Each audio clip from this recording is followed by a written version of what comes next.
like a boot on a woman's neck. Afrofeminism is the woman identifying the boot. Conservatives insist there was nothing wrong with the boot being on the neck until women started talking about it. If she kept quiet, there wouldn't be a problem. The male allies think there's a way to talk about the boot that appeals to everyone and doesn't alienate those that will help remove it. The good guys insist that not all men wear the boot. Women with internalized misogyny insist that they have the boot on their necks by choice. They insist that something's wrong with women complaining about the boot. My name is Murunga Mutere, a 20-year-old gender equality activist and chemical engineering student from Pretoria, South Africa. It is unfortunate that in Africa there is a different and set perception as to how and where African women should be and what they should be doing. I remember in 2009 how my dreams to be in politics was almost crushed. I was a fourth grader in a social science period when I bravely asked my teacher why there wasn't enough female participation in African politics. My then social science teacher, who had a proud face when he answered me, said, "Politics aren't for women. Politics are a man's job. Women have their own roles and specific duties, and politics is just not one of them." At that time, I knew there was something wrong with his answer. But I wasn't ready to challenge a teacher who believed and thought he knew what he was saying. So it was until high school where I started Googling or searching for ways or reasons why there weren't African women in politics. One answer that kept resonating was patriarchy. Like in most African households or workspaces, patriarchy in politics denies women the right to see themselves as equals. It denies women the right to lead and make decisions like their male counterparts. I, for one, wanted to know how a young African woman like me can help end patriarchy in politics. So I found Afrofeminism. Finding Afrofeminism to me was therefore an eye-opener.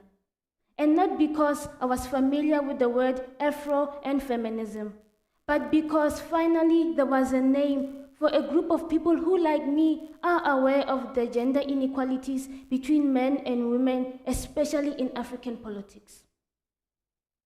To me, being a young African woman who identifies as Afrofeminist is not only important, but crucial, especially in a continent where women have always been preferred to be happy and not angry.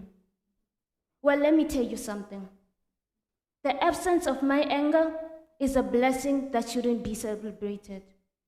I feel that angry is what you and I should be in the face of social and political injustice. My Afrofeminism, for one, is in connections with my daily engagements as a daughter, sister, and a friend, or as a gender equality activist, and plethora to the roles I play.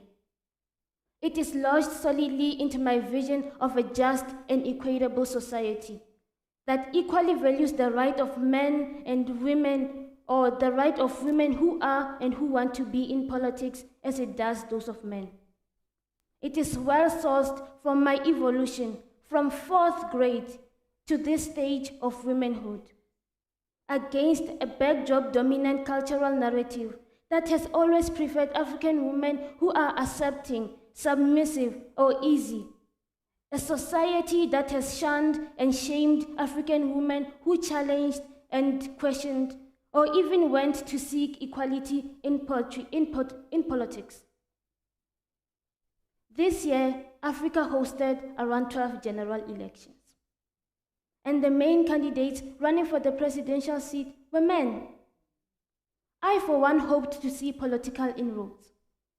But still, with less female faces on the ballot, I've realized that our potential as African women to be in politics remains largely untapped. it is easy for one to see the inequalities in African politics. And this, I assure you, can be seen through the trade agreement that happened in Rwanda, Kigali. One of the most historic trade deals was signed by all 54 male head of states of Africa. Yes, I said it, 54 male head of states. None was a woman. Imagine, let that sink in. 54 states, male, old male. Now this shows, the picture which circulated around media after the trade deal showed exactly how African politics looks like. Though it is undeniable how women have been in politics, from the early Miss Ellen Johnson to the most recent Miss Sahle-Work of Ethiopia. These women have paved ways for women like me who want to be in politics. And together with these fierce females, our role as Afrofeminists to saving or liberating the future of African politics in a continent where accountability is rare right from the presidency can be extremely difficult, especially challenging patriarchal leaders leading equally patriarchal institutions. You heard that right. Patriarchal institutions exist. So let me tell you something. Our evolution as African women to be in African politics is not a battle of fine phrases. Patriarchal leaders with political power have done that over the years, claiming to care of our issues as women in meetings where the guests and the audience were men. Yes, men who practice patriarchy. For me, being a young African woman who identifies as Afrofeminist, belonging to an Afrofeminist movement, my role is to pay attention to gender inequality. And that is what has been missing in African politics. Someone or a group of people who can pay attention to these inequalities and make a move.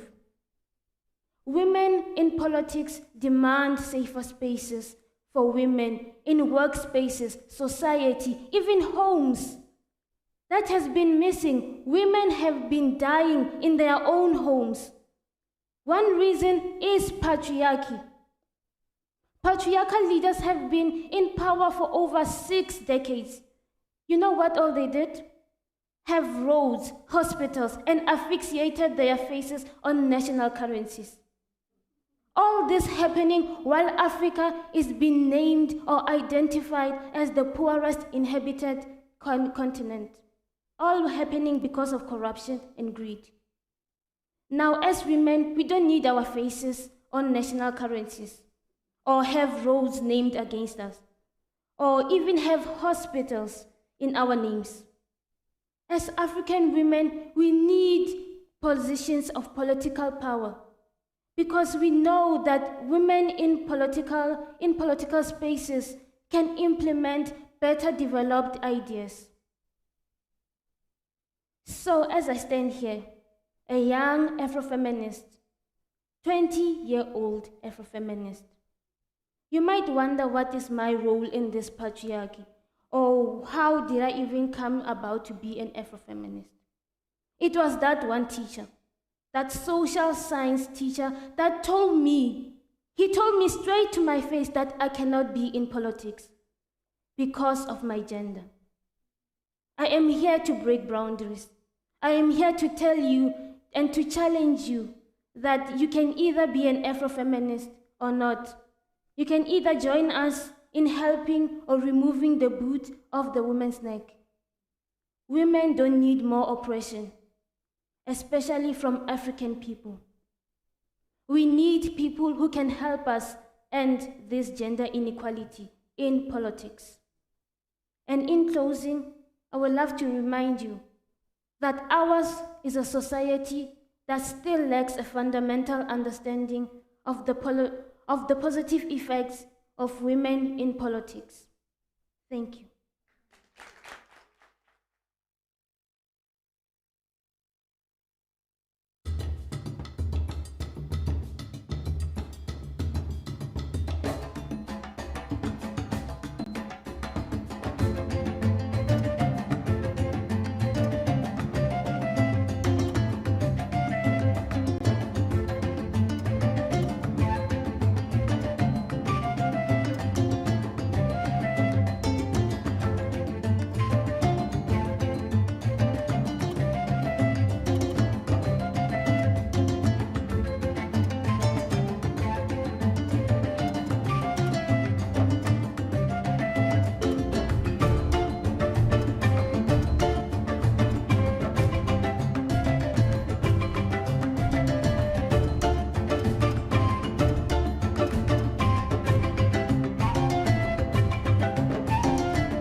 The question as to whether women are ready for political participation in the political arena is definitely answered in the affirmative. Also, the question as to whether we are ready to embrace said direction again is answered in the affirmative. I believe that women are ready to take up political spaces, but again, that really predicates upon whether or not they are knowledgeable about their power as women. Women have a power in them that is peculiar from that and to that of the men. Women have something to bring to the table, and this is not just because they are women, but because of the empowerment that has ensued in Africa at large. Women have gone to school, they have acquired the requisite education to be able to sit on tables and deliver knowledge to different people. As such, I believe that Africa, that Uganda in specific, is ready to embrace this particular direction. I think where we have reached, we are written in the Constitution. That's number one. We have a Constitution that is gender sensitive. We have a policy that says at least 1/3 of all representatives should be women. And people are quite conscious that women should be in. What we are interested in is not only numbers. I envision a future where women and men participate equally, side by side, in all political processes in their countries, because it is the decision-making table from where all issues begin. It is where the national budget is discussed. It is where issues affecting every citizen are discussed. And therefore, it is very critical that women participate at the decision-making table, which is at the national, from the national, and then trickling down to the local level. I want to say that for us to attain gender equality and women's empowerment, we must be able to effectively participate in politics in such a way that we are able to influence the governance agenda and make it responsive for women's need, interests, and concerns. What we are yearning for is the effect they bring. Let them bring in their qualities. Women are careful people. Women are caregivers.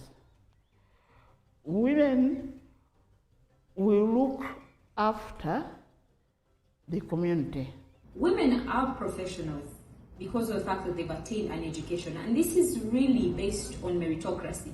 but also pursuant to the fact that women do not just appear as a generalized bunch of people. They are unique species within and amongst themselves. That each one of them brings something unique to the table. Some bring patience, some bring agility, some are able to bring, what should we call it, tenacity.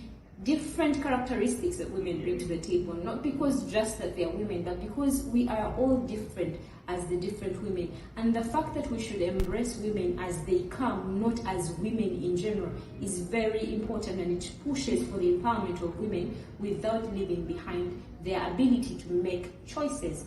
Women will not be selfish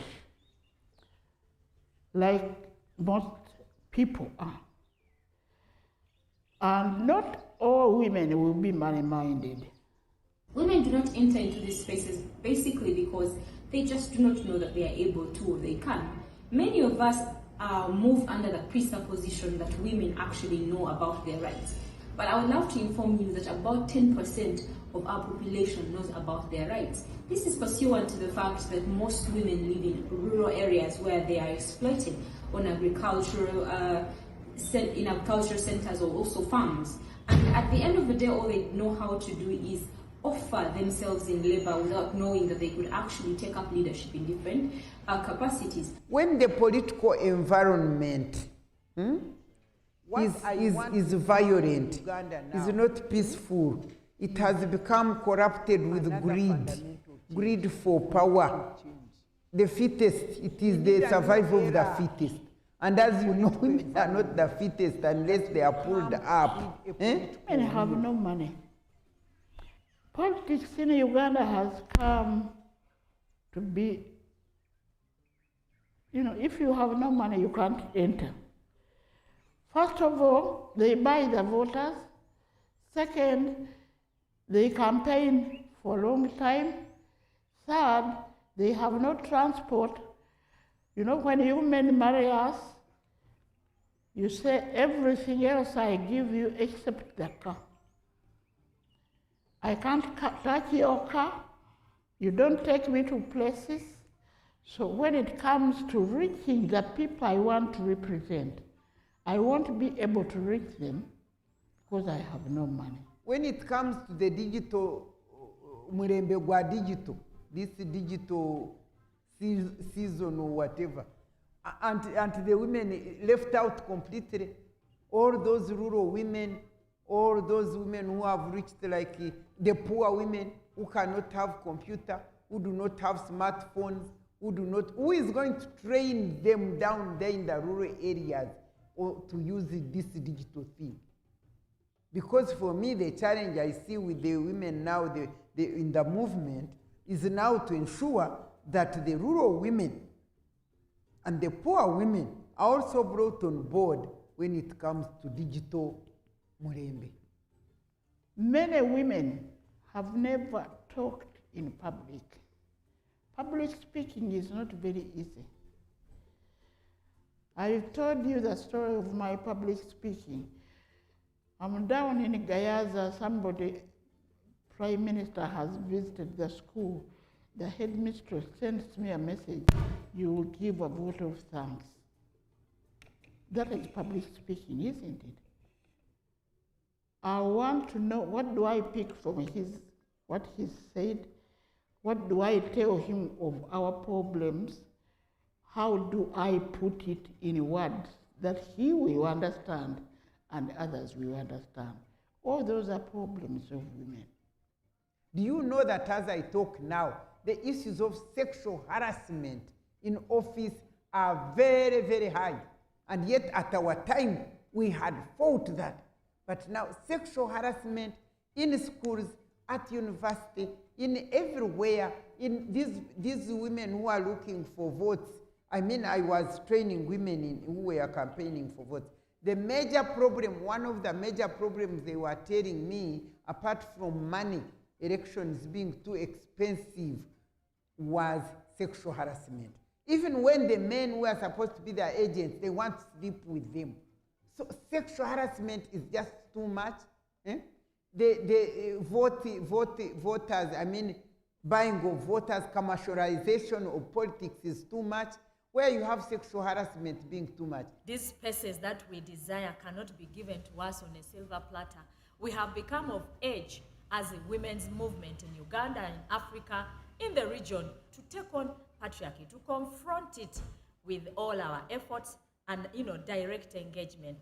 So first of all, in bringing up our children, we should give equal chances to women, to girls, as we give to boys. So knowledge is a very key aspect of which I would love to recommend that we educate women about the spaces that are available, most especially the women living in rural areas, but also women living in urban areas. They seem to be empowered, but we are all aware that many of them are just suffering and masking, yet back at home, many of them find themselves being subdued to patriarchal and chauvinistic tendencies that are not necessary for this particular century. Women of Africa must rise up with the African agenda. I mean, we must first rise up to deal with all these barriers, the customary cultural barriers, the poverty, the massive poverty that we have in our continent, the question of democratic governance, which we do not see. These are issues that we must run with as priorities on the agenda. We must encourage women to occupy the spaces they have, and not just to occupy them, transform wherever they are. They must be able to contribute to a particular output which will move forward the agenda of women's emancipation.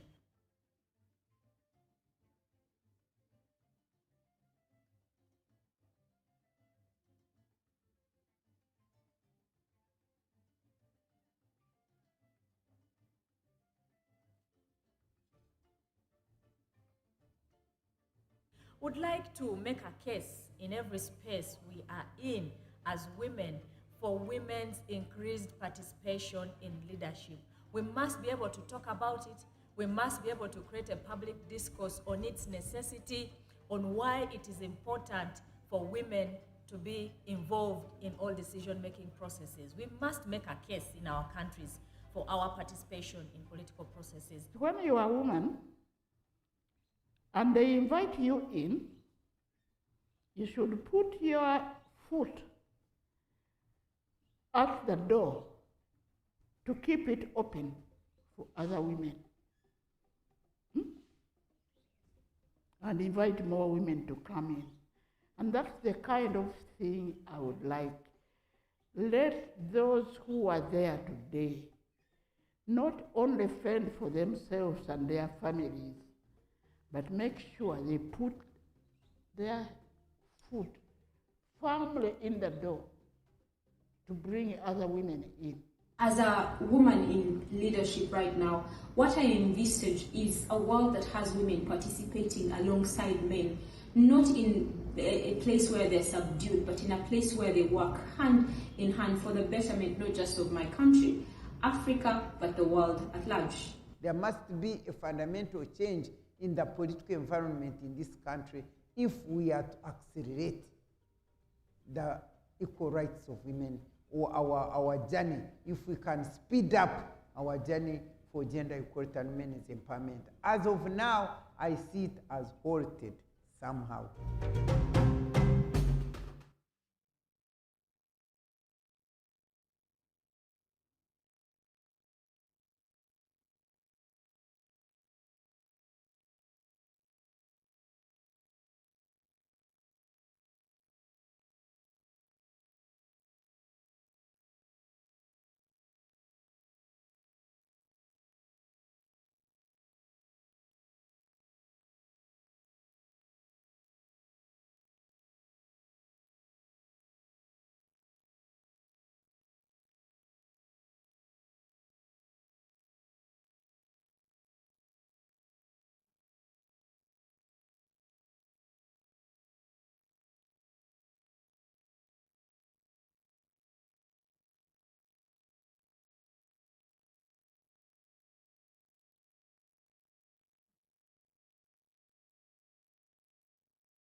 top of the mountain and I have seen something indescribable.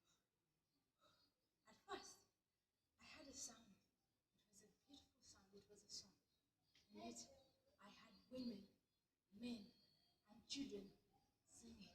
So I ran to see what it was, and I reached the mountain top. I stood at a distance and I watched. I saw men, women, and children of all colors gathered together at the mountain top, and they were singing this beautiful song. It was a beautiful song. They sang in many languages, but I heard one song. It was a song of praise. On their faces was joy. And I saw Namagumba, the woman from her village, the one whom women mocked at the market. They said that her womb was cursed by a god she desired, a god she loved, a god who was unexplainable. I saw, and in her hands were 7 children, great sons and daughters, great and mightier than any children from her village. And then, as I passed my eyes, I saw Peter, the crippled from our village, the one whom the drunkard men mocked in their songs while they returned home, the one whom children laughed at while they played football. And I looked straight at him. His feet were straightening, and he too was singing and dancing.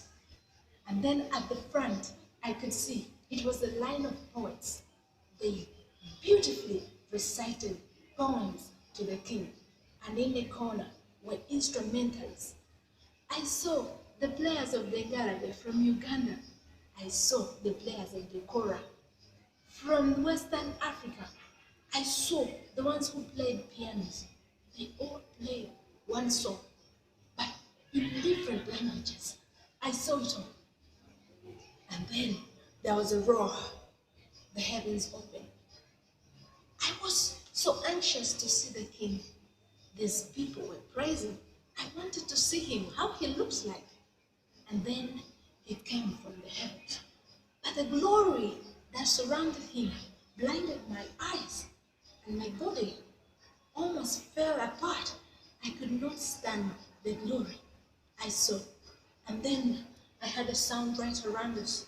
I saw the lakes and the seas were running away. I saw the mountains were melting, and the people were lifted by his glory. And they were caught up into the heavens. I saw these things with my eyes, and I ran straight to come and tell you about this king the people worshipped. This king that was surrounded by glory. And in the song, the crippled said he had straightened their bones. The barren said he had given them 7 children. The blind said his glory had opened their eyes and they could see. The father said his love had shown them the way, and they returned to their homes they had abandoned. They returned to their sons. I saw all these things, and I had to run to tell you.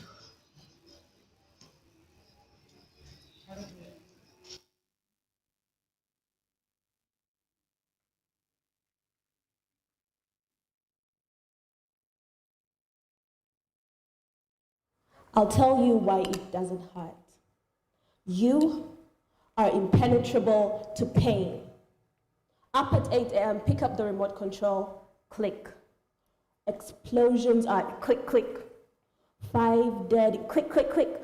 Oh, the Animaniacs. We interrupt this program to be click, click, click, click, click. Now off to meet the rest of your kind at the 4:20 flight, flying high in hopes to forget. Might as well be reaching for the moon. Crying out loud to bring us aid, and yet laughing out loud with your anti-condom campaign, poisoning the name of love and trust. Did you have a good time?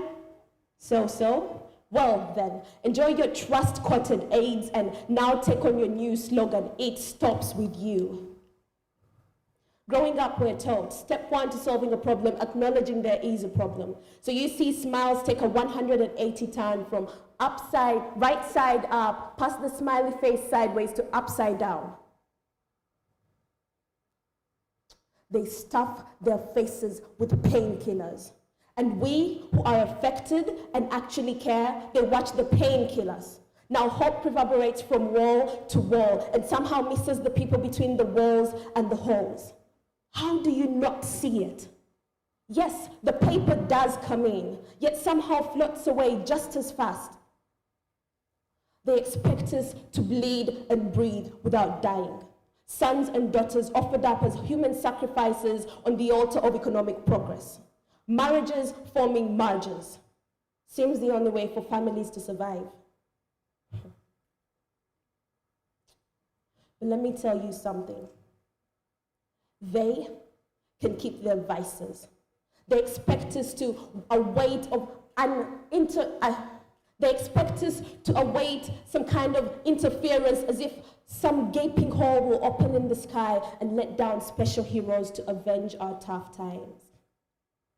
But these superpowers we've chosen are not our own. They expect us to conform, deviate from the norm. If this doesn't bring us closer, then we're living an illusion. And I might add, in delusion. Well, me and my other 60 personalities, we will not allow it.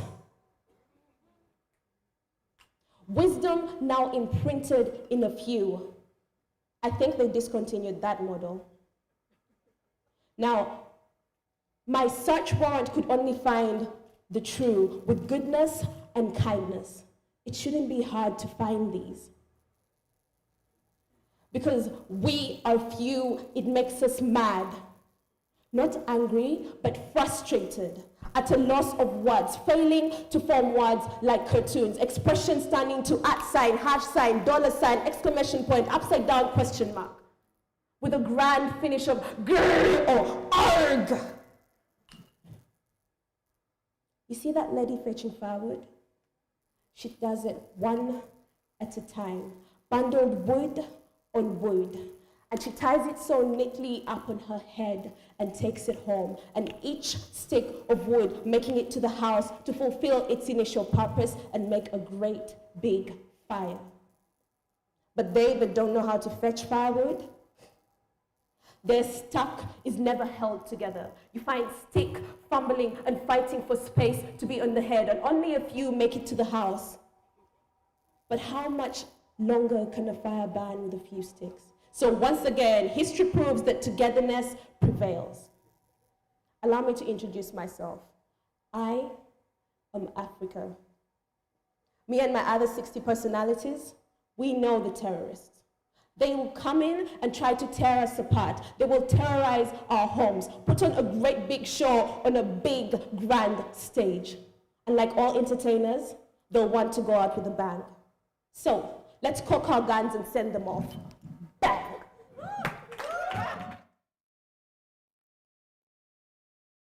A very good morning to each and every one of us. Good morning. Good morning. Moi, Suzemtia. I can't hear you, imagine, I cannot. Good morning. That sounds much better. Let me begin by introducing myself, and I know that we are here waiting for Her Excellency, the Vice President of the Republic of Uganda. But I wanted for us to get some house rules before she comes in, that as we expect her, we can also follow up on. So let me begin by introducing myself. My name is Joy Doreen Bira. I am a media personality and a strategic communicator and a Ugandan. And so it's good to see you all here. I know there are so many of us here from global organizations like the United Nations. They're heads of non-governmental organizations, and they're also heads of different civic organizations here, women leaders in your different various capacities. It's so good to see you here today for the Regional Women's Political Leadership Convention that is themed around building forward transformatively. Building forward transformatively is not really rocket science, because I believe that as women in Uganda, in Nairobi, or in Kenya, across Africa and around the world, we play such a big role in moving the globe forward. And I want us to reflect on a quote by the current World Trade Organization leader, who is Iweala Ngozi Okonjo, who recently said during this year's International Women's Day celebrations, she said, "Don't take a backward step. Don't shy away from taking up space in the world, and don't assume you are too junior or that people are too busy. Reach out and network. Where you find problems, there are definitely solutions." So I believe that as women leaders, this is not something that we're not aware of. We are certainly aware of it.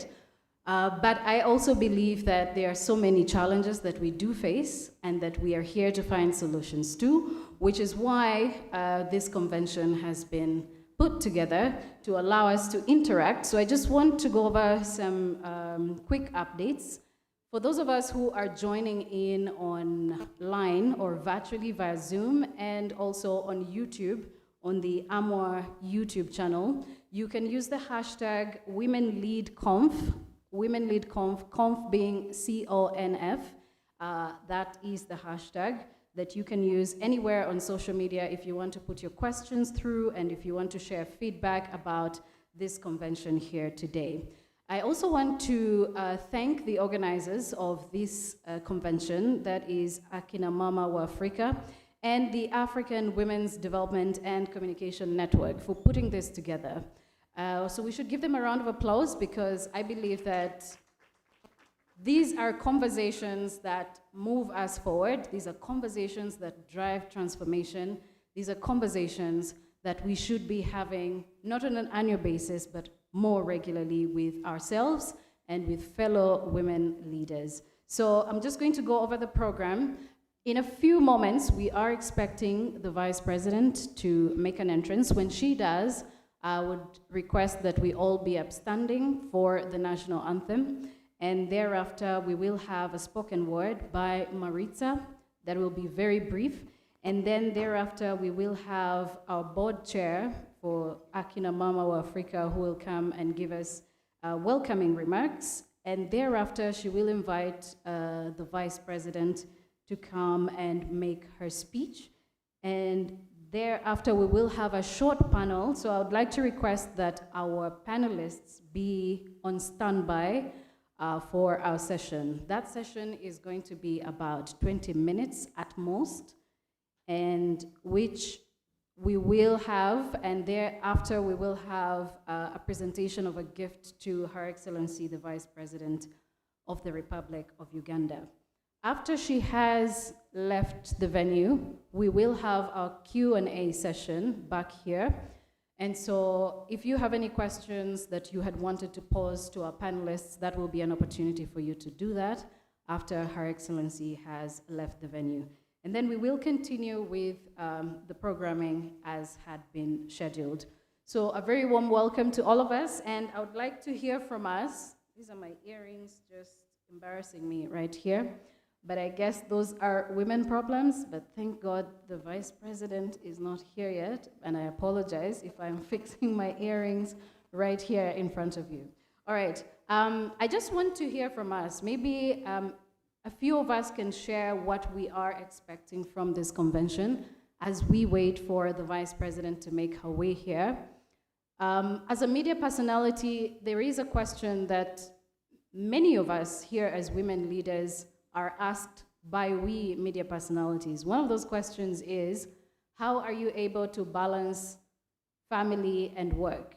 And I always find that question very unnecessary, because I always wonder, do men get asked this question?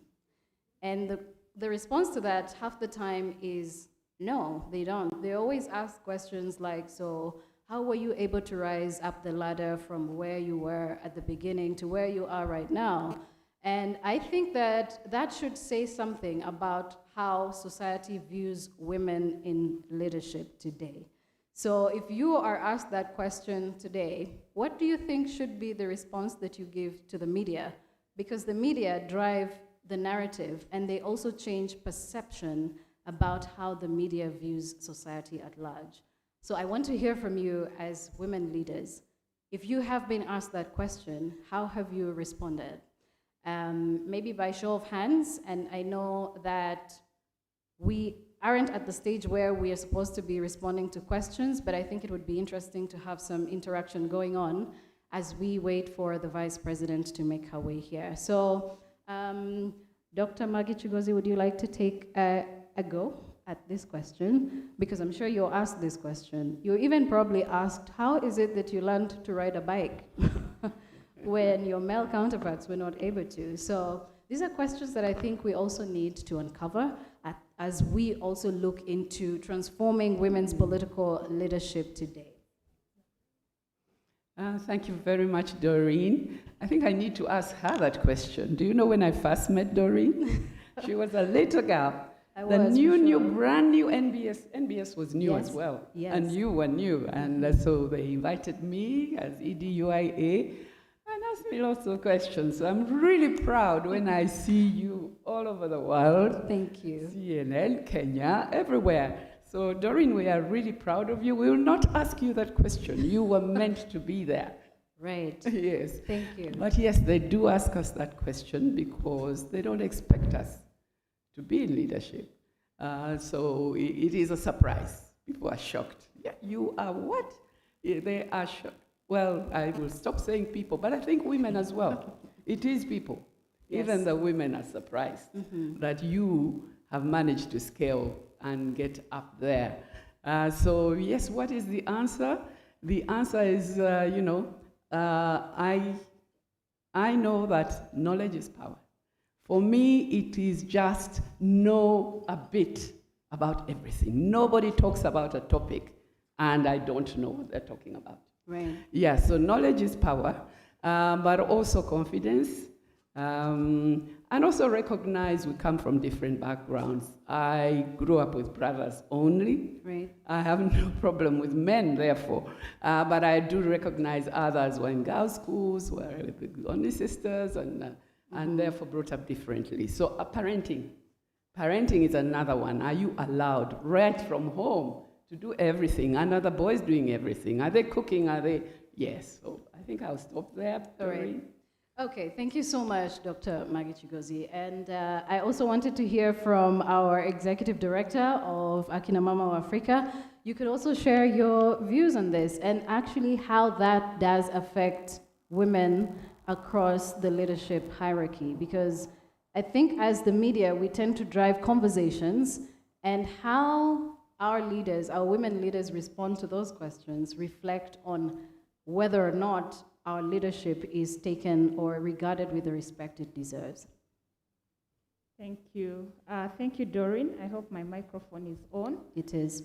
Yes, I would like to say that that's a critical question. Why? Just seated here this morning, Dr. Maggie made a call back home to check whether her grandchildren are actually attending online school. Wow. So if a man was seated in this room, he would not make a similar call.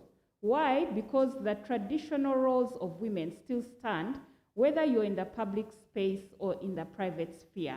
So the reason why we get asked that question is because truly it's difficult to balance. Research has been done in Uganda about the time that women spend on unpaid care work in comparison to men. So women spend about 8 hours more than men spend on unpaid care work. So unpaid care work can range from anything. I know my Honorable Aisha here, before she left home, she made sure that the meals are sorted, that the house is going to be cleaned, etc., etc. But equally, a man didn't have to do that unpaid care work. So what does that mean? It means that women face a heavier burden at home, and then they have to be able to also show up at the workplace. And so it's quite difficult. COVID has showed us equally, it's the women who had to take care of the children's education. Just seated here with Honorable Monica Amoding. She was just saying, oh my God, this online education is just too much. So women, in addition to the work that we do in the office, we've had to take on the education role. So are the men taking on these roles? No. So what needs to be done? One of the things that we've been calling for as the women's movement is that this unpaid care work, one, must be shared between men and women. It needs to be shared. That's a conversation to have. Secondly, it needs to be reduced. And how can it be reduced? Through technology. So we need to see industries making more progressive technologies that can reduce this care work. So the time that you spend washing clothes can be reduced. Right. The time you spend cooking can be reduced. So how many men cook? Not many. So it means that the women, members of parliament, leave their parliamentary debates and go back home to cook. The men leave the parliamentary debate and go to the golf club to network. So it's such a difficult balance for women in the workspace, and we need to be able to recognize that historical imbalance that was created by the divisions we created, that women stay in the private sphere and men stay in the public sphere. And so the men do the roles in the public sphere, and now all of a sudden we continue to do the public sphere roles and as well continue to do the public and the private. Okay. So unpaid care work needs to be reduced, it needs to be recognized, it needs to be valued. So several things that we can do. So it is a critical question. All right, thank you very much for those remarks as well. And I also want to hear from the honorable members of parliament, in this case, Honorable Monica Amoding. Women in leadership are under so much pressure, especially when it comes to giving their opinion about global issues, about the national agenda, or the agenda that sets the pace for the nation. And on many occasions, we seem to also look at women in leadership that there needs to be a cap on what exactly they need to say, to what extent they need to say it. So as a woman leader, what are some of those challenges you experience that you think really need, or not necessarily you experience, but as women in leadership experience that you think society really needs to get rid of? Well, Joy, I want to thank Eunice because she made a summary of some of the concerns we have around multitasking. It's a question that is always addressed anywhere you find women in politics, women in leadership, or even in the corporate world. The challenge of balancing between the family, work, and then of course leadership. And I had wanted to raise it in line with the area of experience you are in, working in the media. And that deals with the issues you're raising. What knowledge base do women have to have? How much do women leaders have to know about their countries? And how can they be effective political leaders as compared to the male? And of course, there is a challenge in line with career development, career growth, leadership development for many women. It's a big concern, and that's why such conferences are very important. You learn one or two things, and women leaders need to be in such spaces because it helps you to pick from colleagues how they've been able to balance this equation. The biggest challenge many women leaders have is growing in their career. For a women politician to be effective, take an example of an effective parliamentarian right now in that parliament of Uganda. Let's talk about Semu Ju. He's well-informed, very grounded in everything. For a woman politician to be able to be to that extent, that level of knowledge and experience, it takes that person a lot of time to work harder. You have to work extra harder than Semu Ju to be able to be at the same level. And that means you have to bring on board the skills to be able to balance your family work, your career, but also be able to read well enough to be able to effectively participate in that parliament. You must create that time. And so women politicians, women leaders, a lot of times face what we call a stallment in career because you hardly find time to do extra reading to keep you at a similar level with all the other male effective politicians. And when you take an example, look at the media. You'll hardly find women politicians in the media, not because they do not want to be there. They want to be there, but to be in the media, you must have the information. You are invited to a discussion. You're like, what are they going to be discussing? You need time to read. But here is a woman leader who has to be in parliament, who has in her space of leadership. You have to deliver on that, but also balance the other social roles, domestic roles that you have. So you barely have time to balance this. Yet you must be an effective politician.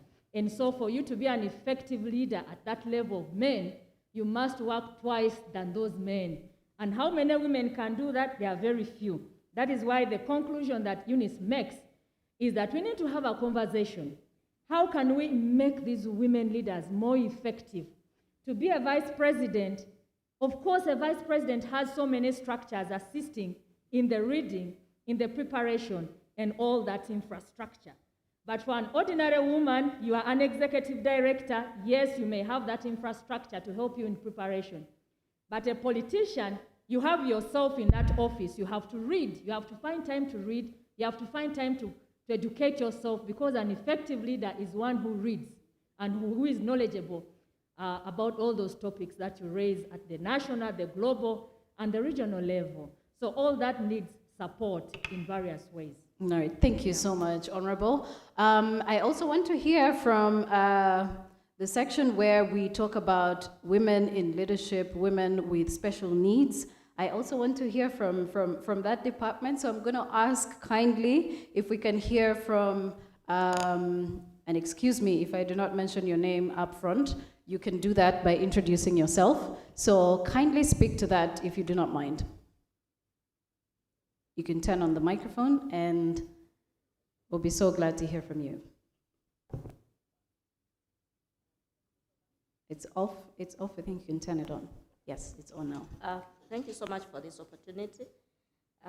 My name is Maxensia Nachivuka Tachirambule. I'm an alumni of the African Women Leadership Institute of the Akinamama Africa 2020. I'm happy to be here. Wow. As a person who has ever been so active and participating, in fact, it is a good chance for me to speak about this when I have been put into this wheelchair for the last 5 years. I have a very big comparison to make because I have tested both being abled and less abled. But the 5 years I've been in this wheelchair, I have an experience that is really so challenging. First, it did not deprive me of the fact that I am the breadwinner at home. Even when I was at my weakest, I had to look for food for my family and any basic needs for the family. When I can move out, when I cannot, how I do it, I had to put it there. I had a daughter who was doing her senior 6 when I just got sick, and she was like not hopeful of advancing her education. So I had to play a role of a mother and father because being a widow for the last 21 years, to counsel her that things will be okay. So there is that close attachment to the family that you have to be there. Even when you are ailing, you have to put a smile on your face just to make the family be sure that everything is okay, even when you are hurting. When it comes to leadership, let me give an example of people with disabilities in leadership, in political leadership. Take an example of an MP, anybody who aspires to go to parliament under that docket. She has to traverse the whole country and look for votes. She or he is disabled, might not have a car, might not have the resources, and you have to look for those votes. And speak and mobilize your constituency right from the grassroots to vote you. Let us look at local leadership. People with disabilities at a lower level, they have no special days, no special places, no special time. We go to vote at the same places, at the same time as any other person who is able. It is so challenging to mobilize ourselves to stand because the stereotype, the myths, Abalema, those names and the rest, and sometimes getting confidence to stand out and speak. Getting the confidence and say, I will participate, is also another challenging. There are a lot of issues associated with us. When you come to this open space and then I want to speak as a social activist. When women get pregnant, disabled women get pregnant, get HIV, she goes to this health center and is like, you can't even take care of yourself. You can't even look at yourself. How dare you get HIV? You know, so it keeps people with disabilities away from the facts, from the knowledge, from accessing information, and it develops a lot of self-stigma themselves. So it is so challenging that there is not so much that is being done to address these issues. Right. Even myself as a social activist, sometimes we don't address these issues. There is not so much training, there is not so much information. And if there is information, what about the blind? How could they read or do this? Okay. However, it is a bit challenging. It is a challenge for sure. And thank you for sharing that experience. I think it does point the picture into how much work as women leaders we need to do to transform our societies, not just for the women, because I believe that when we avail opportunities for women, the long-term result is that everyone in society benefits, not just the women alone, but also the men, the boys and girls, and everyone else in society. I think our Vice President, Her Excellency, is just around the corner, and like I said, I would request that when she is walking in, we all be upstanding, as the national anthem will also be played as soon as she takes her seat. So let's just prepare for that.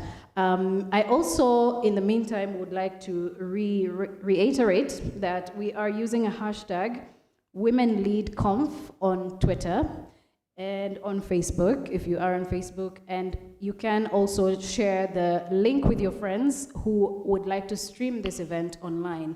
We are also joined virtually by the team from the African Women's Development and Communication Network, who are in Nairobi, and they're going to take most of tomorrow's event, but they are joining us virtually here today. So it's a warm welcome once again. I think we have kicked off this conversation this morning quite very emotionally and revealingly. So I believe that during and even after the Vice President has left, we are still going to continue these conversations here. We also need to have these conversations while she's here, so at least she can understand what the agenda is that we are pushing for in transforming women leadership in the country today.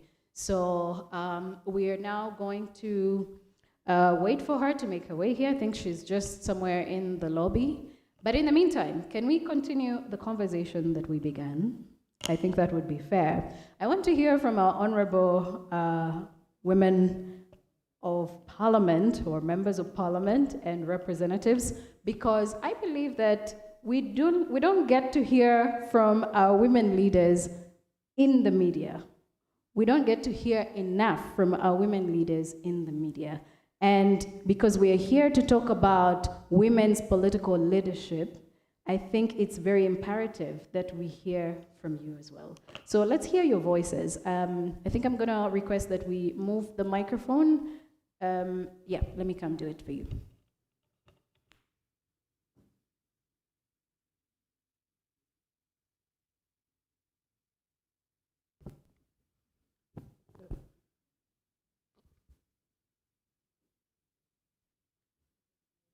Let's give it a moment. We will be continuing the conversation. Let's all be upstanding, ladies and gentlemen, for Her Excellency, the Vice President of the Republic of Uganda. Her Excellency Jessica Alupo is here with us. And let's all be upstanding for our national anthem. You're very welcome, Your Excellency. It's such an honor to have you here today.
we may all be seated. Thank you.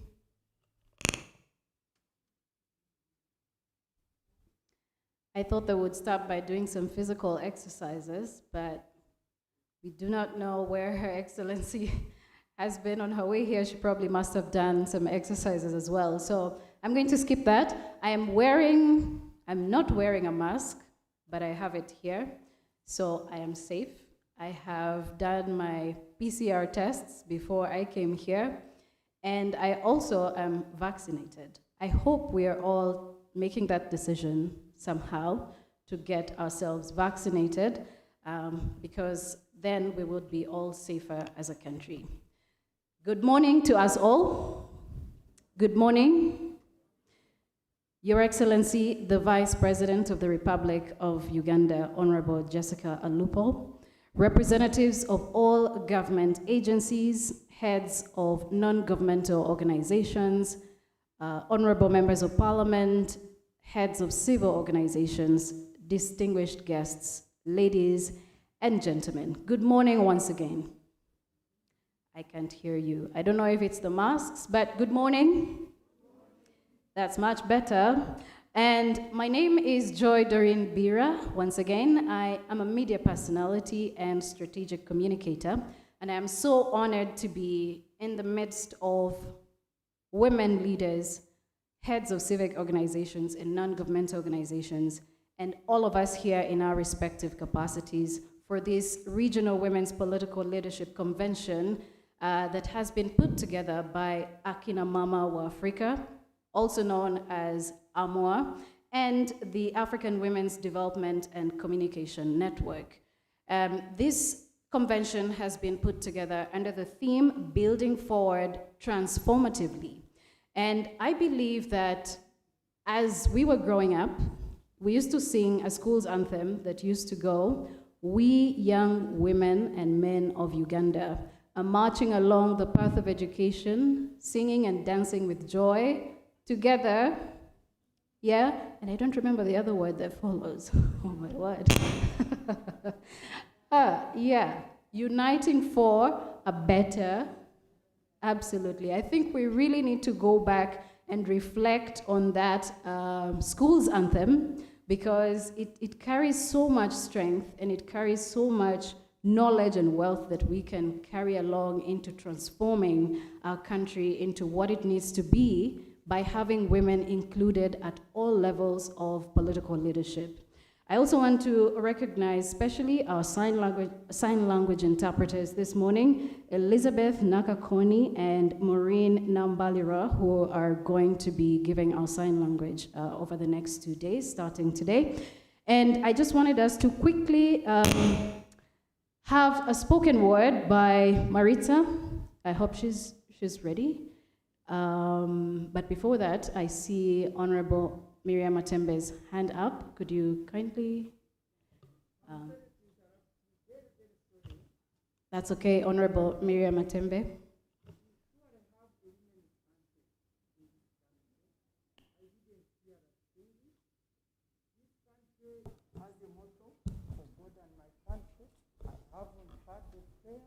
So I am sorry to intervene and ask that.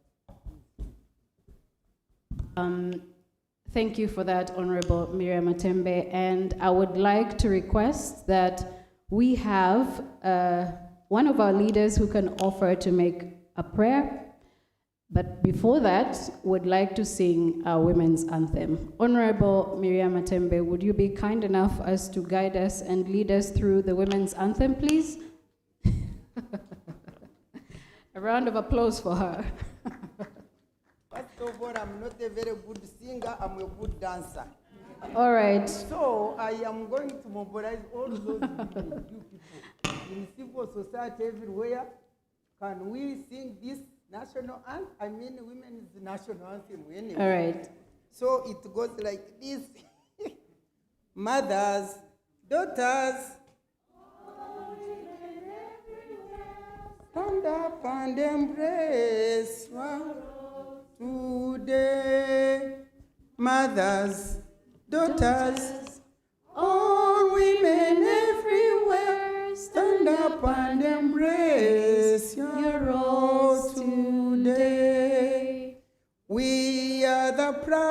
mothers of a nation, the backbone without which it can never. We wake up, we wake up at the dawn of day. My voice.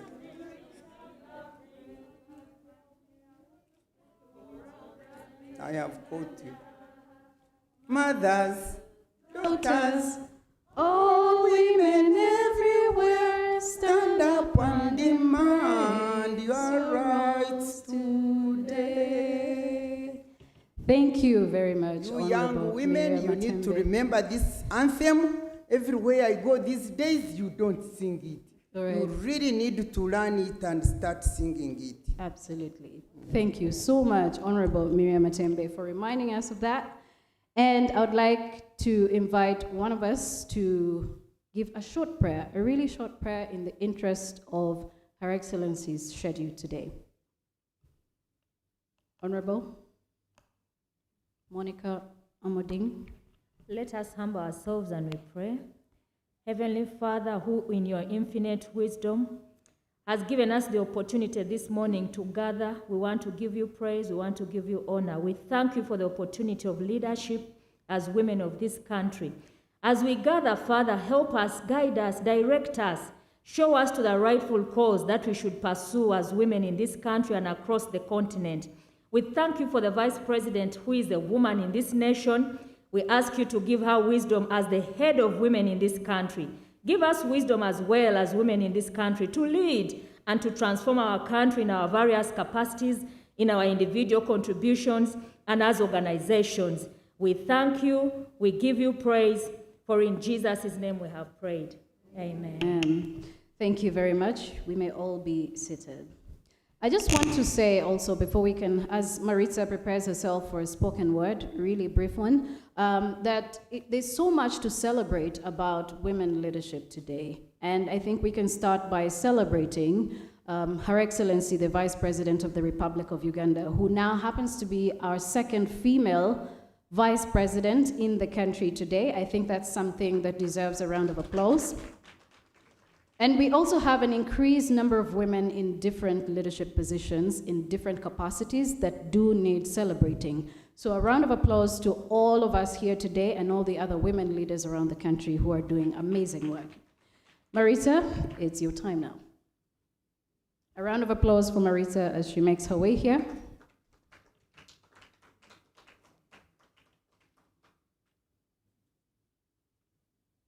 Thank you, Joy.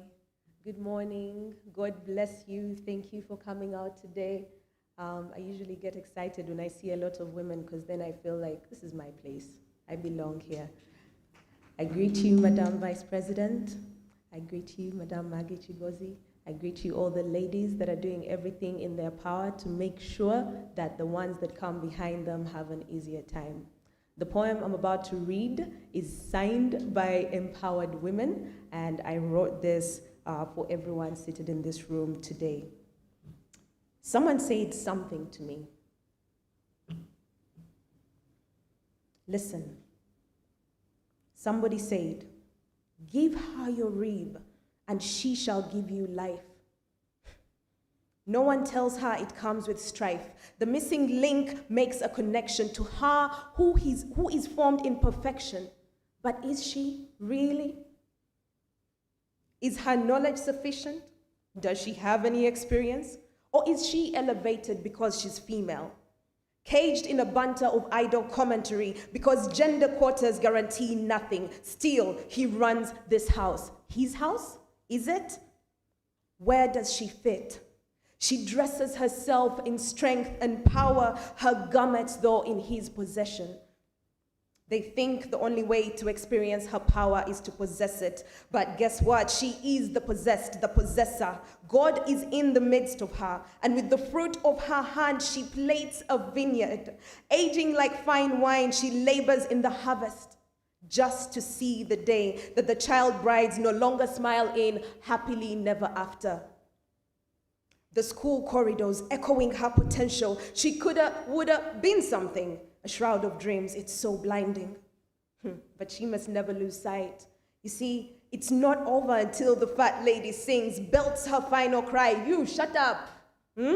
Women empowered aren't supposed to be weak. LOL. They prefer us meek so they can cry foul. Offside. Friends, let's keep women in power. Even if it's just us, we mustn't fall to injustice. Foes, leave young girls alone. Respect your wife when she says no. Let your workmate hustle in peace. Pieces of a story that they should have told. These stories will awaken and shaken hopes and dreams, assembled to avenge the tough times, to avenge in the name of justice. So we wear their masks and resemble their lack of shame, and let our speech of daggers spit on the grave of domestic violence. Sweet words are nothing to perpetrators, so protect yourself because rape is normal. Are you serious? This brainwashing was severely severe, so why should I explain that rape is wrong? We're almost there, honey, calm down. When victim blaming is no more, when the system we pay as taxpayers actually protects us, the fight is for them too. You hear me? The fight is for them too. Don't set rules on my womb because that's BS, period.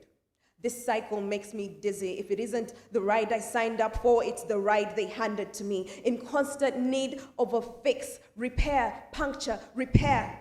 How is this fair? I look forward to a redundant statistic because I will be a redundant statistic because I don't need permission to matter. I just do. So hear her, hear us, hear me. Because if you don't, we'll make you. Thank you.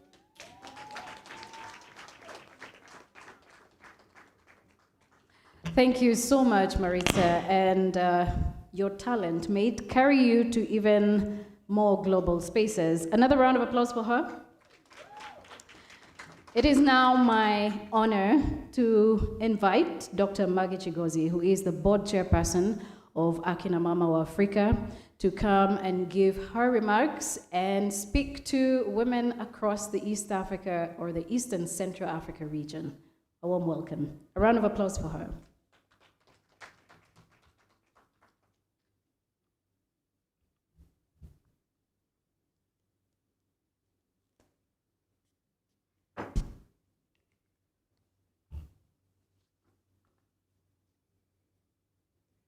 Her Excellency, the Vice President of Uganda, I'm so proud saying that. I'm so proud of also saying Major Jessica Alupo. A clap, please. Honorable members of Parliament, they're here with us too, and they're ladies. Our UN Women Representative, Miss Odenayo Esther Adelusi, the GMAC core thematic lead. I know some of us are in this room. The rest of you are virtual, you're online. Miss Ala Salah, so proud of her too. She stood up and said no in Sudan. So proud of you, Madam, I know you are listening. Miss Sekela Maipaja from Tanzania, the same, fighting for our rights. Our partners, and we have many of those, I won't go through all of them, ladies and gentlemen, it is my honor this morning, Your Excellency, to welcome you to the Regional Women's Political Leadership Convention, which has been convened under the theme, Women's Political Leadership, Building Forward Transformatively.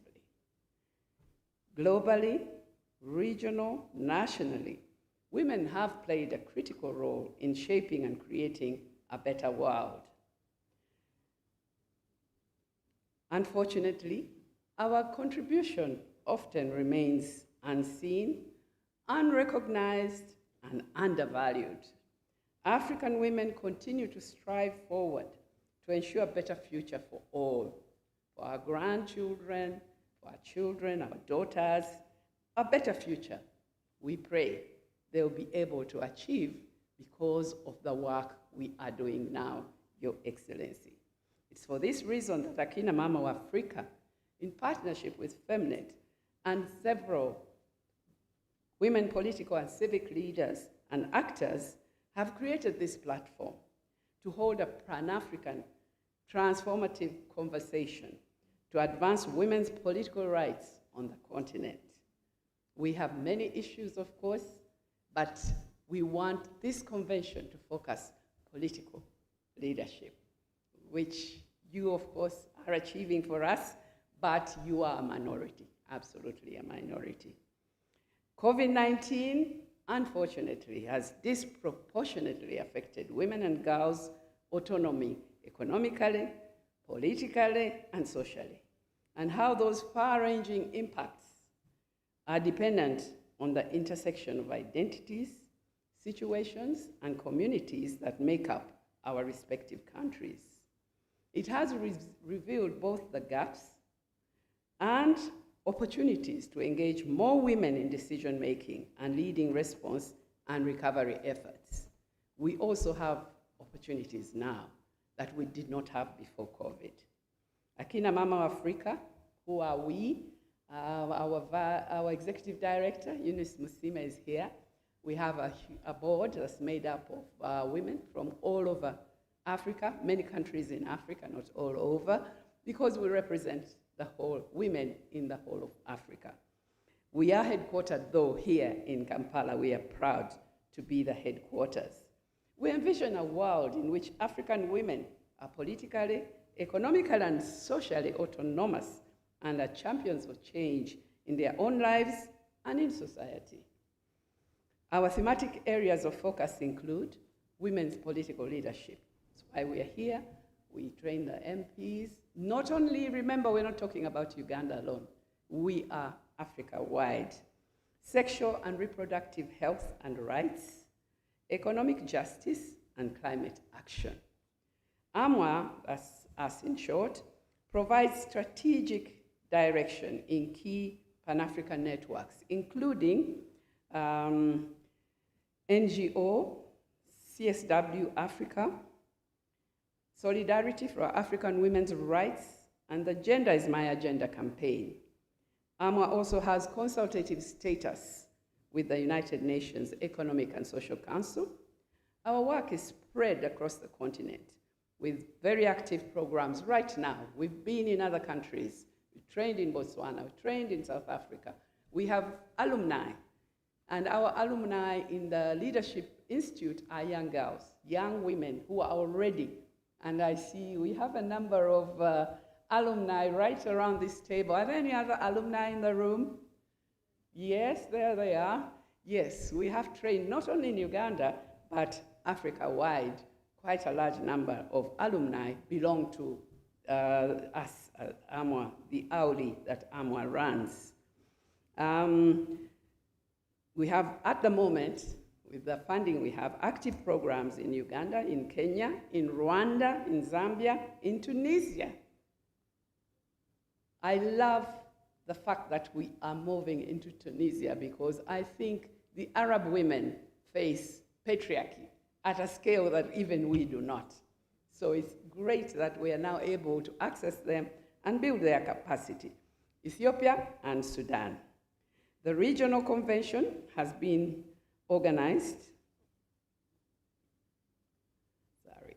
The regional convention has been organized under the auspices of Power of Dialogue program. With funding, we are truly grateful to the Dutch Ministry of Foreign Affairs. The Power of Dialogue program is being implemented by a consortium steering group comprising of Akina Mama Africa, Center for Mediterranean and International Studies, the Gore Institute, Center for Democracy, Development, and Culture in Africa, the Netherlands Institute for Multi-Party Democracy, and partner organizations from the countries Kenya, Uganda, Sudan, Ethiopia, Tunisia, Senegal, and the Netherlands. We seek to enhance collaboration of political and civic actors to participate in accountable political processes. It is an opportunity for creating intersectional spaces of engagement between civic and political actors with a specific emphasis on women, youth, and other marginalized groups to jointly contribute to shaping the agenda for dialogue with a view to realizing the much needed synergistic progress on the governance front. According to the first Women's Political Participation Africa Barometer 2021, women constitute 24% of the 12,113 parliamentarians in Africa. 24%. We have 25% in the lower houses and 20% in the upper houses. Additionally, a key arena for the political structure is the political party. Yet, only 12% of women are represented at political party top leadership positions across the 54 African countries. Looking at those figures, you can see that as Uganda, we are doing better than that. And we want to congratulate the Vice President for their role in fighting. Of course, people like Miriam Atembe, who were also there before Madame Mpanga has been speaking to us. So they've been there right from the beginning, the Constitution. So we have a little more progress than the figures I just read out, which are the average for Africa. At this convention, we look to generate fresh ideas. And it is worth noting, and has been brought up by the speakers before us, that finance is one of the most prevailing challenges women face in all avenues of their life. Unfortunately, politics has become money-oriented, for example, here in Uganda, without financial muscle. Women, especially young ones, struggle to find their place in politics. Additionally, the prohibitive cost, Your Excellency, of nomination fees has been yet another deterrent for women. The limited resources available to women to participate in elections have sadly deprived Uganda and Africa of potentially great leaders. It's therefore important that our deliberations deeply reflect on the current state of women's political leadership and generate solutions and actions that will strengthen women political leaders' agency and the voice for gender justice in political processes. Madame Phumzile Mlambo Nguka, the immediate former executive director of the UN Women, noted that achieving gender equality is about disrupting the status quo, not negotiating it. It is in keeping with these past, present, and future aspirations for meaningful engagement of women's political leadership and participation that I welcome you all to this convention. I look forward to hearing from all of you, those online, those who are here, and let's come up with ideas how we can make it easier for our women, especially the young girls who are so highly educated and so talented, to actually get into the political field. Your Excellency, I will stop there. It is now my honor to invite the Vice President of Uganda, Major Jessica Lupo, to address us. She is only the second female Vice President in Uganda, and we are so proud of that. We should clap. And not only in Uganda, I think Africa-wide, there are not many of us women who have managed to get to being the Vice President of the country. We are also proud of the government that you are heading, where the Prime Minister is female, and a large number of other women.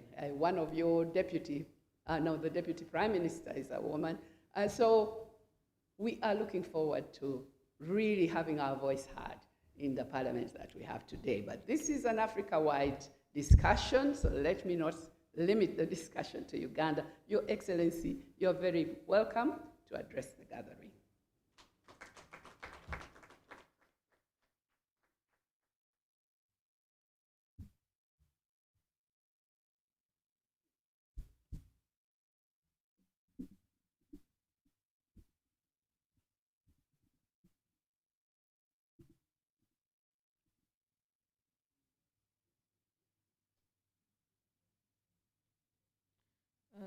Ms.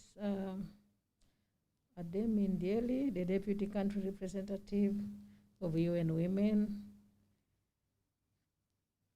Dr. Maggie Chigozie, the Board Chairperson of Akina Mama for Africa, distinguished women leaders present here, Honorable Miriam Matembe,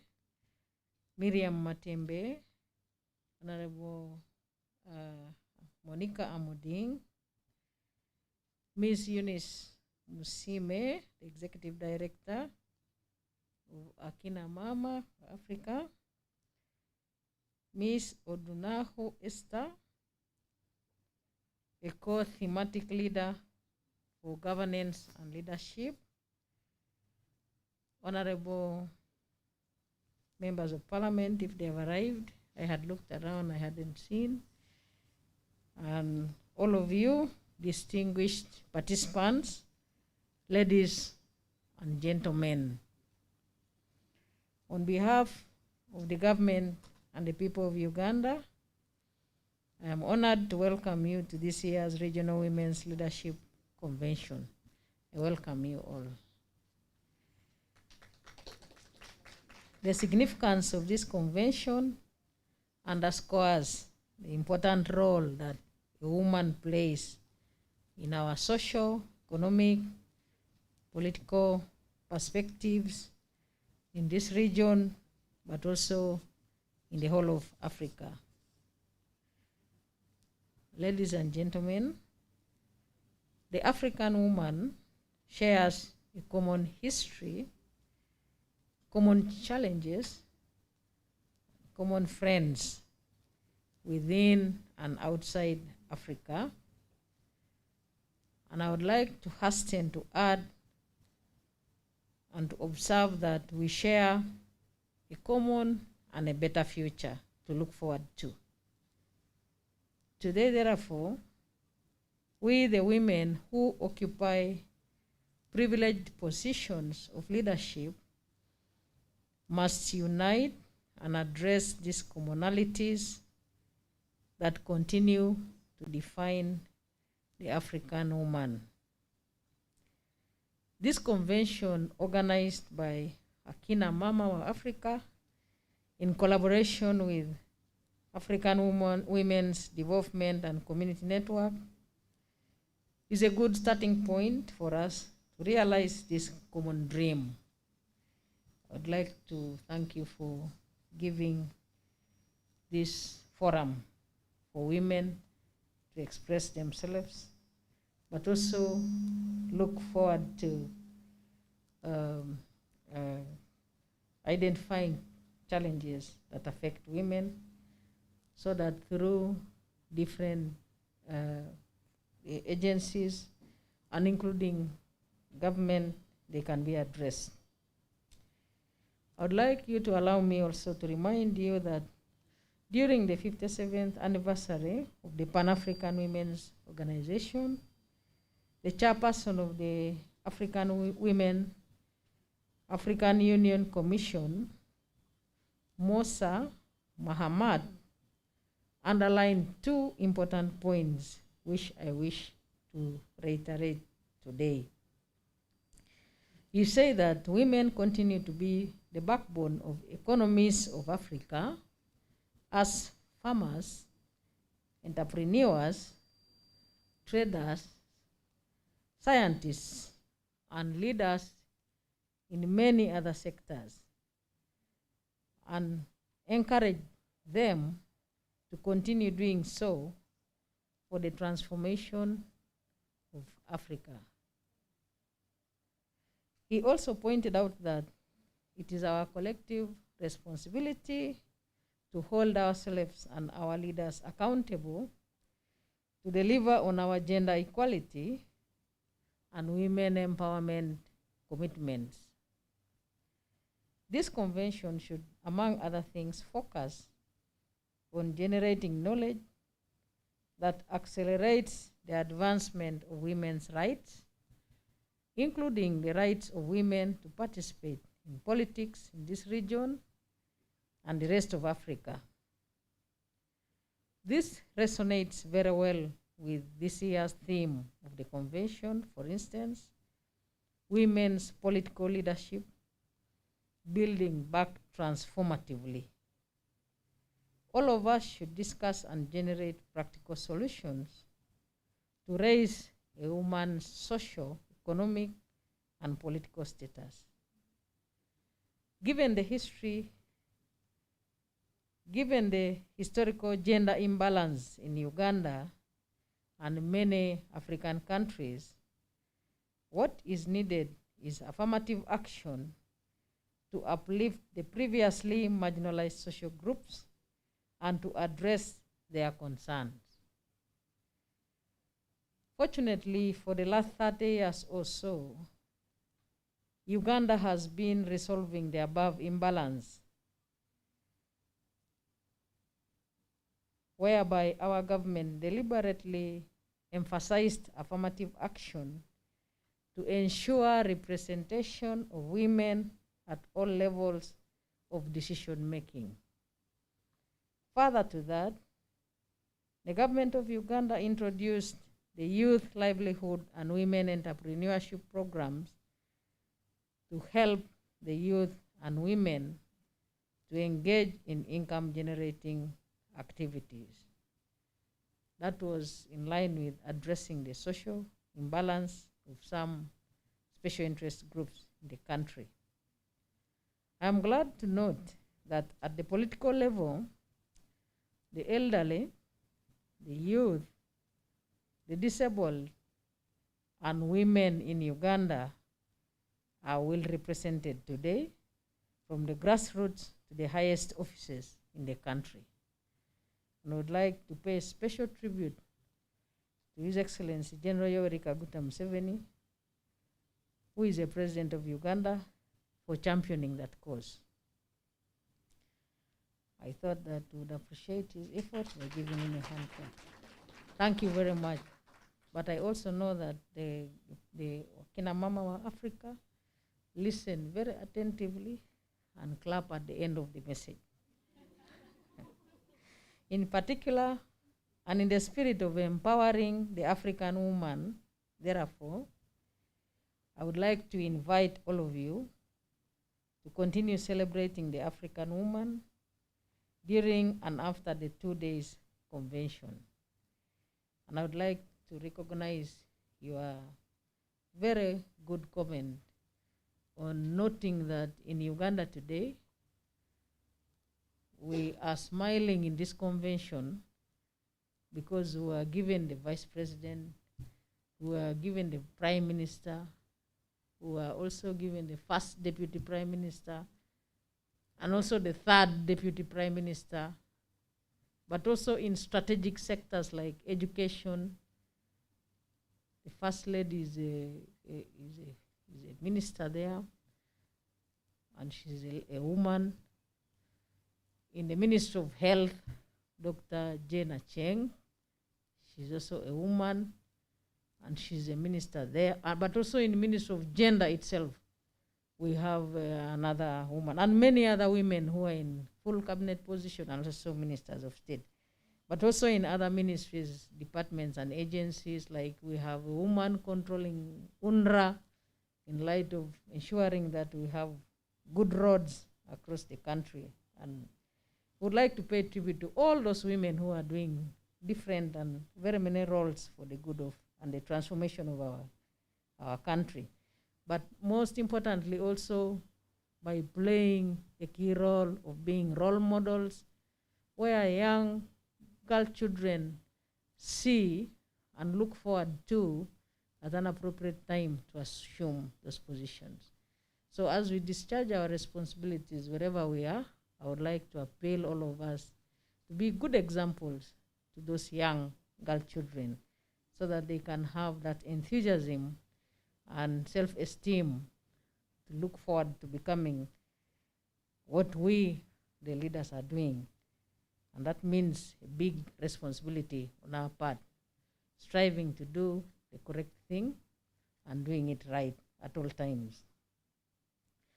Before I come to the conclusion of my message, ladies and gentlemen, I would like also to mention that among the categories of women I wish to recognize in a special way during this convention are the female medical workers, including doctors, nurses, midwives, etc., who are the vessels through which life is born and also preserved. But of course, I cannot forget to mention their counterparts, the male medical workers, who work hand in hand with them and support them to do and to show that females can do as much work and as good work in the medical profession as much as the male professionals. In addition, there are routine tasks. Many of these women plus other health workers are at the front line fighting to contain the COVID-19 pandemic. They did not run away because they are women. When COVID came, they stood firm and continued saving lives. As we strive to ensure gender parity in this region and the rest of Africa, let's continue celebrating the achievements of these people and continue giving them moral support and other African women who I may not manage to mention here because the list is extremely long. You may have also already noted that the challenge of teenage pregnancies is affecting not only Uganda, but many African countries across the world. It is a problem which many governments, together with ministries, departments and agencies, and also civil society, were grappling with before COVID-19 era, but it is also a problem that has been compounded much more because of the impact of the COVID-19. So I just wanted you to allow me also to mention that in a very near future, I shall be seeking for your support in a practical way on how to go to the countryside, but also in the region, to see how to tackle the problem of teenage pregnancies, unwanted early marriages, and also child abuse, girl child abuse. We have already started a conversation with Mama Janet, the First Lady, in collaboration with UNICEF and UNFPA.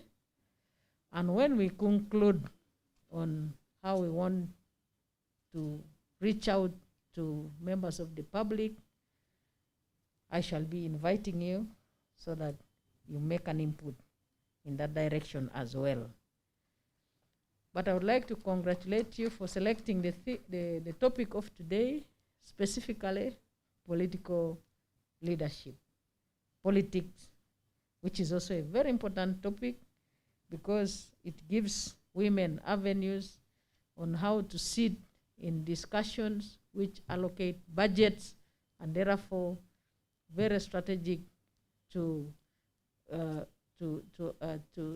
align resources towards the programs that promote and protect women. Allow me to thank you once again for inviting me to be part of this very important convention. I entirely would like to associate myself with this convention, and I have now the pleasure to declare the Women's Political Leadership Regional Convention officially open for God and my country.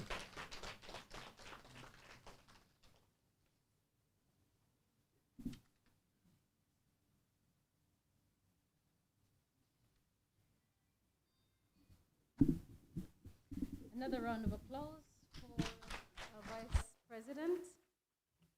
I think we can do better with our hands, by the way. You know, when you see women in certain public spaces and let me give an example of Kiseka Market in Kampala. When you see women there making noise about something good that has happened to them, I think they really sound much louder than we are sounding here today. So a very big round of applause to Her Excellency, the Vice President of the Republic of Uganda. See, that sounded much, much better. Even when you see women campaigning at political rallies, they really sound so energetic. That's the energy we should be bringing into this room today, because there is so much to celebrate, not just in Uganda, but across the East Africa region when it comes to women in leadership, in political leadership today. The President of the Republic of Tanzania is a woman. The Vice President of the Republic of Uganda is a woman. The Prime Minister of the Republic of Uganda is a woman. We do have women leaders in Rwanda as well. We do have women leaders in Kenya playing pivotal roles. The Minister for Foreign Affairs in Kenya is a woman. In this case, in Kenya, they're called cabinet secretaries. We also see many other women in different ministerial positions, political positions across the East Africa region, playing that big role. So congratulations to all the women in political positions and those who are coming up, and pray for us who are coming up as well. So with that said, though I do not know how that would go, I think I'm best positioned in the media, asking the tough questions. That's where I think we best fit. So with that, it's now my honor as well to invite Dr. Maggie Chigozi once again, who is the board chairperson of Akina Mama Africa and the executive director of Akina Mama Africa. And as they both make their way here, would also like to invite our Vice President, Her Excellency and Major Jessica Alupo, because we'd like to present her with a gift right here. This gift has been specially prepared for you, Your Excellency, by the gifted hands of Sekela Mwaipaja. And I think that you are going to actually love it. So, Dr. Maggie Chigozi, would you like to add a few remarks as we present this gift to Her Excellency? Your Excellency, our Vice President of Uganda, Madam, Your Excellency Jessica Alupo, we are so honored that you took the time to come here and share with us and advise on the way forward and what we should focus on. We are truly grateful as the women in this congregation from so many countries. We are happy that you took the time. You have so many things to do to be with us. We do have a gift for you, which I hope will remind you about this convention that has been put in place by the women of Africa.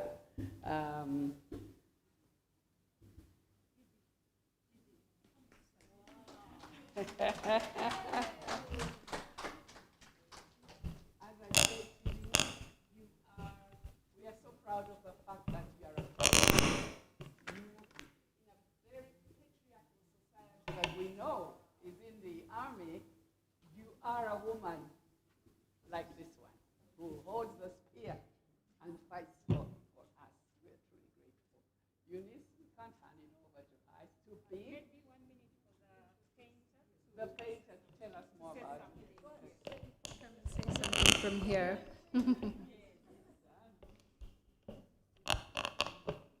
Hello. First of all, I feel very honored to be here, and I'll go straight. First of all, I would really like to thank Akina Mama Africa for the opportunity, and I would also like to thank my fellow artists. So we painted 2 women. Akina Mama of Africa reached out to me to make a painting, and then I realized it will make much more voice if I involved my fellow young women artists, because we need spaces like this. So Jessica, thank you for all the time we dedicated, and thank you very much for accepting the present. And I actually do not know what to say.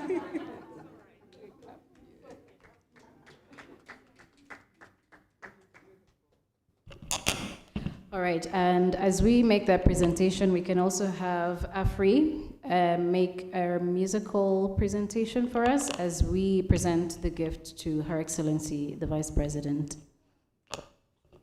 So a round of applause for Afri and also for Her Excellency and our gifted artist here who put this painting together. It's very, very beautiful.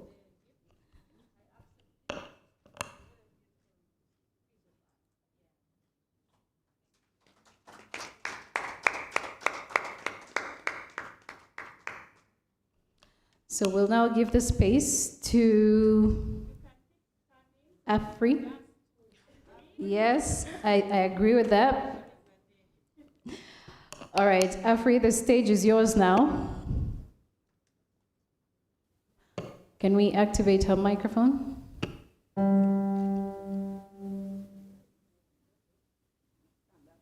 Let's be upstanding.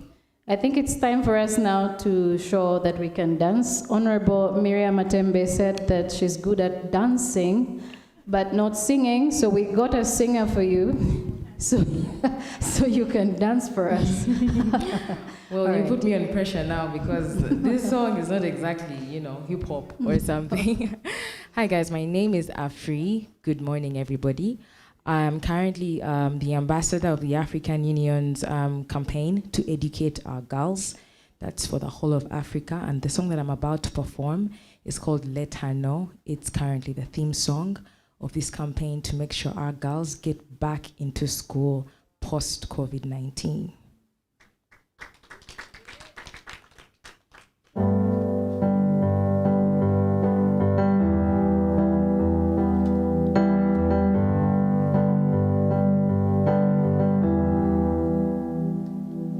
They say shut your mouth about the things going on in your area, girl. They say you're too weak, too vain to care. They say your heel's too high, your skills too low for you to know. Well, that's just what they say. But who is this African girl?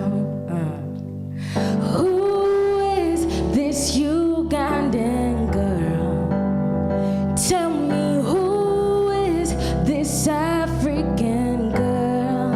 Yeah. Do we know, do we know, do we know? Oh, do we know, do we know that it's too much for her to bear? When we say that she's too dumb, just plait her hair.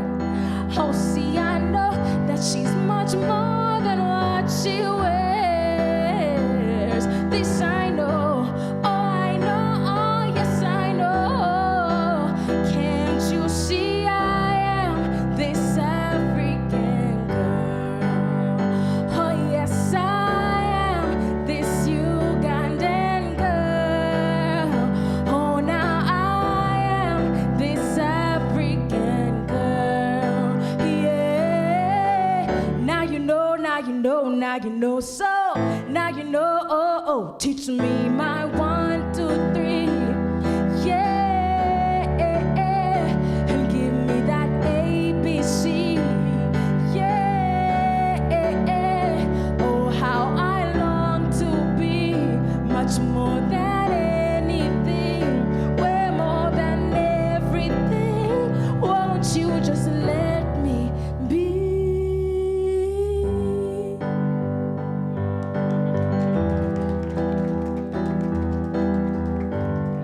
She knows all the words to the song. Can you join me, please? I am this African. Yes, you're doing well. I am this Ugandan girl. I'm this African girl. I am this African girl. Yeah. Let me know, let me know, let me know. Oh, let me know, no, no. Empower this African. Put your hands together. Empower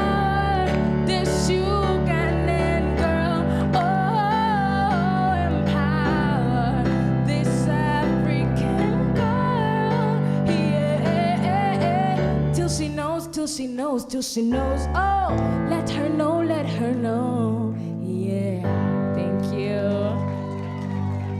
Thank you so much.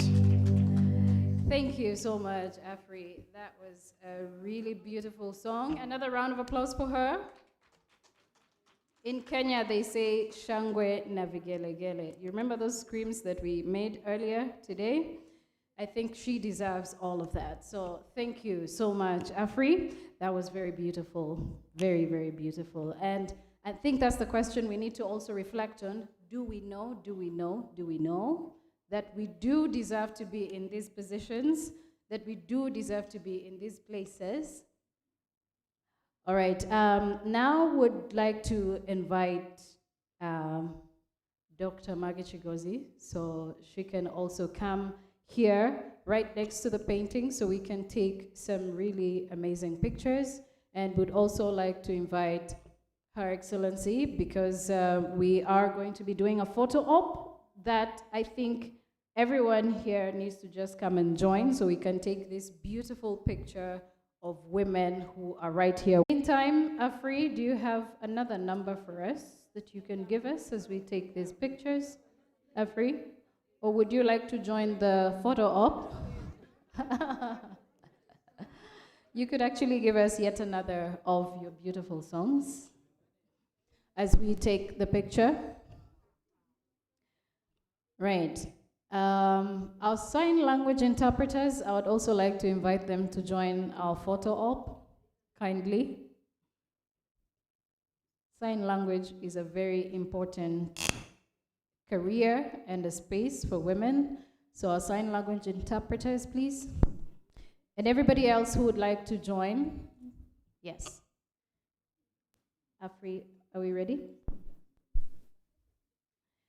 Okay, there's something people say when they're taking pictures, and I know we're wearing masks. They need to be left on. Yes, protocol says we need to leave our masks on. So, but you can smile through the masks. I'm sure the eyes can tell when you're smiling. All right, Afri, over to you.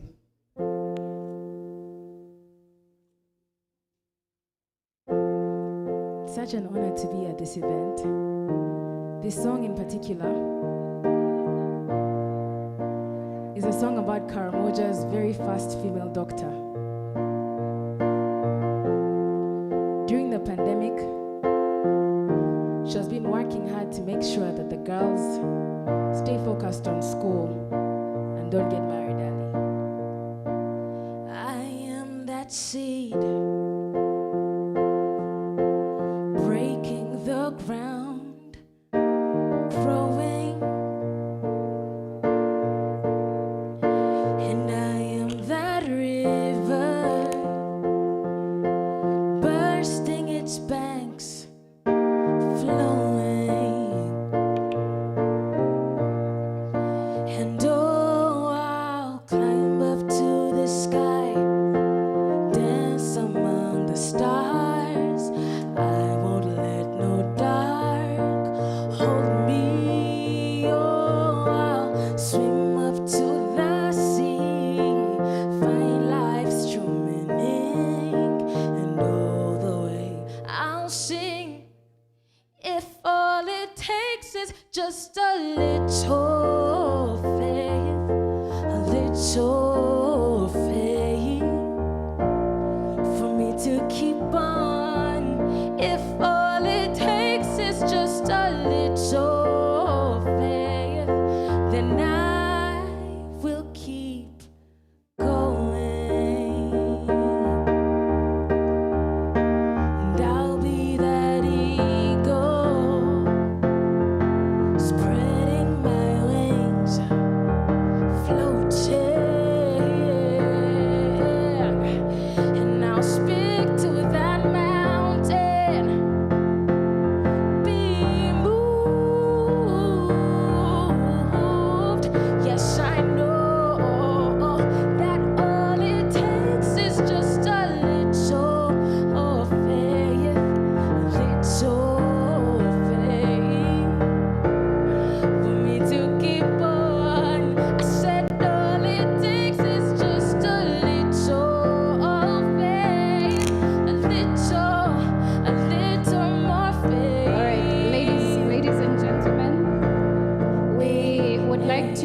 give a round of applause to Her Excellency, the Vice President of the Republic. And she's now making her way out. Thank you so much, Your Excellency, for making time for this event. We really do appreciate your presence here, and we give thanks to the government of Uganda for allowing women participation in political leadership as well. So thank you very much. And to the rest of us, I believe that we are re-energized about women's position, what women can do. And I just want to go back to a few words, a few lines that Her Excellency did mention. She said that women can do as well as men, or females can do just as well as men. And that is also part of why we are here, to look into women political leadership and how we can transform this and allow for more women participation in political positions. So, ladies and gentlemen, I would now like for us to go on with our programming. And I also want to give special thanks to those of us who are joining us online, who are joining us via Zoom, and also streaming us on YouTube. That is on the Akina Mama wa Africa YouTube channel. Thank you all so much. Remember, we're just about to get into our panel discussion with our panelists, Odunayo Esther Adelusi, who is the co-thematic leader for governance at Gender is My Agenda campaign. And also, we're going to have Sekela Mwaipaja, who is a young woman leader from Tanzania, who is also the artist behind our painting that we presented to Her Excellency, the Vice President. And we do have Ms. Adekemi Ndiele, who is the United Nations representative here in Uganda. So those are our panelists for today. So as we prepare to go on with our conversations today, I would like that we pay attention to these panelists. So without much further ado, allow me to invite these panelists, particularly if they are here. Odunayo Esther Adelusi, who is the co-thematic leader for governance and leadership at Gender is My Agenda campaign. A round of applause for her, please.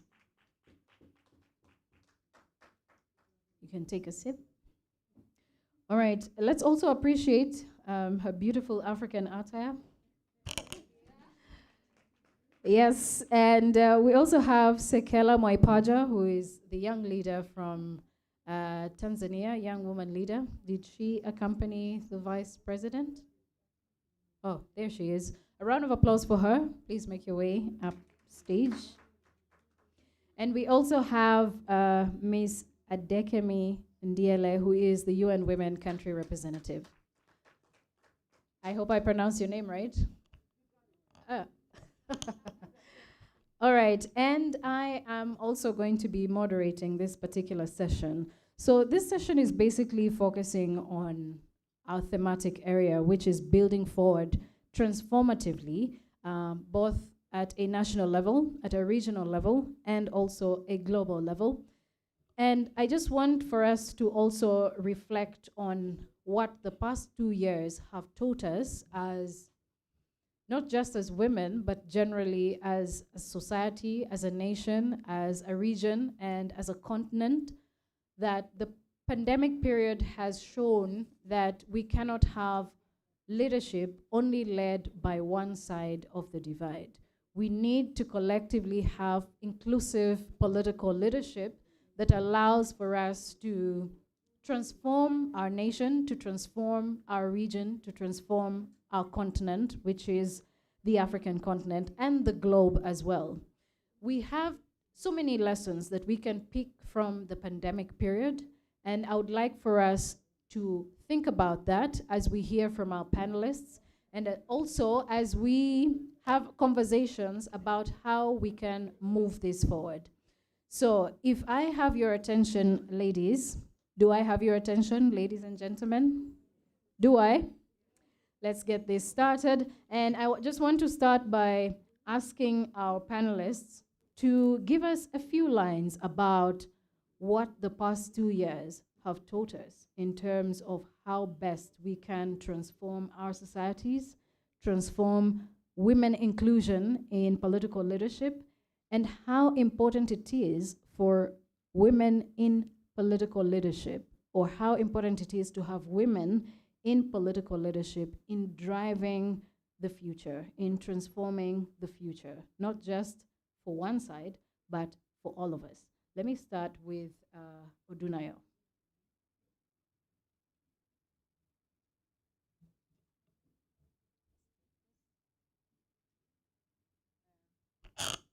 Are the microphones upstage switched on?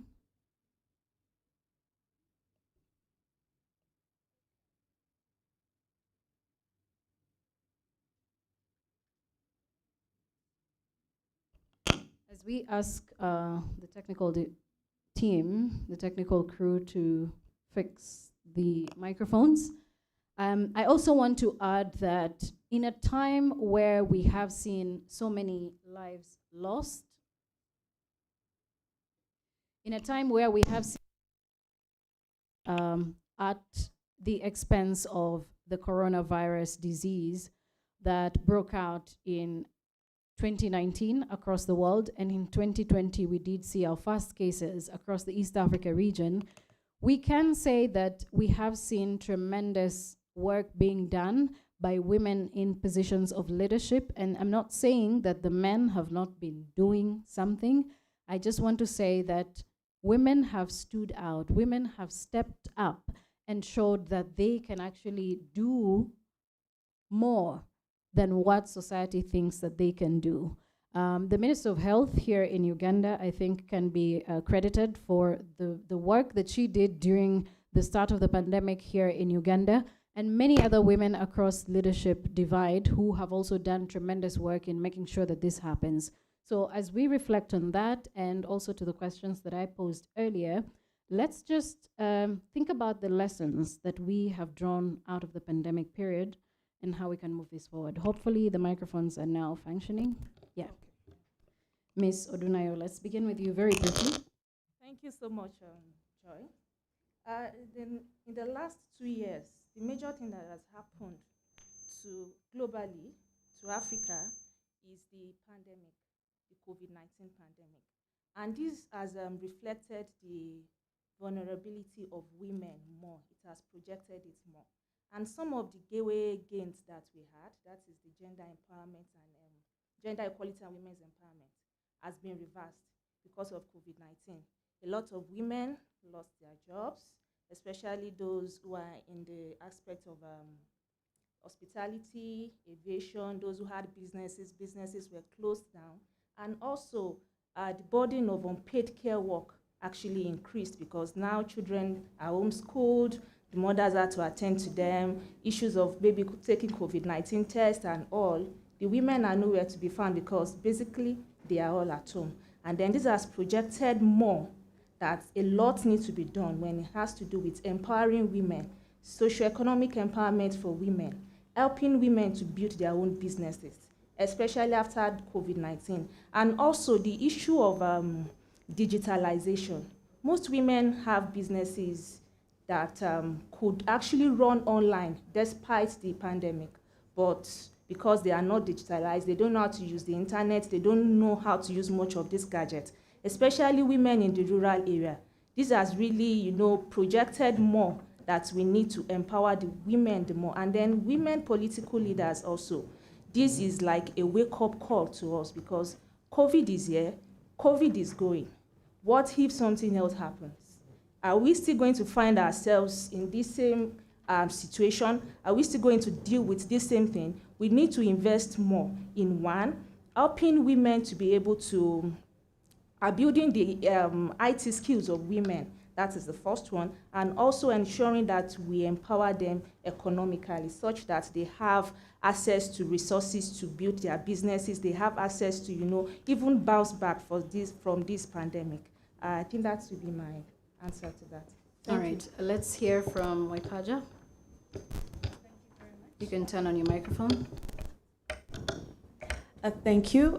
So in the past 2 years, what I've learned the most is that how women are treated offline actually translates to the same experience online.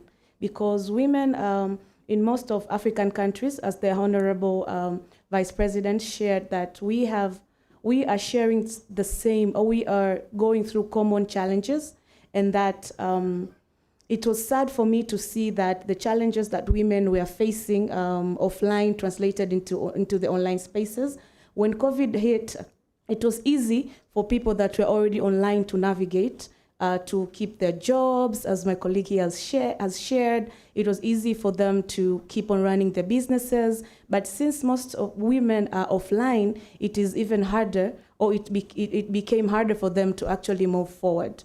And after the breakdown of COVID-19, we had a lot of strategies that were now bringing women massively online. And that, in one way or the other, had its positive and negative effect, because women are not safe offline. And when we were working trying to bring them online, it was also creating some sort of challenges, because we all know how unsafe online spaces can be. I witnessed a number of women that had to lose some of their money that they have invested, because there are a lot of people that were trying to steal from them when you try to actually communicate what you're doing, because offline women are actually expected to be, less vocal. And when it's an online spaces, it's the same. So they actually face the same kind of violence, and now we call it online violence. So I would say we have to actually make strategies to make sure that if something else hits, for example, scientists are telling us to actually learn how to live with COVID-19. Now that we are learning to actually live with it, we have to make sure that we are creating safe spaces for women. For example, I would say one of the things would be training for actually women to use these digital spaces correctly, so that they don't harm themselves or other fellow women or other members of the societies. We have to actually train them on how to actually exist online. And also, I would also call out for organizations that deal with the network cellular companies to also make sure they put strategies in place to create safe environment for women to actually transition to the online by making access to the online spaces affordable. And this also calls for the government to make sure that the devices that will increase women access online to actually be affordable. So I would say the devices first, and then the affordability, and then educate the entire society on the importance of having everyone online, so that when women transition to the online spaces, it is safer for them. So that. All right, Ms. Adekemi, now is the time for you to tell us if we really are on the right track, because the United Nations has done so many studies, so many reports as well about the different, African nations. We have Anglophone Africa, we have Francophone Africa, and we both have our differences, but we also have uniting factors. In terms of political leadership, where do you think we are at the moment? What do we need to do? Using, the experience of the pandemic period, how do you evaluate women's participation in political leadership? Thank you very much, and thanks to the organizers for inviting UN Women to this very important discourse. Let me start from the World Economic Forum and a research that was conducted last year. Of course, the pandemic started last year. The research revealed that there is such a wide gender gap in almost every development context, be it in education or politics or agriculture or technology, especially, just like she was saying, access to the internet. What happened was that COVID drove the gap even wider. So the World Economic Forum conducted a research, and I'm about to give you some very scathing numbers, and said if we continue along this trajectory of the gender gap without accelerating progress for women, for the next 257 years, we will be at this game. However, if we're able to accelerate progress for women, we would do that within 99.5 years. I don't expect that any of us would be here in 99.5 years. So what the World Economic Forum is saying is that we cannot but accelerate progress for women and girls. And what that means is that we must understand those gaps in the first place. What are the causes of the gaps? How wide is the gap? For example, within the context of education, we know the current context in Uganda and in most African countries, how the pandemic has created such a wide gap in the context of education. And the new pandemic of teen pregnancy is creating a problem for education and for sustainability of education and retention in education. And of course, we know that education forms the bedrock of society from which development would erupt. So if we do not accelerate progress for the next to accelerate progress for the next 99 and a half years, we will be at this business. So what does this mean for governance? What does this mean for development practitioners? What does this mean for government? What measures need to be put in place? These things are mind-boggling. And without knowing the numbers and without research, adequate research, to highlight what the gaps are, what are the challenges, where are the problems, we would continue around this space. Well, I've been in development work for about 20 years now. And when I started my experience in development work, these same things, of course, we know the Beijing Platform for Action this is the 27th year. Since Beijing, we have been talking about the same things. And we've been talking about those 12 critical areas of concern remain, again, the same critical areas of concern for all of Africa and all of the world. So the bottom line is, what can we do to bring about transformative change? And it takes a concerted effort. It takes efforts from not just women's groups, which have been fighting and pushing ahead, but then we now need to have very concrete policies and laws developed and implemented so that institutions begin to move forward with this agenda. So I'm not sure how many of you heard about the Gender Equality Forum that happened that concluded in Paris in the month of March this year. Yeah. And it was about giving a big push to the gender equality agenda in 7 critical areas. Some are women's peace and security, education, economic justice and rights. There's so many areas that women are behind. And investment by global partners in these strategies and supporting women's groups down to the grassroots level is critical for there to be a change in development across the world. Thank you. I love that. And I think also the constant reminder that many of us women need, not just here in Uganda, but generally across the African continent, is that constant reawakening, that constant reminder that we are capable. Because we come from a history where we have been subjected to so much of decision-making being made on our behalf, and that in a way has affected how and how much women are able to participate in political leadership. So I want to hear from a young woman leader from Tanzania. I mean, yes, we do know, we now have a female president in the United Republic of Tanzania, But what exactly does that mean for you as a young woman? What are the young people in Tanzania saying about this? What are the young women saying about this? Is it just that they think this is something that happened to the country because it happened? Or do they actually think women are capable of taking up these positions? Turn on your microphone. Keep on forgetting. First of all, I would say it is one of the most exciting time to be alive, especially as a young woman, and also as a young woman leader.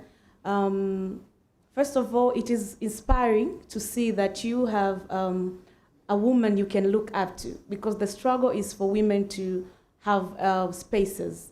And then right now, we are actually living in the history that our grandchildren and the generation that follows will learn about it. So that's the first thing. And the second, it's very powerful, because the president that we have right now is trying to make spaces for more women to come in. Right now, after 60 years after independence, we first have the first female defense minister, Her Honorable Tax. It's actually revolving, and for us, it means that the future is finally here. And from the painting that I made with my colleague, we wanted to show that we have we feel powerful and we feel empowered. First of all, to be led by women. As you said, we are feeling like women can actually do it. What was missing is the chance to actually do it. And she has been taking the country in a different direction from the previous presidency. And you feel her, we actually get to feel her as a person, as a woman, and as a president, which actually brings light to first of all, to the movement and to the belief that women can actually do it. Because we had a number, as a young woman leader in social medias, we had a number of people complaining that women cannot do it. Yes, they can be presidents, but the second best. But now that we have a living testimony to us, especially to me as a young leader, it has brought more light. It has empowered me to keep on fighting and to keep on raising voices that we can, and to also make sure that I am also an example for people that are also looking up to me. All right, I like that. I want to come to you, Odunayo, because you are the core thematic leader for governance and leadership when it comes to Gender is My Agenda campaign. And this is, I think, the 36th year we are going on about this. And in addition to what Ms. Adekemi also mentioned about the Gender Equality Forum that happened in Paris this year, there's so many unanswered questions that we are looking at. While we are seeing so much progress on inclusivity of women in leadership around the world, we are seeing slow progress on Africa, or rather on the African continent. How do you think that we can step this up? How do we, I don't want to use the word leapfrog, because it kind of makes it now a business issue, but how exactly do we step this up? How do we have more women included in political leadership?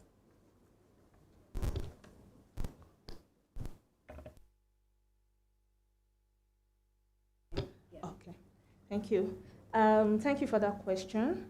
This question you asked has been the major worry of women leaders, especially civil society organizations that have been pushing forward and being in the forefront, fighting for gender equality. And most times when we make policies, we agree on certain ways to go. There are issues of probably evaluating how far we have gone. Where are we coming from? What have we achieved over the years?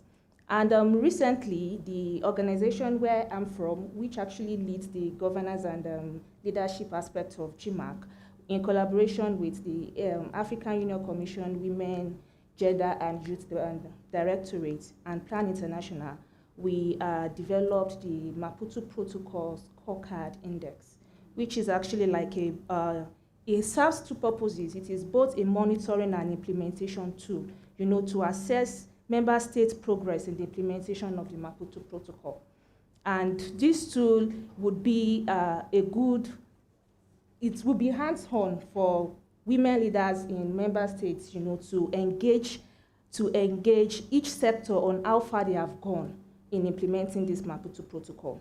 This tool will help, to monitor, it will help to identify gaps. It will also help us to shape implementation strategies when it comes to strengthening women, strengthening gender equalities, women empowerment, and also women's rights. That's what the tool is about. So such tool will be hands-on for them to monitor what is happening in this sector. And because of the comprehensive nature of this Maputo protocol, it will ensure inclusiveness, because the protocol actually includes every aspect of women and every aspect of gender equality that you can talk about when you talk about inheritance, women's health, when you talk about issues of education, girls' education, and everything. So that tool is comprehensive. Tools like this will actually help us to analyze how far we have gone, and then give us, it is not just maybe words of mouth. These are fact figures of what has been happening in your country.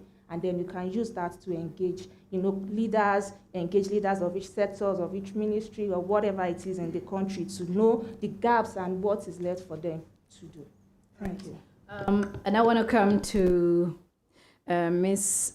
Adekemi, because I would like also for our audience to participate and ask questions. And for those who are following online, if you use the hashtag WomenLeadConf and then ask your question to a particular panelist, we will be able to have your questions answered. Ms. Adekemi, how can we accelerate progress towards women's political rights in the region? Because one, there is the fact that some women are aware of what their rights are, but then we also need to admit that there is a section of women who do not understand what their rights are even all about. So how do we accelerate the progress towards women's political rights in the region? And also, what exactly do you think transforming political leadership for women could look like if women are given the right space to evolve? Thank you. That's a lot together. But let me start from, I was reading the statistics about women's participation here in Uganda. And of course, this is one of the countries in Africa where you're edging up to 50-50. I think in women's leadership now on the cabinet, it's 43%, which is impressive. And also that rose in this year, and at local government area level, those positions are as high as 46%. So when we look at the question that she was answering earlier on, there's confidence if we have 46% at local level, where these women are known, where the electorate engage these women, and they know of their capacity and the capability, and it's at 46% at that level. And of course, we know that local politics is the legitimate pathway to go into higher level politics. Then it indeed, the critical mass is now being created at the lower level for that legitimate transformation to higher level of leadership. So I think it's a conspiracy of issues. It's not just about women not knowing their rights. That is inclusive, that women don't know their rights. It's true, but also the system is rigged against women. And in that context, even where women know their rights and have the wherewithal and have the opportunity, when you have an electoral system that doesn't create that level playing field, then no matter what the resources she might have access to, she may not be able to gain access into legitimate political positions. Give the example of a woman who's, because of the arrangements in politics at a particular level, she's told, you wait. You do it next election. Let us give opportunity to this man through that first past the post process. she knows her rights, she understands the issues, and she is knowledgeable about the issues, and she has the capacity to legislate on behalf of her constituency. However, the whole electoral process doesn't create that enabling environment for that woman to advance. So, as I said, it's a conspiracy of so many things, the social norms, the laws that are discriminatory against women, educational system. There's not available information or at the local level, lack of understanding of civic rights and duties. I would say civic rights and duties because it's a two-edged sword. I mean, there's so many issues that could conspire against a woman to be able to advance in politics. So having said that, we need to understand what transformation is. Because a lot of people talk about transformational leadership or bring about transformation. What exactly is transformation? And transformation has to do with systems, processes that advance in development and are sustained over time. So first of all, you have systems, you have processes, and you have the sustainability over time. So systems, institutions, they outlive human beings. And if only laws and policies can be put in place to support institutional change that would outlive human beings, then we'll begin to have that kind of transformational change that we anticipate. And then we'll be able to address those issues that the World Economic Forum is saying the gap is widening. And once those systems are put in place, we would begin to work with traditional leaders at local level. The importance of engaging men, of course, who are in positions of authority is critical. And I know that many men want to bring about a change. But one of the feminist mantra is nothing for us without us. So the issue is about working with women and to identify those gaps and to identify the issues that hold them back, and them collaborating with those women and not having your own parallel agenda, but collaborating with those women and supporting their agenda. And I would like to wrap up by saying, women now need to understand that they hold an independent constituency across party lines, across ideology, across different areas. Because of the things that women suffer that are similar across the world, there is a women's constituency. And the time has come for them to realize that it doesn't matter what party we're in. We need to band together and address those norms and those issues and those fundamental things that continue to perpetuate women's lack of access to resources, women's discrimination within the society. Working within that women's agenda is critical. Thank you. Now, I want for us to open up the discussion to our audience as well.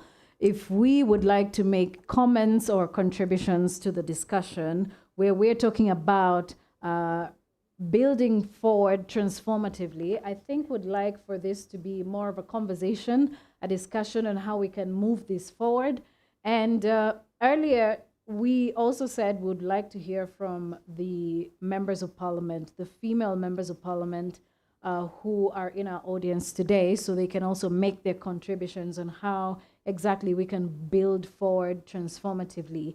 And I want to possibly pinpoint to our honorable members of parliament who are seated right here on our table to also participate in this conversation, because for us to be able to transform our political leadership and women inclusivity, we also need to hear about what exactly is happening on the ground. How best to know that than hearing from our members of parliament. So let me hear from our members of parliament seated right here. You can turn on your microphone and also contribute to our conversation here. How do we ensure that we are building forward, allowing for spaces for women to participate in political leadership? I'll start from here. Thank you very much. You're welcome, everyone. Thank our panelists.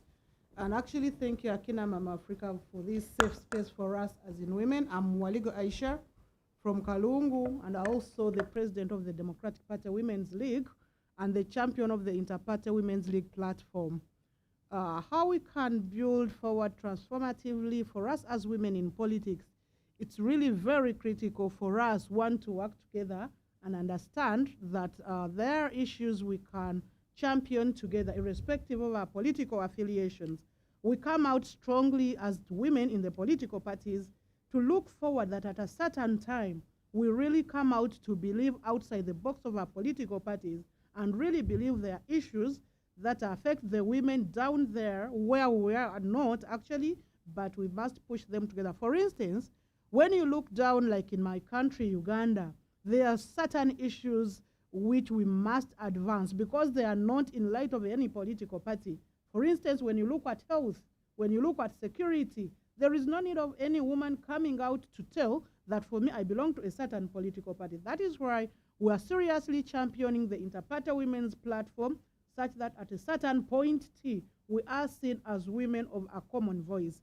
And then as we build transformatively as a team, really, we need to work out very collectively to ensure that we put a stance to the electoral reforms, because when you look at the reforms within our country, there is a way stringent to women participation.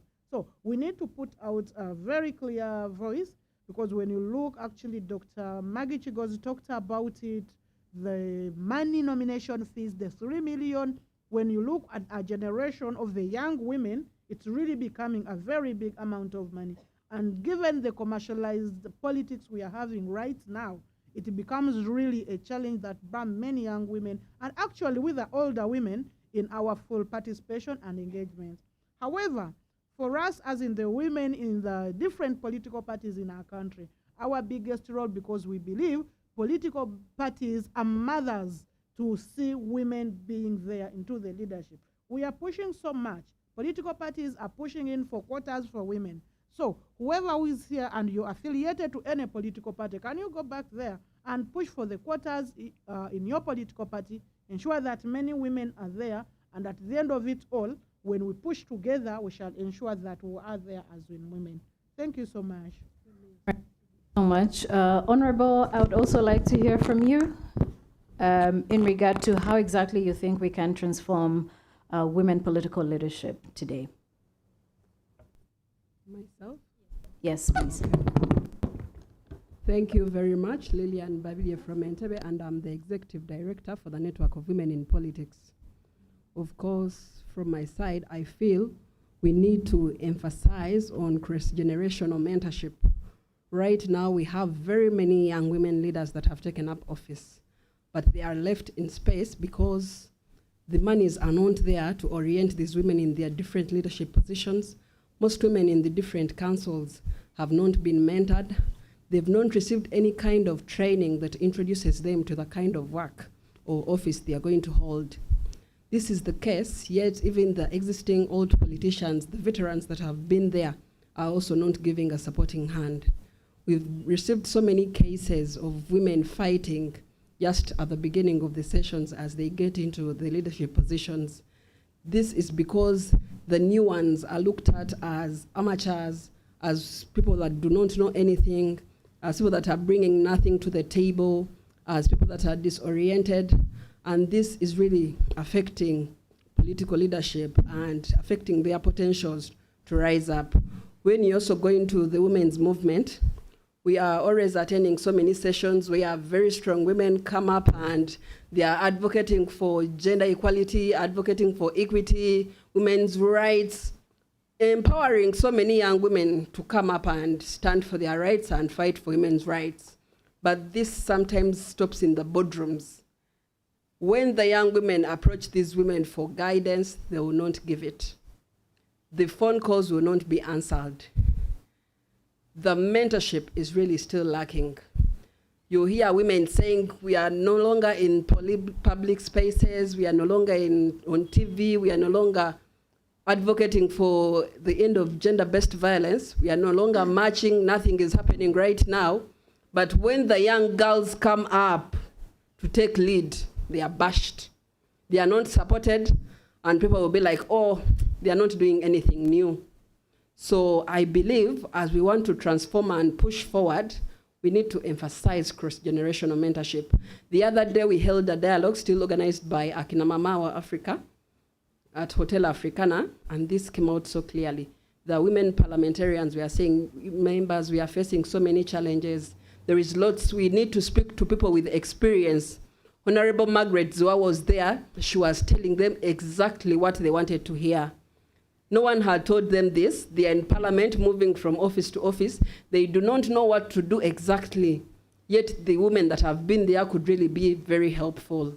So I believe as we push forward, let's emphasize cross-generational mentorship. Thank you very much. Thank you so much. Sorry about that. So I also want to hear from the other ladies in the audience, and yes, I will give an opportunity to the good lady at the back there. Kindly, I would really appreciate it if you introduced yourself and then make a contribution or pose the question as well to our members of the panel. Okay, thank you, Dora. My name is Sophie Karo Wanyenze. I'm an Awili alumni and an LGBTQI activist. So, so personally for me, the only way the transformative movement in politics can move is if we are making sure we are not leaving any woman behind. We are making sure we are including minority and marginalized women in the spaces of politics, because we have those who are actually pushing for this, and they are really passionate about politics. And then another thing is, how do we make sure we incorporate intersectionality in all the politics we are doing so that the discrimination part goes away? Because what I know is if we are aware of intersectionality, we can better acknowledge and ground ourselves in appreciating who we are, all the different women that are in the spaces. So how do we make sure, even in our programming, even in our political agendas, even in what we are doing out there as women leaders, we are making sure no woman is actually left behind. Because if we leave even one group behind, they'll use that as a vulnerability and they will actually press down the whole women's movement. So how do we make sure we leave no woman behind? Thank you so much. All right, thank you. Anyone else who would like to make a contribution? Yes, Honorable Monica. Thank you very much, Joy. I just had a few issues also to put across. The first one, Madame Waligo already made a submission on it in terms of championing a common agenda. I think that as women, we still need to utilize the opportunity of advancing one common voice, because when we scatter our voices, this one is talking about the other and the other, the people that are listening, which is our public, which we are still dealing with in terms of breaking down the patriarchal barriers and all that, will not understand what we are advancing. So we need to advance a common agenda and designing it around priority issues that we need to advance in our various countries. In Uganda, we are in a process right now of trying to build a common agenda that our parliamentarians are going to advance. And we are in that stage. I think tomorrow we shall be having a conversation with the current members of parliament in terms of designing a common agenda that they will champion over the 5 years since Uganda has just got a new parliament. But it has given us experience over the years that when we speak in one voice as the countries, we are able, women in parliament, women in civil society, putting together our voice is very, very important. And also engaging the public in terms of public discourse and understanding the issues that we are standing for during that season is very critical, and it can take us far. Now, in transforming affirmative action, we are in a discussion right now where we are reflecting on the relevance of affirmative action and what more can be done in terms of transforming it. And we think that, yes, affirmative action has been able to bring us this far, but in many ways it has stalled. There is not much increment that we are getting, except that when there are new administrative units, then the number of women goes up. So we have oscillated between 24% to 35%. We've not gone beyond that. And in Africa, we have just about 10 countries that are in the range of 34% to 61%, that being Rwanda, and the last this side is, I think there is a country below Uganda in terms of the percentage. but Uganda is now second last in terms of the numbers and percentages in parliament, which is not good because Uganda has been one of the first to implement affirmative action, and yet some other countries have gone ahead of us and stalled. Now, what is happening in Uganda, which has implemented affirmative action over a long period of time, is that we seem not to understand now the impact of affirmative action on women. The size of the constituency is alarming. It is too much. You spend more resources campaigning, more time campaigning, more time working, more resources working. And yet, research is showing that women are quite effective in those seats more than men because they try to touch every corner of their constituency. So what does this mean for an ordinary politician who is in affirmative seat? It means that you're going to spend more time serving this constituency. You're going to outdo yourself. You're working so much, you're spending so much, and this also will result into poverty in the long time for these women parliamentarians. So in a way, we need to find a way to spur more women out of affirmative action. But we can still maintain it as a quota that we still need. But we need to encourage more women to step out and spread out, step out of affirmative action, but also to spread out in the direct seats. It's not going to be an easy thing. It's a space we have to fight for. And I want to challenge the women that are in this room that space is for us to occupy. It's not until we step out by our own selves. No one is going to push us to those seats. And yet it is doable. It is achievable. And I would like to encourage women across the continent, in Uganda here, to try to neutralize these spaces. We need to get the parity. The parity that we are talking about is not going to come on a silver plate. Right now we are talking about 34% for some very few African countries. But we are talking of a 50% parity in the long run or short term. But statistics seem to show that it will take us 130 years to achieve parity. How are we going to achieve that? And I don't believe that there is any African government that is going to expedite those things quickly the way we are hoping. As we advocate and advance for our position, we need to also inspire more women to challenge these spaces and go for the seats that are mainstream. We can do this, women. We have become of age. But that comes in with what my colleague here is talking about, mentoring. I think we've been very weak in this area. We need to be deliberate and intentional in terms of mentoring women, because through mentoring, we shall be able to multiply more women that can be able to spread out and go and dominate these spaces. Finally, the issue of occupying these spaces.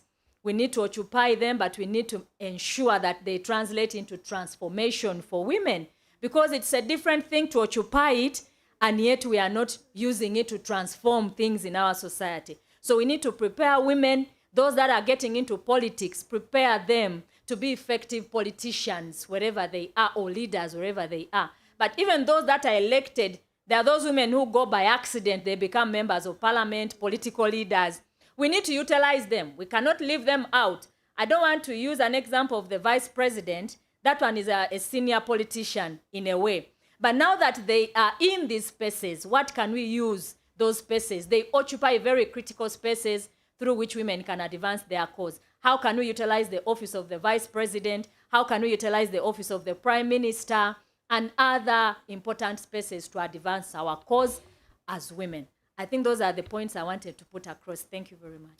Thank you very much. I'm going to take, I don't know how much time we still have, but I actually would like to ask that maybe we take one more response from the audience and then come back to our panelists as we get also their responses to some of these issues. If you would allow me, I'm going to probably take the panelists' views first before we can come back into the audience, and probably the timekeepers would allow me to cross over just by a few more minutes.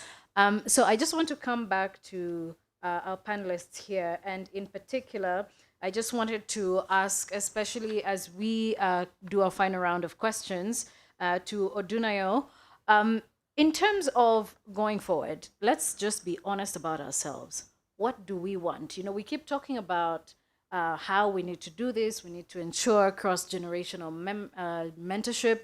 We also need to ensure that we are stepping up and spreading out, just like Honorable Monica has said. And we need to also look into the electoral reforms that we have in our different African countries. Do they favor women?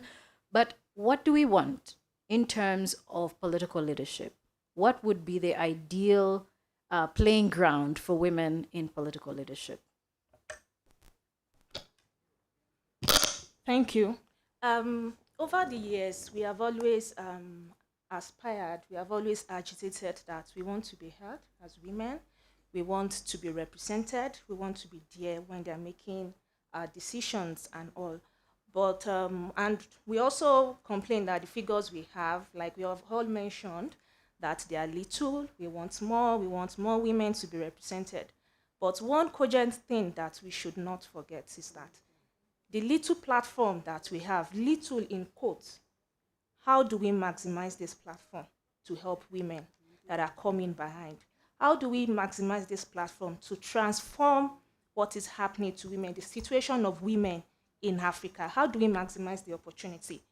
One of the things to do is to look at issues of institutional reform or institutional strategy. When we look at, for instance, when you're talking about the issue of gender-based violence, we could be looking at, women in leadership that are currently occupying the positions now.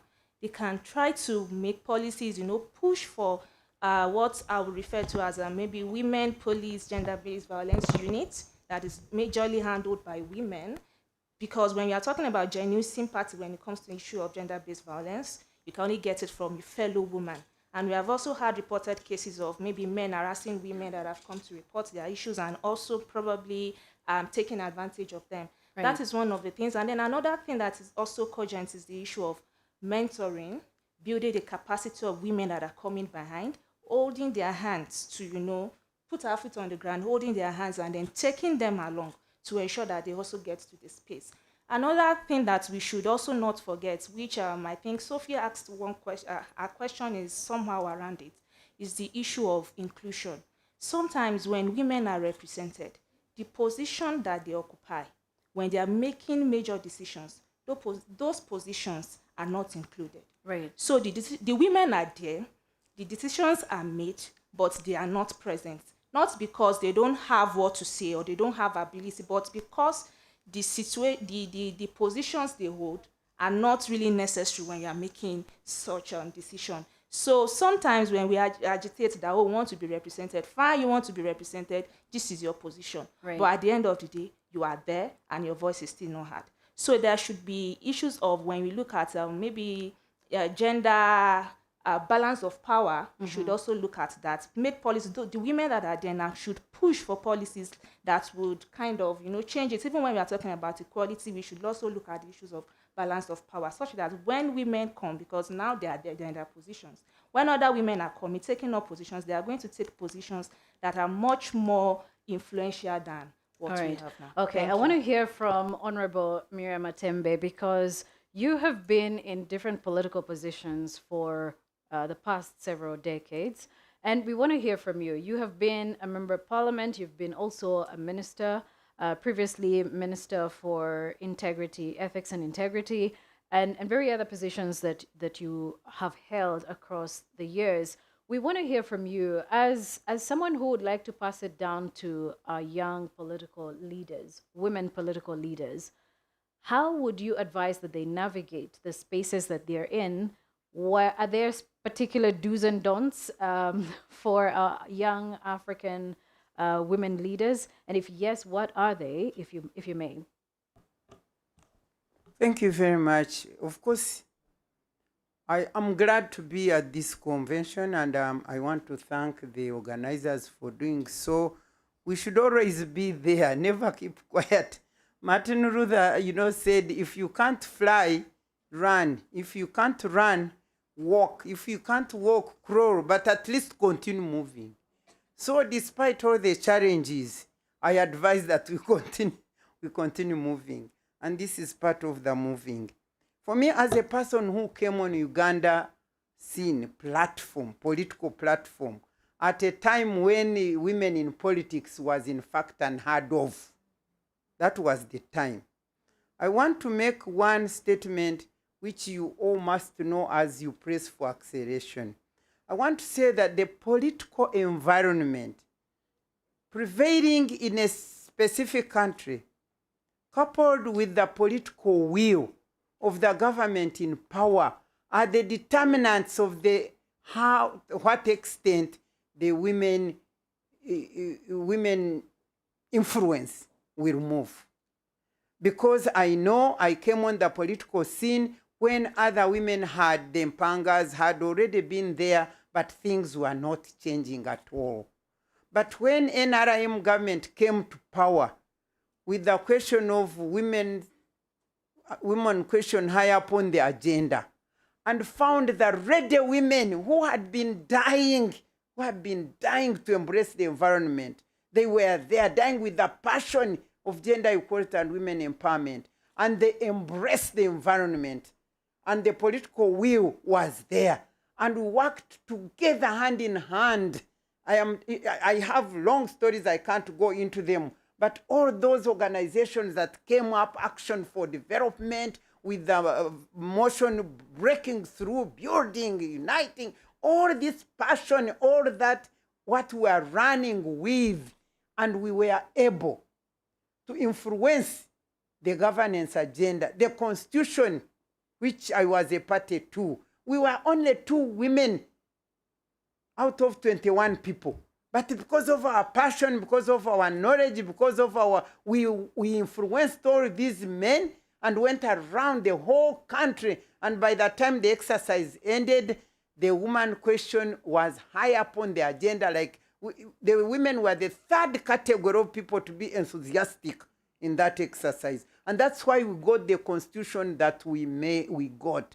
And of course, the women in CA, who were just 56, but out of like 300 people, but were able, because who were these women? There's this one who sang and said, you know this girl.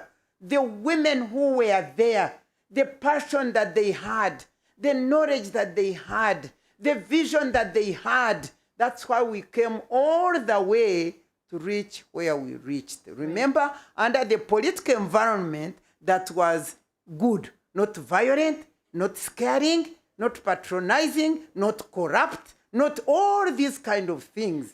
Now, when those things came in, the political environment of patronage, which causes fear, the political environment of corruption, which makes elections too expensive, the political environment of corruption, which decides which women must go at the expense of the other, which actually ruled out the women, those very women, like Monica was saying, who run with a passion, who are capable, who are what. Let me give you one simple example. I tried to contest for elderly seat, because when the seat came up, I said, surely the elderly people are suffering. I'm the right person to go and talk for them. To advocate for them. And I went there. You should have seen how they bought them in patches. I mean, bulk patches. I sat there, I said, hey, wait a minute. And I can assure you, the woman they elected, you don't know her. I don't think you know her name.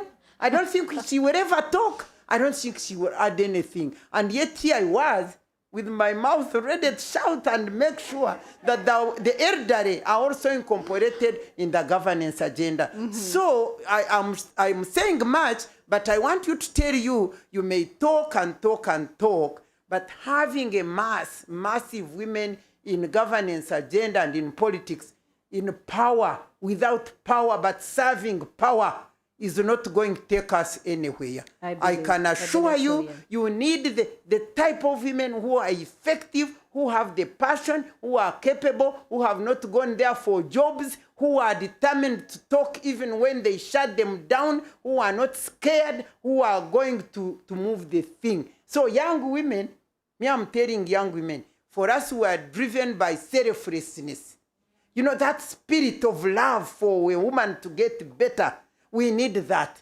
If you young women are driven by getting jobs also and being there, you are not going to break through anything.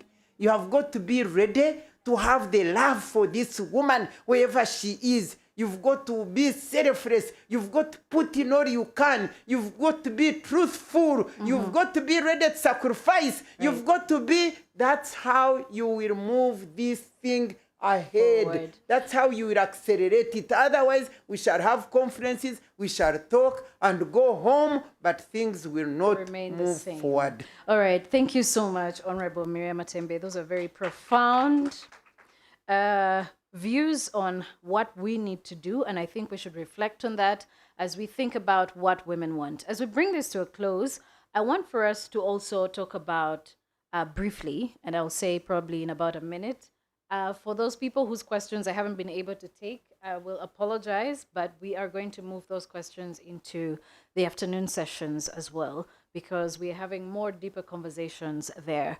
I want to start with Moipaja, and as we bring this to a close, young women, what if you could mention the 3 things that you would want availed to you as an enabling environment to inspire you to become women in political leadership? What would they be?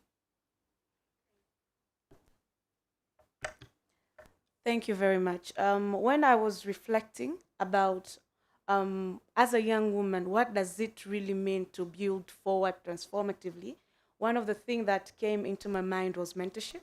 And I would like to highlight that I am a living testimony of mentorship. I've been mentored by a program by TGNP Mtandao back in my country. And I was also mentored in a program that was led by Akili Dada and funded by Global Fund for Women. And that has really transformed my life from the way I think, from my commitment to the movement, and to also actually make sure I grow. So imagine the Honorable Miriam Matembe there having 10 women behind her back that she's mentoring. You can imagine how powerful you can imagine how powerful those young women are going to turn out. So first of all, I would say mentorship, because it actually creates environment where you learn from a person right away. Mentorship is going through the experience that a mentor has already gone through. So it actually saves you time to learn, and it actually exposes you to places where someone has already been there. So Right. through this process, I was exposed to very powerful women that transformed to how I grew up as a person. All right, And let's get to the second and the third. Okay, and the second thing, I would say, as a young woman, I need more women in influential spaces, because I believe they are the reasons to make decisions that will actually affect me in the movement and as a person. So I would need younger women, older women, adult women in the influential places, because there are the places that they actually make decisions on what actually I will go through, what actually I will experience as a person. Right. If we have women in big decision-making tables, we will have money going into investing on the growth of women. So we will have programs that are funded to actually bring more young women to spaces if we have women making decisions. Okay. The And third the third? thing I would say is financial resilience. So in the painting that was shown here today, a woman was wearing a turban in yellow, and that represented yellow represents minerals, and it also represents finance, like money. So if we actually increase women's financial resilience, it will also increase and the ability of, first of all, women to take lead, women to actually be in spaces to make decisions and to actually control their lives, and that will actually contribute to a greater generation in Thank the you very future. much. I would like to hear from our campaigner, the core thematic leader, Okay. when it comes to Quickly, gender is my agenda. Okay. Yes. Quickly, I would want to list 3 things. Not 3 things that are peculiar to me, but peculiar to young women. Right, right. One, what I would want to agree with what she said is mentorship. And mentorship, I mean, in the area of building the capacity of women, giving them skills, building their confidence, because there are situations where we have women and then you have men, and then there is a position that is open, and then you see the women pushing the men forward to take up the position because they don't believe in themselves, and they don't even have the capacity to function in that position. That is one. Another thing is policies that give women an enabling environment to thrive. And then thirdly is when we look at the makeup of political parties. The makeup of political parties, which is now grassroots, it's not friendly for women. They don't really accommodate women. And then when you look at the financial commitment that it needs to even get into these political parties, and then also awareness, grassroots strategy now, awareness amongst the community, because most times when you see women going into politics, especially from Nigeria where I come from, and you're a young woman, then they look at you somehow that maybe you don't know what you're doing, or maybe you don't have something to do with your life. It starts like That's that. every young person's problem. Yes. Yeah. So there is that discrimination sort of. So when we address that, of course, it will encourage young women to join political parties, get their cards, starting by voting, at least exercising their votes. All right. I think Thank you so much. Thank you very much, Odunayo. And finally, to Ms. Adekemi, what can we do with the available resources to move women in political leadership to take up the positions they deserve? Let me first of all say courage is one big thing. And for that, I want to applaud Honorable Monica for her role in leading and championing the leadership of the bills that came to the House last year. I know it was difficult. Yes, please, let's applaud her. Because I've spoken with her personally, I know she felt threatened. I know she found it very difficult and challenging, but she stood in that space. And for me, creating that opportunity for others to come up is very, very important. And not blocking the spaces for other women to come up. Because I have heard from women who occupy very important spaces, either in politics or in positions of authority, that, well, I fought to get here, let them also fight themselves. That's not the truth.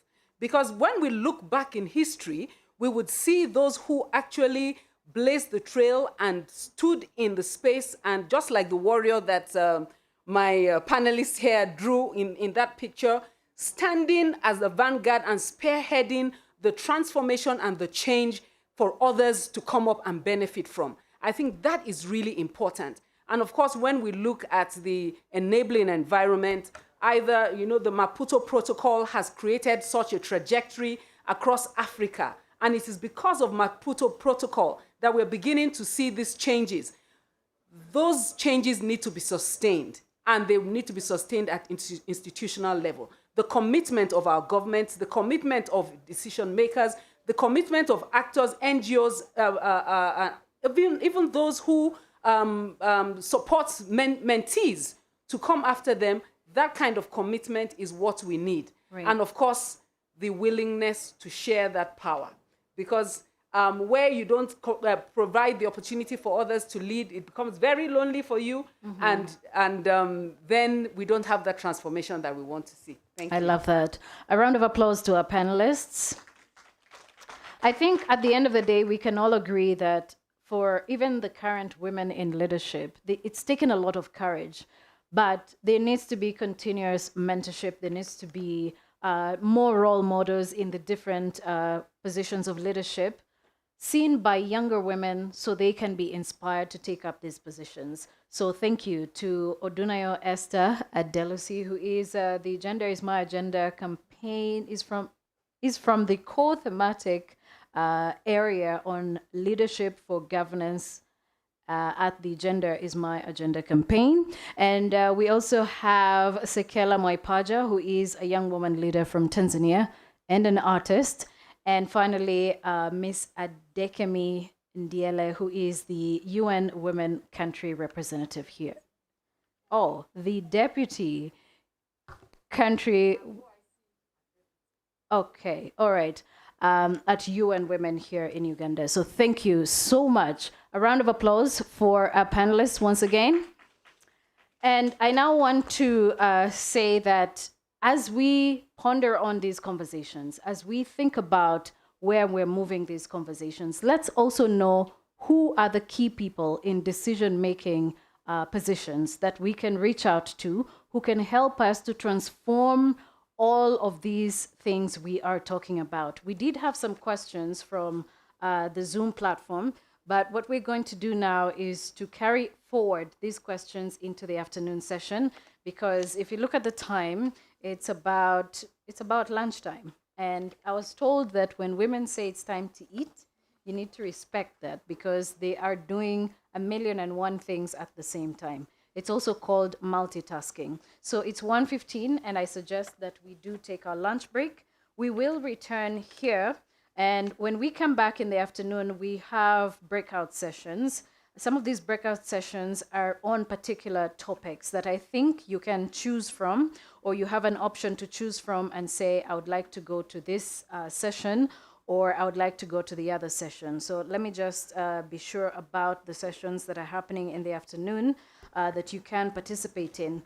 In the afternoon, we are going to have parallel sessions on promoting women's participation in electoral peace processes in Uganda, the Women's Situation Room, and we're also going to have thereafter the women's political leadership, how women are organizing for meaningful engagement in the Greater Horn of Africa.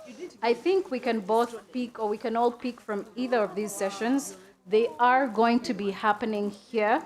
So we will have right after lunch the first parallel session on promoting women's participation in electoral peace processes in Uganda. It will happen here for about an hour, and then thereafter we will have the next one, which is on women's political leadership. So let's go out there, take a lunch break, and please do not forget to sanitize or wash your hands as we have our lunch. And then we will come back here at exactly 2 o'clock so that we can continue the program. Thank you, Joy. Just before we go for lunch, I'm going to request the cameras to switch to our other artist in the room who has been capturing our conversation in her artistic tool right there at the back, and also to request our artist, Isabella Mwebaze, to tell us what she captured in her art form. Over to you, Isabella. Where is Isabella? All right. Okay.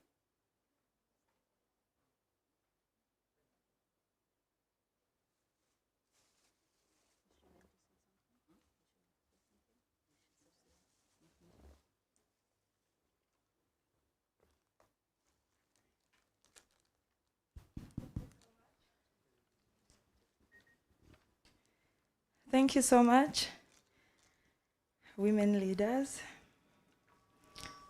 honorables around, all the women leaders in their different... I think I should switch them. All the women leaders in their different positions. Thank you very much for this opportunity. My name is Isabella Mwebaza Alice. I am a painter in Uganda, and my painting name is Bella Art. From the beginning of this session, I started out with a blank canvas. This canvas right here was white and primed and blank. I don't know if any of you noticed. And as soon as the conversation started, I started to capture whatever was discussed. All the voices that shared ideas were captured right here in this masterpiece that has been created in the past 2 hours. And thank you very much. And allow me to just take you through it step by step. As you see, it's not exactly complete yet, but we are almost there. We are almost there. I believe I was about to complete it in the next 10 minutes. But allow me to take you through it because it's 99% done. Like I said, all your ideas have been captured.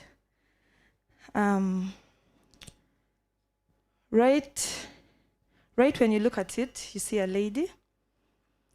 I think we can all see ourselves in this lady, in the different roles that we play in society. But from the way that her neck, her chin is up, she has her chin up and she has her eyes closed. Just that figure, that position, shows a burden. She's carrying a burden. But what is the burden? The burden is to represent all the issues in Africa. And we see the continent on her head, in her hair. That is Africa, our continent. And we have some of the issues highlighted. Once again, all these issues you have discussed in the past 2 or so hours. From the beginning, I like that our moderator talked about work-family balance. So we see it right here at the start. We see a weighing scale.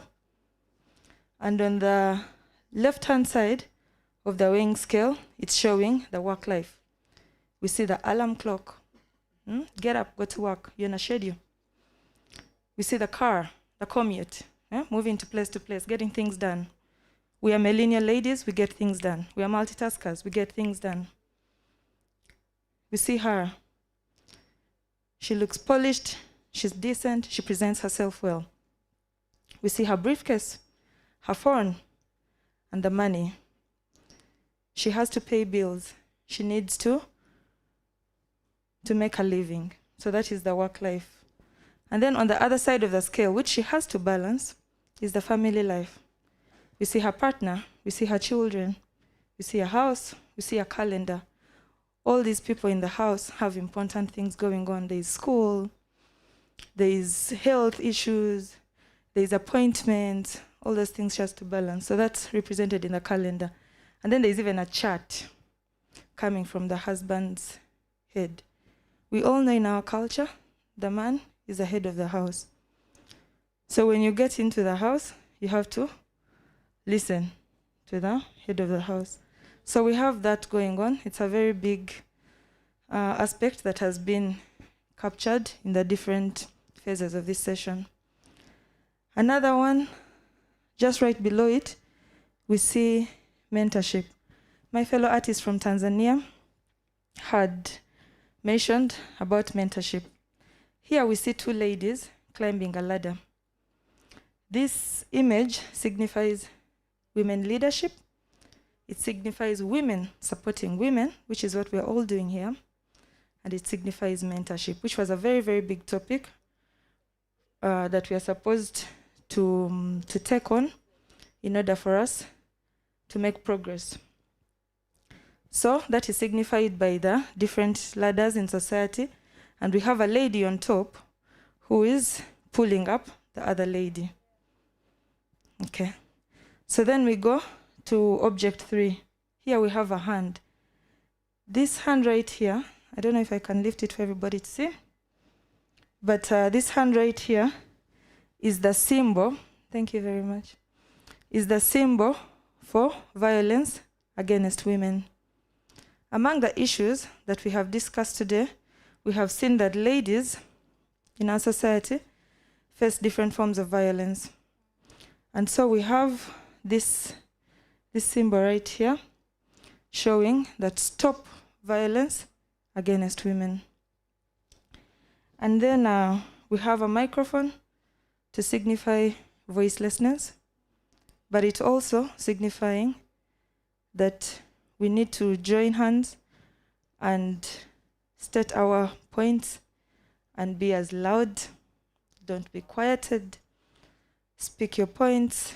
Tell them what you're experiencing, because most likely what you're experiencing is what we are all experiencing. So speak loud, and that is shown by the microphone. Then we have reproductive health right here. We all know as ladies, I think that one I should not talk too much about it. We understand that that is one of the issues. Then obviously, just to capture the current times, we have COVID-19 and its effect on society. So we have seen the masks, we've seen the virus itself, and so on. So this is the masterpiece that has captured all the ideas and the discussions that have happened this morning. And once again, I've been your painter, Isabella Mwebaza. Thank you for sharing. Thank you very much, Isabella, and that is certainly a powerful painting. I would encourage us, if we can, to support her work as well, in whichever way we can. You can do that in various ways. One, you can buy the painting. And secondly, you can also contact her to do some work for you. We support each other by supporting each other. So as we head out for lunch, lunch is just to your left. If you head out there, please sanitize or at least wash your hands with soap and water before you get into the lunch area. Let's enjoy our lunch. And how about we get back here by 2:15? Is that a good time? Is that a good time? So if we can get back here by 2:15, we can kick off our programming, because it's now 1:26 East Africa time. So we can go out there, have lunch for 45 minutes at most, and be back here in time for the next session.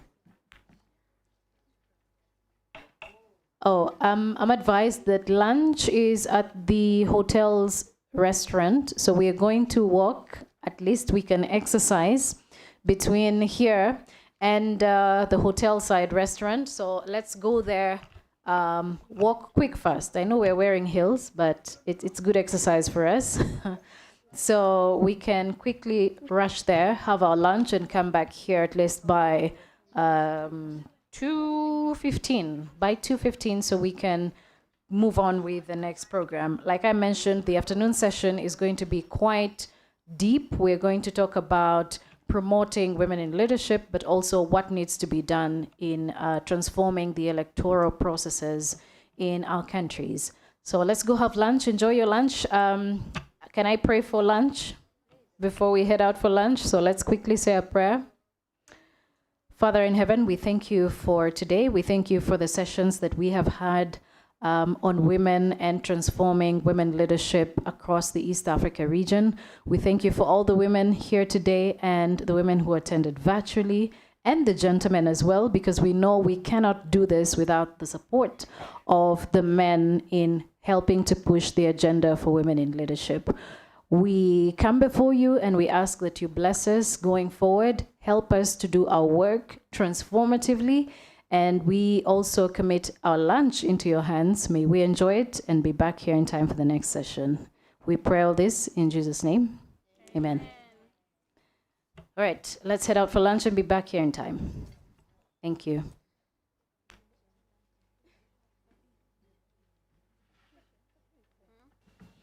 Milky waters crawl down my fingers as I discover layer after layer of flesh, of tightness, of beauty. My garden wets as I gaze at her delicately sculptured folds. Her fruit bursts with juices and flavor. I snake lower, charmed by her feminine aroma. Lips plant kisses on petals, beautiful black petals, pink on the inside. I mouth all as I inhale. The warm and cold contrast jacks her body. Walls contract, juice oozes, my tongue tastes. I flick and suckle, I pause and she spasms, breath coming in short gasps. She yields to my gentle thrusts, moans to my twirling tongue. I trace the beginnings and ends of her slit, and right at the end, I find an escape. The queen is a rebel, a confident brat, reeking of self-knowledge, not afraid to be herself. The will, the free will, utter disregard to propriety and perception, complete freedom, complete stubbornness, the rejection of correctness. She is a revolution, storming down walls of convention, the rumble of the crumbling barriers, thunders in my chest, beckoning, beckoning, beckoning. Revolution beckons, but I cannot riot. I'm tied to conventional wisdom. I can't abandon all reason. So I can watch her, but only watch. I watch her, rebel queen, and I recognize myself in her, and I want to belong. But when I wake up to a world without walls, the self shrivels, afraid, the will, the zeal to be wild I don't possess. I am powerless. I am an impotent rapist. Why are we afraid of them, the wild ones, the nonconformists? It's a stupid fear, premised on a misconception that to conform is to be good, is to be cultured, is to be peaceful. So we create peace for those around us and give way to a tumultuous rage within, a rage at consistently confining the self, cuffing her hands and her legs, forbidding her to leap. So I watch her, rebel queen, and I recognize myself in her. In rebel queens, self finds an escape.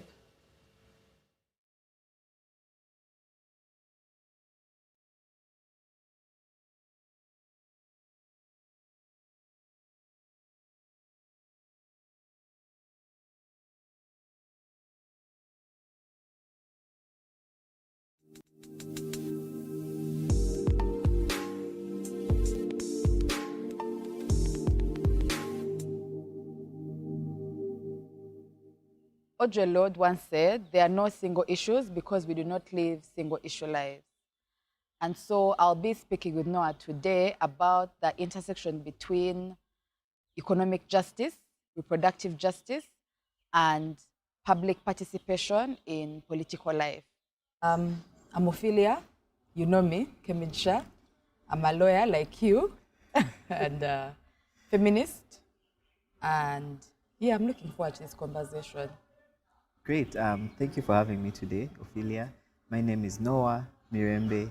I am a lawyer as well, and I'm very happy to be here. Okay. So there's been this conversation that we just had right before we started shooting about kind of elitist conversations that happen around economic justice, about giving women washing machines. And yeah, I mean, let's talk a little bit about this, the way that we conceptualize care work to be something that's a burden for, honestly, well-to-do women, cis women, that we need to kind of alleviate them from, and how that holds us back from, making real progress. What do you think? Wow, no, that's quite actually an interesting observation and an important conversation to be having, especially because of, just not to be this person, but the post-COVID-19 situation, where a lot of people have had a chance to spend a little bit more time at home than they would, and also have a chance to kind of balance their home life or domestic life with their external life, the life that they tend to live with others at work, in workplaces. Yeah, that public-private divide that we've been saying doesn't exist. We tend to think exists. And now it's actually, we can see how it doesn't exist. Yes, we can see how it doesn't exist. We can see that even while you're attending a Zoom call, you still have children, right? Like that fact doesn't go away. They must eat. Sometimes you can hide them away and tuck them away, and that means, that, like you've rightly pointed out, delegating such labor to people who are not as higher up ranking on whatever class scale that we are using, or perhaps not doing as well, financially, in terms of financial independence. Yeah. And so now we realize that this is not work that simply goes away or that you can completely delegate, that to an extent it always still exists parallel to the life that we are living, right? I think that this has given us such an opportunity for us to reflect on, okay, what does it mean for us to participate what does it mean for the economy to still be running, right? How do we participate and keep the economy running? Yes. Knowing very well that both sides of the equation actually matter, actually do need to be catered for. And you see, the thing is, capitalism, which is what we are really living in, survives on that. It assumes that public-private divide assumes that there is a cishet man who has a cishet wife who is doing that production labor to subsidize this man's life, for him to have his shirts ironed and his clothes, his food made, and then show up for capitalism. And I remember during the lockdown, at some point when I was working from home, when I was working from my home, like where I live alone, realizing the kind of labor that goes into me showing up for capitalism every day. I have to bathe myself, make my meals. There's so many things happen that are not seen until I'm doing them in the same space.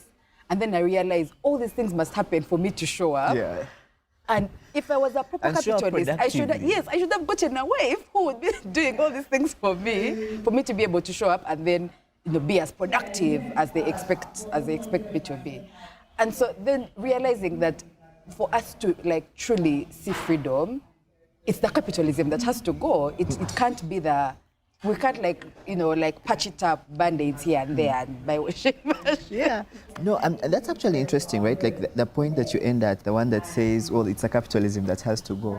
And it's something that I think for a lot of us who are involved in decolonial politics and anti-capitalist work, sometimes the question is, okay, how do we do this? How do we make this thing, when we say go, what do we mean? How do we dismantle something that's structural, something that has existed for centuries, when so many of us are actually already disadvantaged, right? Like the two of us, let's talk about reflecting on the professions that we've chosen among the elite professions that we occupy as lawyers, and thinking about how even for a lawyer, even a female lawyer, having to think about leaving your private space to go and be able to occupy and participate productively in the capitalism requires some kind of imaginative way of undoing. I think that, in terms of feminist practice, one of the ways that I think, one of the tools that's really useful for us in trying to unpack these systems is to think about the ways in which we participate and then maybe can try to unpack without going into individual responsibility and saying, well, if you do better, then the world will get better.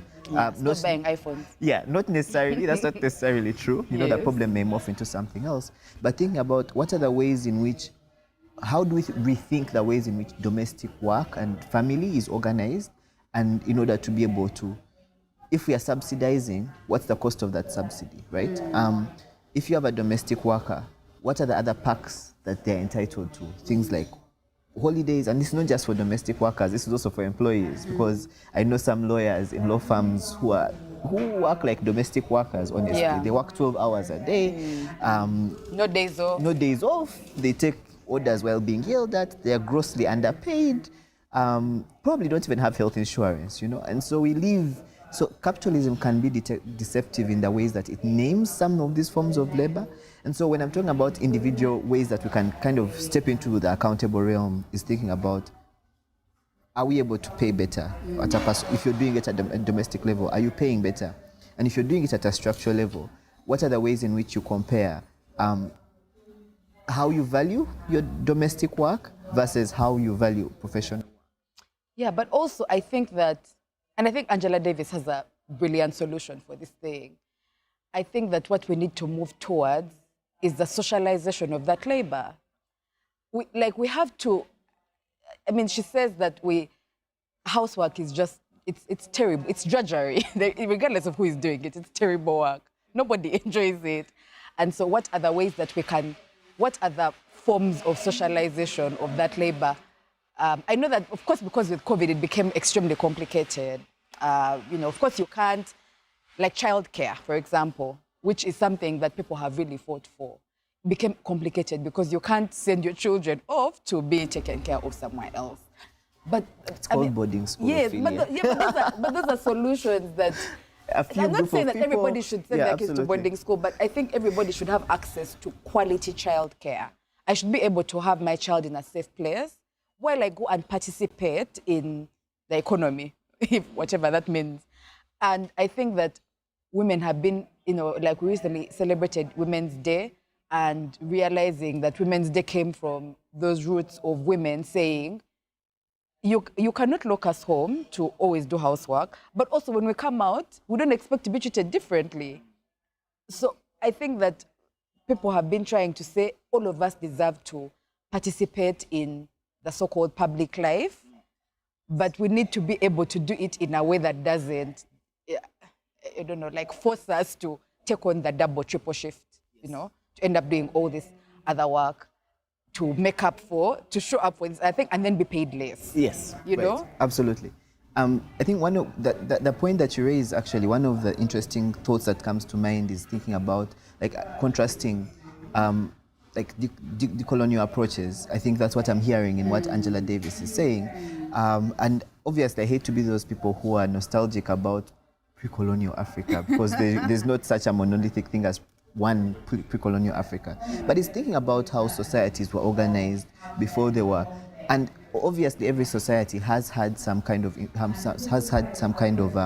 influence with capitalism, right? Like capitalism has always existed in some form. But not in this. Yeah, not in this consumerist, capitalist kind of train that we're in. But it's thinking about how societies were organized elsewhere when they weren't necessarily as individualistic.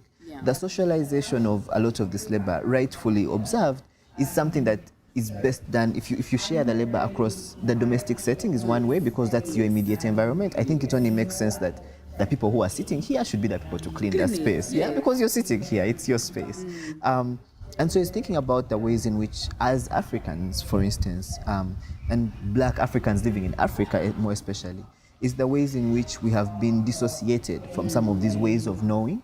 And again, it goes back to naming, right? Like the ways in which these labors and practices are named goes a long way in othering them and vilifying them and going like, oh, but that extended family is potentially polygamous and whatnot, and so think about how sinful. And sinful, and it's not only othered, it's also vilified, right? Yeah. So you're right, like it's African, it's traditional, and then it's also evil, right? It's not enough that it's their thing, it also has to be a bad thing. Yeah. And so think about how we still also then have to incorporate decolonial approaches, especially as African feminists, African people, African queers living in Africa. Then you have to kind of think about how do we unpack some of these ways of living and being, and think about, a house has to be cleaned, it's just a house. A floor has to be cleaned, it's just a floor. Every human being has to eat. It's just a process to the food getting there, And so and also the recognition then that we give to that labor, right? Like you rightfully pointed out, you talked about the kind of compensation and people not needing to be underpaid when they do come into participating in public life. But in a situation where you recognize that the person who's staying home with your child is doing just as valuable a job as your ability to show up, that they're participating in public life. They also deserve a day when they don't have to do this labor. Exactly. They deserve to have that day off the same way you do. Yeah, exactly. Yeah. And so think about how do we then build this way of understanding into, one, our daily practice, but then also, I think, institutional practices. How do we change the society that we're in and bring these issues to light? It's interesting that you're talking about decolonization, because I keep wondering, like you said, you don't want to romanticize pre-colonial Africa and be like, oh, we're all kings and queens. No, some of us were digging territory. But I mean, what does decolonization look like in a world that is hurtling towards like a climate crisis at a rate that is really quite scary if you decide to go into that wormhole? What does it look like to recreate a new world? Because I think that this system is simply unsustainable. Like it has to fall on itself at some point. And in abolition language, you talk about abolition being about not just dismantling prisons, but also what we build up in its place. So I'm curious, like, what does decolonization look like in a post-pandemic climate crisis-headed world? because of course I think we have done very little to contribute to the climate crisis as Africans, but we are also going to be suffering most of the effects, and I think we're suffering most of the effects already. I wonder if you've thought about what those decolonial practices are that lead us to a world that's better. Like we can build something that's better. No, so that's an interesting question that you ask about, like decolonization and climate change, and you know, I hope more people are really thinking about this in a critical way. And for some of us who are passionate, it may seem like, oh, you know, this by just being emotional about the subject. But Africans and the continent overall hasn't had that much of a contribution directly, you know. We are not as heavily industrialized. We are heavily agricultural continent, some parts of it, and other parts do different parts of trade, right?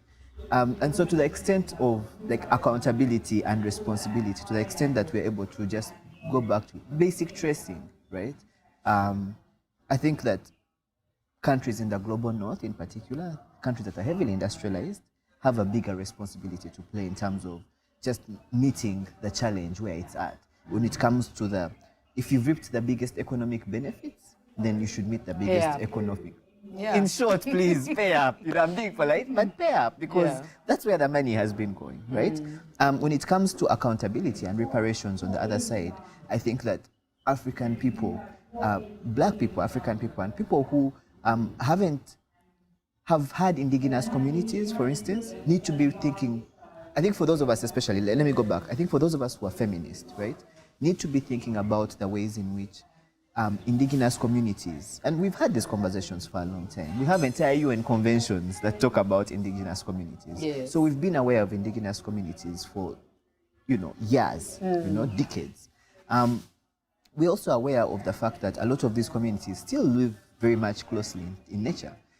One of the examples of why the West should be paying up that I think about is, for instance, in the ways of building that we live in. People who live in huts, mud and wattle with straw, and you can, we're not making these things up, you can go look at history, right? They will tell you these are called ancient ways of building, or like outdated methods of building. And we have entire schools, you know, institutions. So away from individual responsibility, you know, the fact that these are structural issues, we have entire schools and institutions dedicated to teaching these as practices. Yeah, I think that's P1 work actually. When you're drawing houses, there's a hut and then there's a house. There's a house. So this is the baby one. So you can say this is where we were. Now we've upgraded. To exactly, this one. right? And yet we have now people in other parts of the world, and if you watch these house and design and building shows, you'll see people talking about mud and they talk about cob houses, and people can look this up. They've had this word. They're calling it a cob house. Enyumba yetaka, like mud cool. And wattle. It's cool. It's winning points for being environmentally. Yeah, and now they're going to sell it back to us. Yes. And say this is an eco-friendly. Yeah, this is an eco-friendly home, and we're going to have experts come from somewhere to come and teach us. Right. Who have been living in them until like now, how to build those houses. How to build those houses. And at a structural level, we are not hearing our governments are not responding to things like this. We have governments that are more invested in like an internet shutdown and staying in power when we have to deal with people coming from God knows where and owning indigenous knowledge, right? Owning indigenous ways of doing things. When we haven't thought about, I don't know, regional planning, right? If you're in Ugandan WhatsApp groups, I've referenced a lot of text, so you can clearly tell I'm in a certain bracket of society. But you'll see a lot of WhatsApp groups are now complaining about the 50 by 100 plots of land that are being sold all over Kampala and how it's causing congestion and whatnot. None of those people is looking at, well, what are the other ways of building community? We have environments in this country, if you look at the northern parts of the country, where families know how to build reasonable spacing. They know how to occupy a piece of land, whether it's a 50 by 100 or whatever, but they know how to live in ways that are environmentally friendly. You don't need a fence, you don't need an air conditioner or God knows what else. So there's ways in which there's current indigenous knowledge that's still practiced to this day, that we are still capable of, even as elites, actually moving off our pedestals and saying, wait a minute, if I look around, I see that these people are talking about planting forests. What are the conversations happening locally? What are the conversations happening within the indigenous communities? We don't even know where indigenous organized organizing is happening? Yeah. What are the issues they care about? You know, Yeah. I think as Africans, in fact, when it comes to the conversation of climate change, I think we, for the first time in like a long time, we're the experts. You know, Yeah. we have something where we can stand up and just wear that back cloth and say, you know what, actually, our ways. No, seriously, for the first time, you know, the curve of But only if they development. listen. They don't have to listen. We are 1 billion plus people on this continent. You know, who cares who's listening? We need to listen to each other, and this is where this starts. Yeah. How do we look and say, even the current designs, right? Architects have heard of something called like fractals and fractal numbers. Yes. It's just a technical term for a certain way of dividing a space and how spaces look and reflect upon each other, and it is patterns of organizing communities, cities, you know. And those are things Africans know. We don't need to be talking to someone else. We need to be talking to each We other. don't need to attend a class. No. We don't need to go to that conference that takes 18 hours to fly to. Yeah, There's no and way then on bands how much on the way. Bands how much on the Yeah. way, you know, when we can talk to the neighbors, we can talk to the people in West Africa who've been doing these things. We can talk to the people in Southern Africa who have knowledge on how to preserve, you know, how to build out of stone, you know. And so decolonization is very much a conversation that we as Africans need to be centering in our politics, especially in public life, because I think this is a critical time when, for us as a race, you know, we can come together and say, this is a contribution we can give back to other human beings. Yeah, we can take charge of this.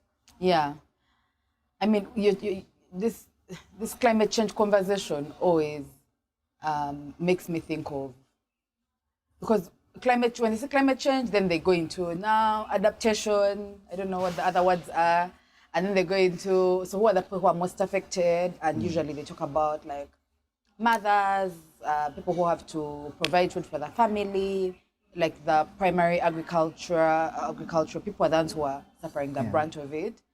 And of course that makes me think about like reproductive justice, because it's a very strange thing where some of us like are fighting for like the right to an abortion. Like it's my private right for me as me. I should be able to walk into a hospital and ask for an abortion and get it. Important. Rightfully so. Very important. But also on the other hand, you also have conversations where people say that poor people should not be having children. Yeah. So for me it's a right, but for others it's a duty. Like it's your duty to bring another child into this world because you can't afford it. And why can she afford it? I mean, regardless of beyond whether or not she wants one, why can she afford it in the first place?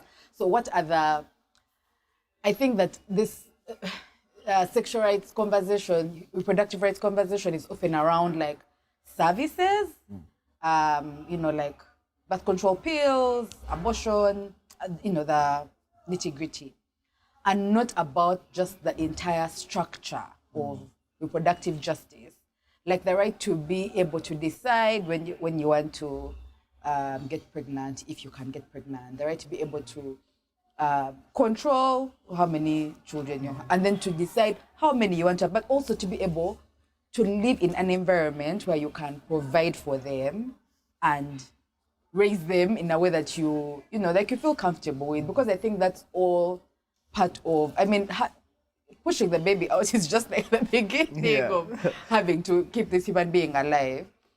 And yeah, like I wonder how you think about what's some of the things that we can build, the ways that we can move the reproductive justice conversation forward beyond like rights.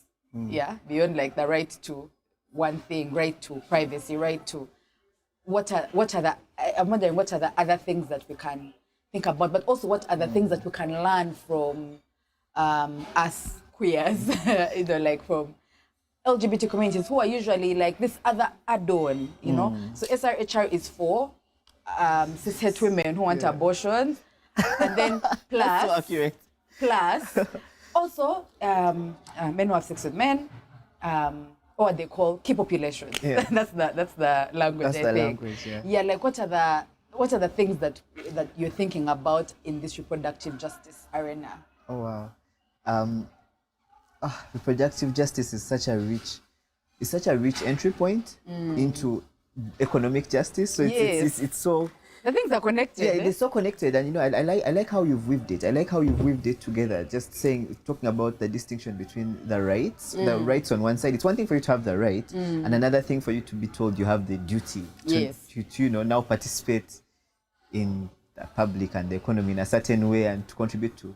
Yeah, and also not to burden the rest of us. They're like us. We're paying taxes. Those poor people don't pay taxes.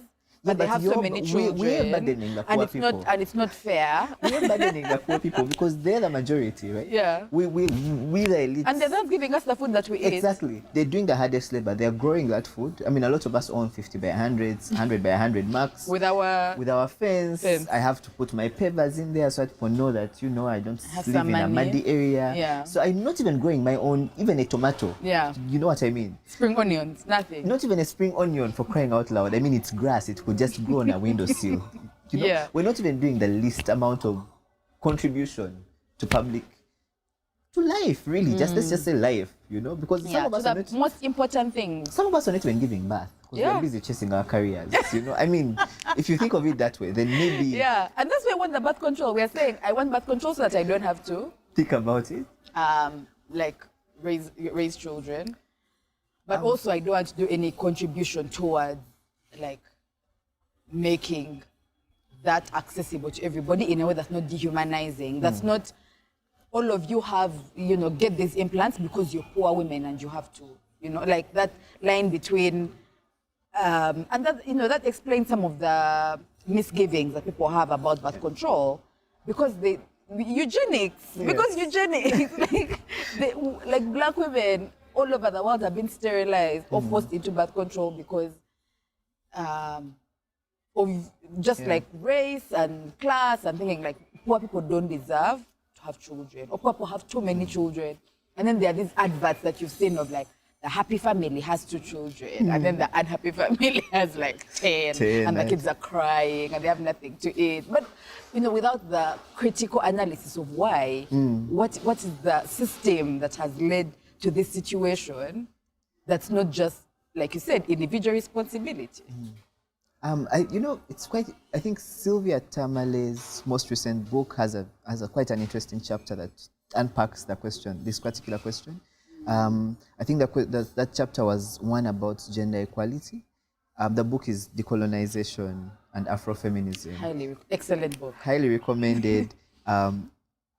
Brief marketing. I worked with her on like the research part of it, so that was like just a revisiting a class, a restudy on just the entire subject, right, of how decolonization is and what we're thinking about Afrofeminism. Anyway, highly recommended for a chapter on the limitation of rights, right, and how the individual guarantees and liberties that we've been promised under, liberal politics, and the promise of individuality and thriving hasn't always been achieved because these rights are limited in terms of their application, right? One of the ways, this goes back again, not to take you back to the decolonization conversation, but one of the ways that she ties... Let's throw that one. One of the ways that she ties the limitations of individual rights is in the origin of human rights. Is looking at how human rights principles emerged out of just economic negotiations, essentially, the Magna Carta, and having people in the UK having to negotiate, the elites having to negotiate freedom or liberty from the monarchy, right? And having to distinguish between what powers the monarch, the state, and the king has over you versus the power that you as a propertied man. Yes, usually white man. It was a white man, right?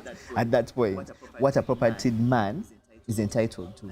And she was looking at the limitations of being able to translate the rights that a propertied white man is entitled to, and really stretching that cloth to say it covers a black woman. We're just like pulling trying to cover ourselves and hoping it. that those rights as declared will somehow mean something to you who has no property, you're not anywhere on that you're quite below the class chain, and the ability to exercise those rights, right? Because the rights don't exist in a vacuum. There has to be awareness of those rights. And even if you're aware of them, then you have to have the means to exercise those rights. Literally the means.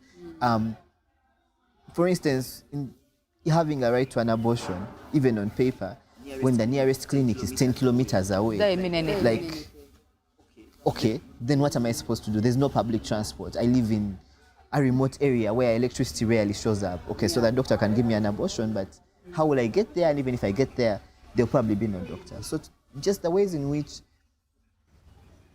how can we begin to unpack, those deeper structural issues, I think requires deliberate, conscious thinking to say, okay, just these rights don't exist in a vacuum. What does access really mean on a practical level? I'll give you an example. Part of what we're chatting about before this conversation started around trans women and how they're included in SRHR conversations. So over the years, as the issue of rights has grown, one of the most, progressive things, the progressive areas of work that we've been able to push towards has been autonomy, bodily autonomy, and women's ability to be able to access reproductive services and information when they have it. The challenge with this has been in how we are framing who these women are. Obviously we're thinking about the elite woman who can fly to the abortion because she has that right. She's cisgender, she knows what's happening and she's ready. Versus all the other women, right? And the ways in which, looking at the history of the invention of women, Professor, I was looking at the Professor Renke talks about that. Looking at the history of the invention of women, certain women are not going to fit that definition or category of woman. And not just an African woman, but really if you're a black person and if you're a black woman, the category woman, that's not you. We're not talking about the rights man, that's not you, and we're not talking about woman, that's definitely not you. So now black woman, and also if you're a black trans woman, where do you belong? How do you begin to find your place in a society that hasn't been thinking about you? One of the criteria that trans people have within not just the law, but sometimes in practice, because in some places like Uganda, the law is a bit vague. I say this because on paper, the Constitution will say you have all these rights, but the cloth of rights is not very elastic. It's not enough elastic in there. And so you're told in practice, so when the Constitution will say that, and then in practice when you're trying to live your identity and exercise just your life, a lot of trans people are told that in order to have access to recognition, and what do I mean by because you are, you don't need to be recognized. But by recognition, I mean an ID, anything that will enable you get a mobile money line, get a phone, banang, so that you can talk to other Ugandans. A farming kind. Bank account. A bank account. A bank account you're asking for too much because bank account is usually if you're expecting recurring payments, right? And that's a job. In order to get that level of recognition, you need to convince somebody that you're real. And our society has decided that you only do that by how you look, right? And that you are who you say you are. And that you are who you say you are. And so for a lot of trans people, in order to access recognition legally, at least on a systemic level, you need to, it's directly tied to your access to bodily autonomy and reproductive being. And why do I say this? Someone would be required to have part of a transition, whether or not it's medically required. So trans is an umbrella. Bodily expression is an umbrella. A lot of people do express differently. You don't have to identify either way. You express the way you express. Now, in the same way that poor women are forced into sterilization, is the same way that a lot of trans people are forced into sterilization. Is that people are going to tell you, well, you need to go into hormones. You need to transition. And a physical transition basically means either surgery or both. Or both. And to ask somebody to do that, you're asking them to make a choice around, it's basically a reproductive choice is what you're asking them to do. Although most people actually don't consider that. They'll say, oh, yeah, but how will we know that they are who they say they are if they haven't transitioned? I'm like, but you do realize you're asking somebody to give up a part of their body, right, in order to be seen as real, in order to be recognized as... For you to recognize them as who they say they are, right? And so there are all these, those are structural barriers that we're building into people being able to access their identities. And so for a lot of people, they won't take those steps And that obviously comes with a lot of other criteria. Do you have the right information? Do you even know Don't that you have this? correspond with the You have person who has shown up. information? Do you know where you're Yeah. going to go? And etc. etc. And so for a lot of people who haven't had that level of either education or exposure, which is 90%, most exactly, and therefore they're not able. So now they're not able to exercise bodily autonomy, and that directly links with them being able to exercise economic autonomy. Because now I can't get a job, or if I go into a job and an environment with work, then I'm treated with suspicion because they're like, okay, you don't have papers. All the papers you have, you know, don't correspond. Yeah, they don't with the correspond. person who has shown up. Exactly. So Yeah. whose things are these? And so for people like that, people who are at that level of the margins, reproductive justice and bodily autonomy becomes the centerpiece for them beginning to even talk about occupying public life. So when a lot of people are like, oh yeah, we don't know trans people, we've never seen a trans person. Well, of course you've never seen a trans person. Like, of course you've never met one. We're not in employment, we're not in your jobs for a lot of reasons, right? It's not because they don't exist. And even the ones who are there are probably not visible. They're too afraid to show up as themselves. Exactly, right? And so thinking about like issues of bodily autonomy are really, really then central. And that's just one example for one group of people, right? When you talk about cis hetero women, there's an entire list. And I think to the extent that society doesn't know much about trans people, sometimes it can be an advantage because then it means you're not burdened with the expectations and etc, right? And then you, when you come to cis women, then you have to feel empathy for cis women because society has now spent a lot of time investing in the criteria for which they can access economic well-being. Is that, oh no, in order for you to be you have to be a kept woman. In order for you to have access to dignity as a woman, as a human being, leave the Bill of Rights alone. Yes. As a person who breathes air and walks through society, right? Before I interface with the state and systems, is that I have to be spoken for. I have to be someone's wife. I have to be someone's daughter, someone's sister. There are many scenarios of people going to get reproductive things done, and they have to get their husband to come with them. They have to get their husband's permission to get certain things, and it puts them in this awkward position where they have to consult, and it's assumed that you have to do it. And I know a story of a single friend of mine who went and tried to get birth control, and they told her, "But you're not married, so what do you know?" So then. Yeah, like that. Yeah, it's really systemic and structural, and but it's interesting you're talking about the margins because I think that's what intersectionality gives us. Yeah, that the freedom comes from the margins, not from the center. And if you conceptualize rights and reproductive justice and whatever from like a kept Christian, cisgender, heterosexual woman's perspective, then you miss a lot of people get thrown off the bus like that. And yet if you started from the margins, if you started from the most marginalized, what's accessible to them would automatically be accessible to this one. Yeah. You know, if a trans person can walk into a hospital and get what they need, that means that definitely a cisgender woman can walk into it and get what they need. But we keep kind of organizing around the center, around ourselves actually, and not like looking to the other side, because those are the people who have the most clear idea of what the problem is and probably even the best solution. Yeah, absolutely. And I agree with you entirely. I think that for organizations, especially now for organizations, right, to the extent that you can, like, who are you centering? That's always a first question. I hope the last 1 year has given people a chance to reflect, just because you didn't have to be rushing anywhere all the time. So I hope people really had a chance to ask some really hard questions. And this is one of those questions. Who does your work center? Because it's easy to miss it. It's really quite easy.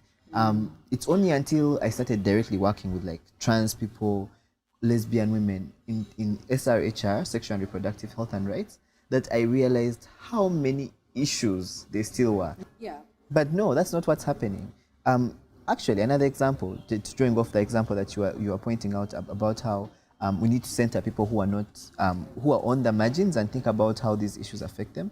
I have this friend who's identifies as she's a bisexual woman. In her earlier years, she had a child with her male cisgender partner. She's a single mom. She raises the child perfectly fine.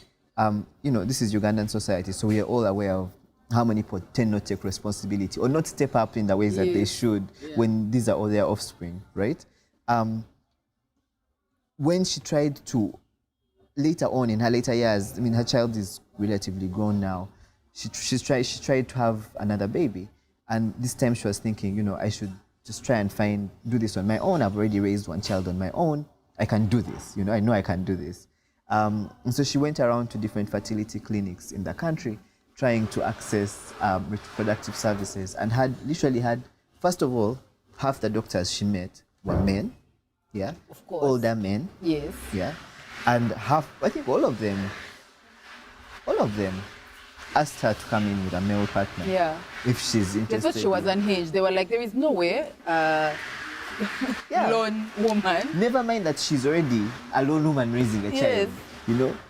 In the patriarchy and the heterosexuality that has been framed around, supposed to have been successful, it wasn't.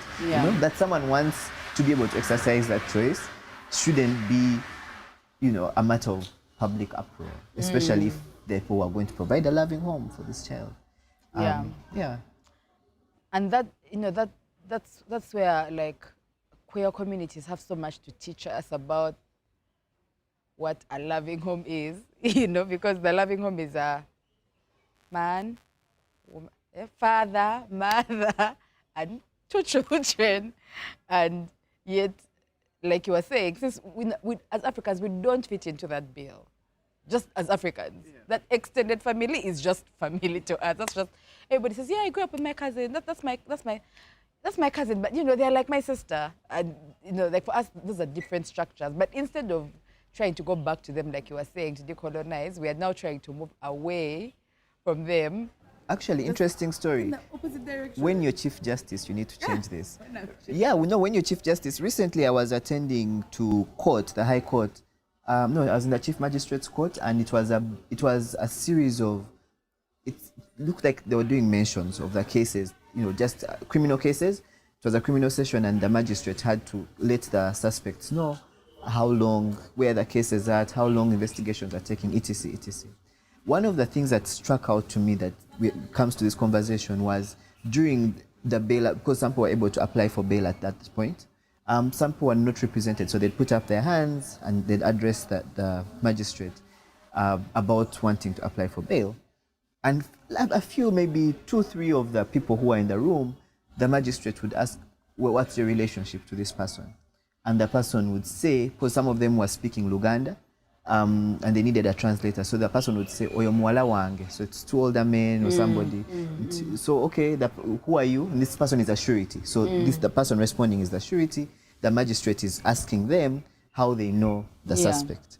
And so the person, the surety is responding to say, no, this is muwala wange, which loose translated would be my daughter. Yeah, my daughter. And so the magistrate then I think for some of the 2 clients that first left, the question wasn't re-emphasized, but I think at some point she picked up on muwala wa wadala, like, is she really your daughter?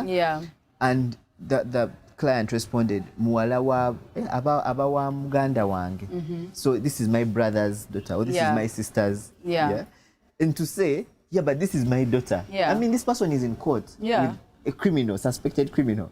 So by the time I show up and I say this is family, they are family.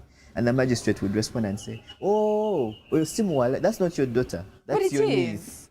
No, she would say, no, that's your niece. And they cross-cancel it and write it. So I thought, and I've seen lawyers talking about this, how do we decolonize institutions like a courtroom? Which is why I think, having a Chief Justice who has thought about this for years. You're giving me a very difficult job. That means it's time for us to wrap up. So maybe as we wrap up, I guess for me, my final thoughts around this intersectionality thing is that like Audre Lorde said, we don't live single issue lives. Everything is connected. That sounds, I really sound like one of those witches.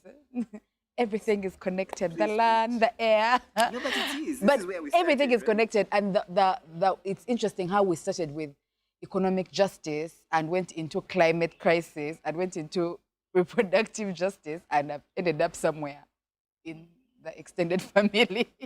Because I think that living in the patriarchy as we do as a transgender man, as a cisgender woman, you experience all these things at once. It's not like today is climate crisis problem, and then tomorrow I'm dealing with a reproductive justice problem. Like, we experience them at once, and I think that like having wholesale solutions that kind of put everything in play is really helpful, because then I think there's a solution that can be like sustainable.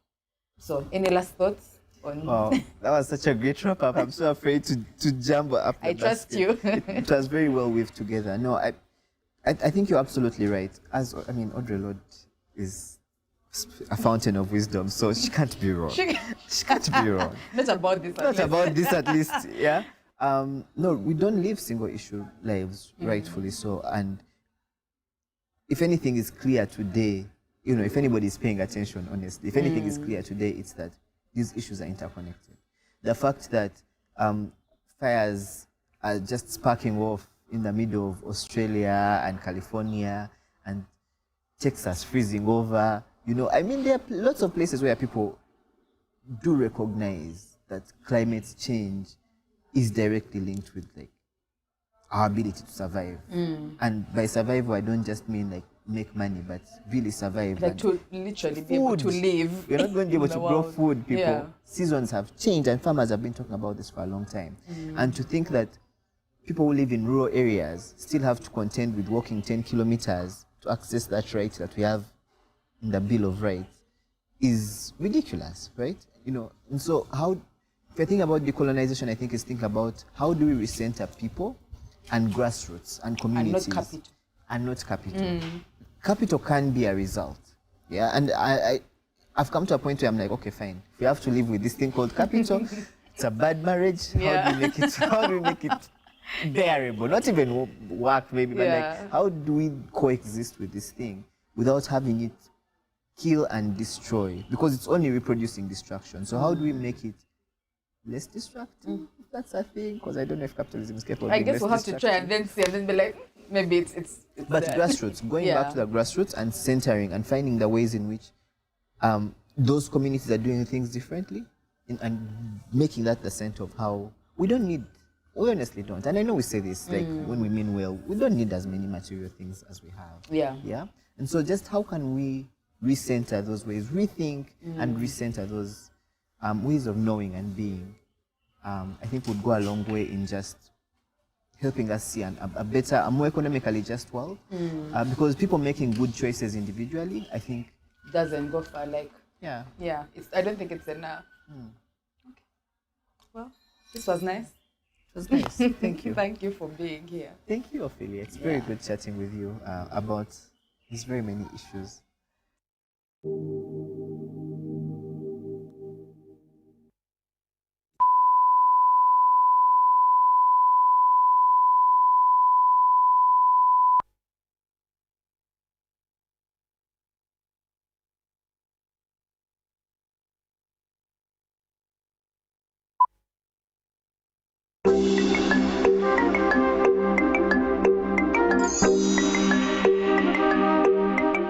African women have always contributed to the development of their communities at the national and international level.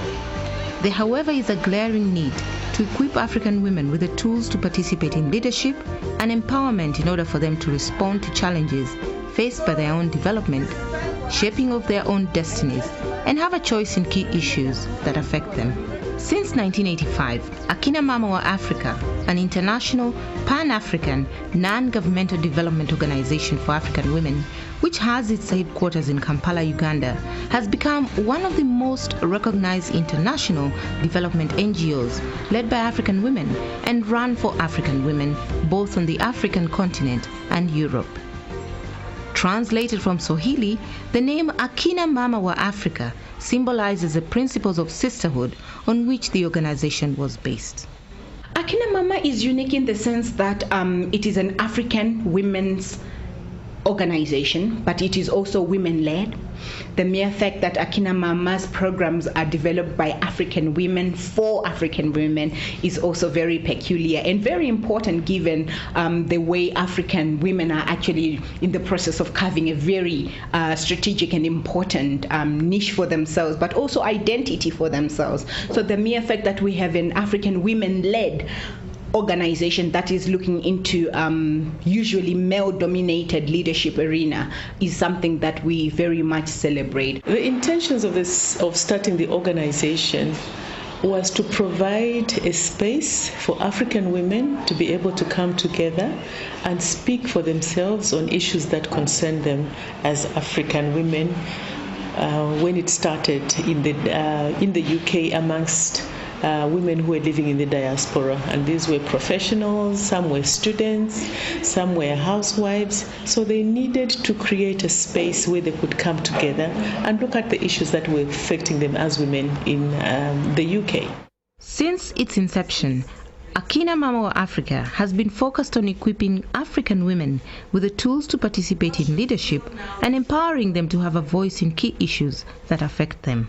I knew about inequalities, I knew about injustices, I'd done a bit about it, but with Akina Mama and Auli, that was when everything crystallized, and it has become a platform where women from across Africa, regardless of race, tribe, religion, where we've come together, where sisterhood is important. Sisterhood is the number one tribe for us, where Africa is critical, and all of us are looking at how do we make Africa a bit more just, a bit more equitable, where human rights apply to everybody, not just to specific people.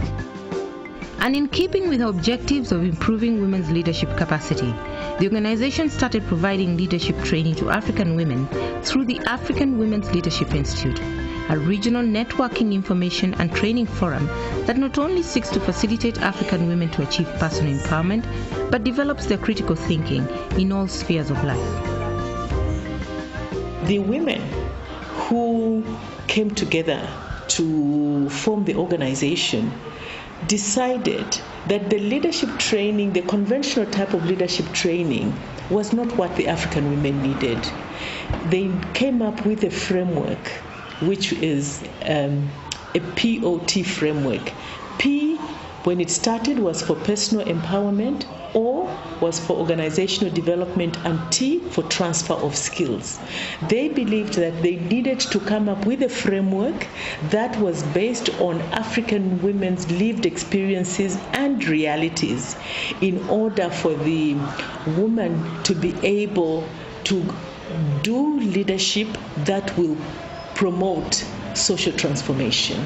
The African Women's Leadership Institute prepares African women for qualitative participation in policy and decision-making at local, national and international levels, thereby informing policies and processes that impact on their lives.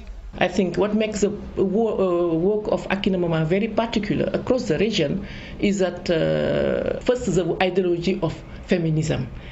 Feminism has a very bad reputation, but nevertheless, Akina Mama is working through this ideology, and it is good because working with that gives us more knowledge around this specific African feminism. It gives more tools. It gives also more capacity to understand the barrier, structural barriers from an African perspective. The training forum is renowned for its holistic leadership training framework, and many alumni from the African Women's Leadership Institute training have gone on to occupy positions of leadership in their countries, as well as in the various African regions. Majority remain influential in advocating for women's issues in the various spheres of livelihood. AULI program is all-rounded. So in terms of getting the awareness, even I as Rachel, in terms of being able to exploit and thrash out leadership capacities, is something that I would say AULI is good at. During the training, we had very good and great facilitators. I recall Professor Akihiri, who is a renowned gender equality specialist in Makerere University.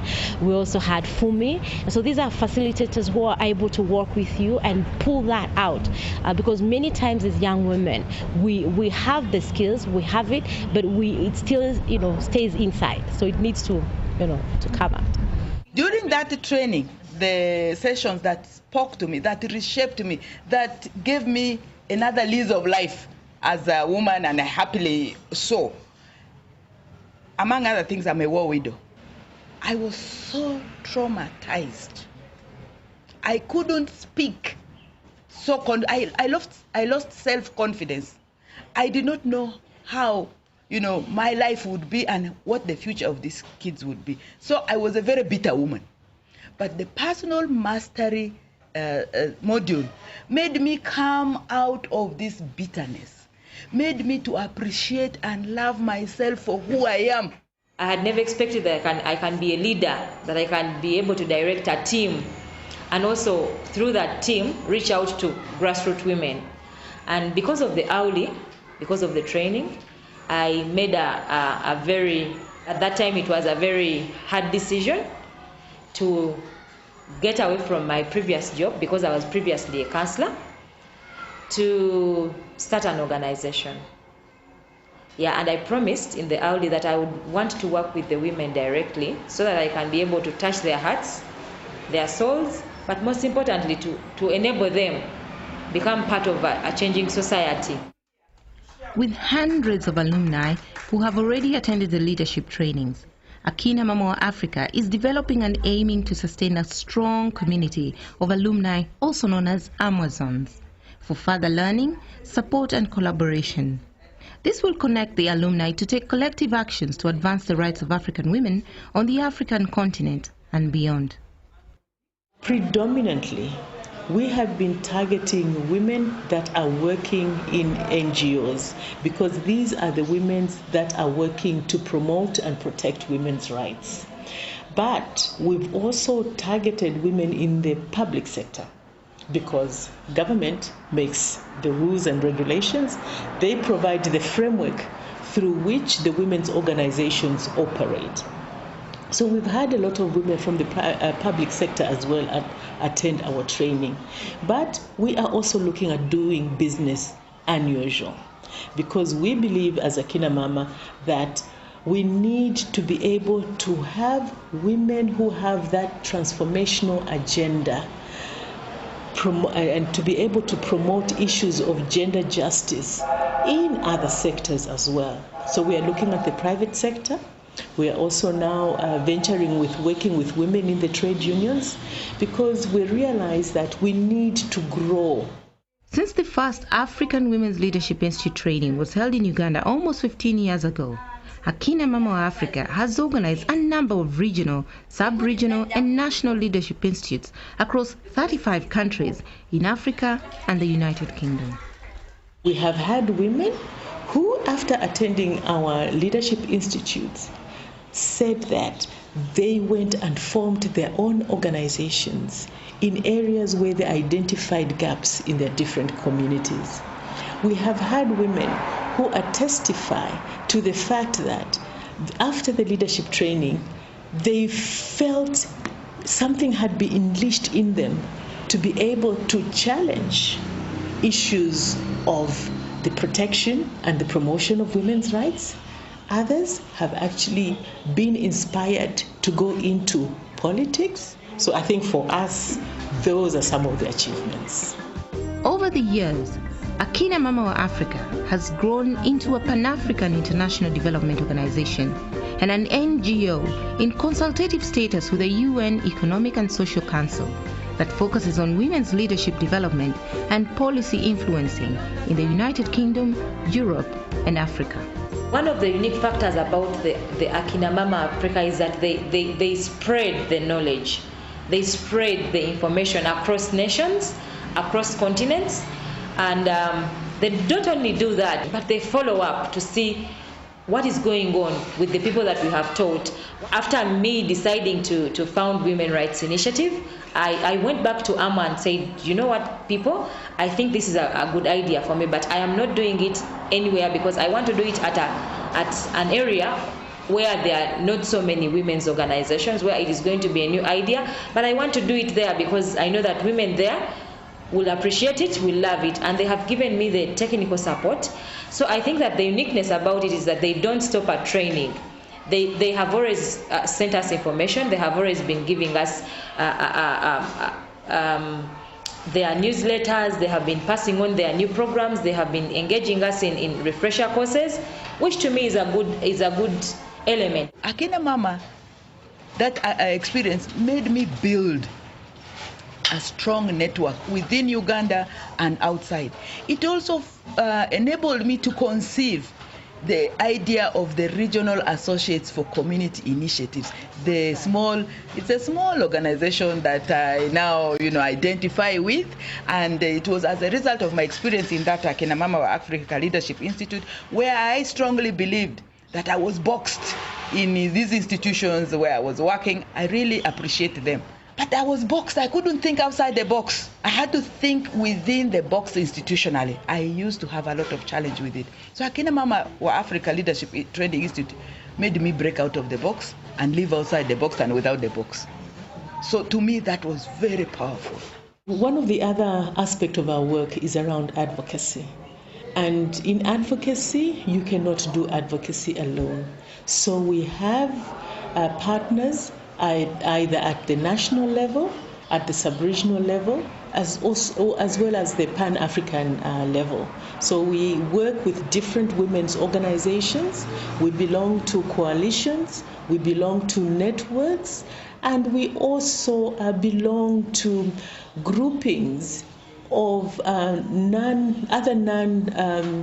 civil society organizations. Some are even mainstream organizations. Akina Mama has always given us the platform, as Urgent Action Fund Africa to consult them, but also to bring ideas that we believe will be able to propel the African women's leadership agenda. In fact, with the pilot program that we are running here at Urgent Action Fund Africa that we're calling the Women's Leadership and Mentoring Initiative, we are very much working in sync and in collaboration with Akina Mama, and we believe that after the pilot program they will be able to carry forward some of the innovative models that we are actually going to be piloting over the 4 years.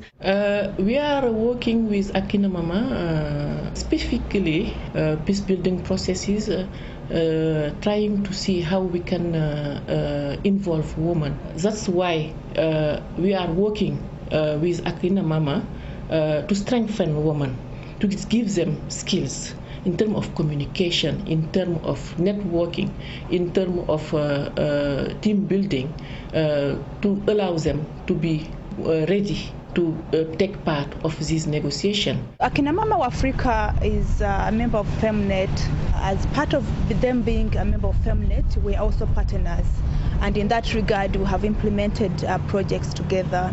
For example, the UN Commission on the Status of Women, CSW, which we talked about in the conference, is a space where African women actually go to review the Beijing Platform for Action and how far we have gone. And so FemNet, together with Akina Mama Africa and other continent organizations, mobilize African women to actually participate in that space and influence policies at that level. Today, Akina Mama Africa continues to contribute to the growing voice of African women in advocating for their rights by forming strategic partnerships. In the coming period, Akina Mama Africa looks to expanding its African geographical representation physically with the aim of advancing and grounding African feminist transformative leadership practices and lessons learned across the continent.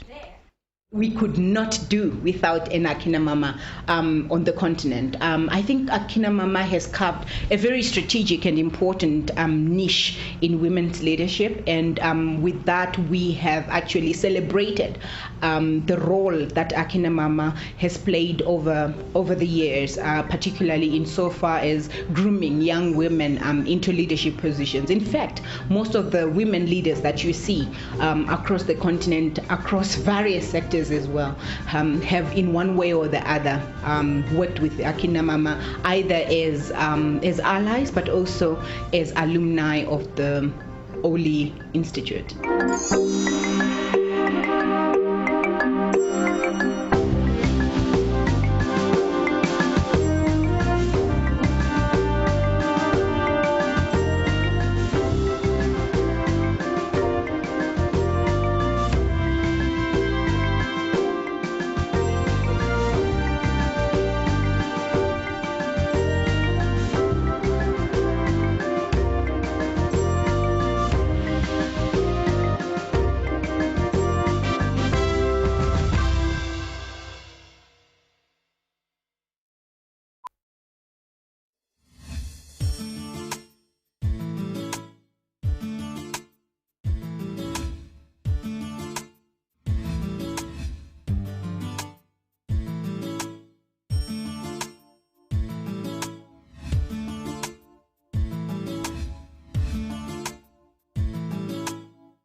The African Women's Leadership Institute started way back in 1997 with the aim of raising a bar of women leaders, African women leaders, to be able to speak for themselves, to be able to take up decisions that addressed their own concerns.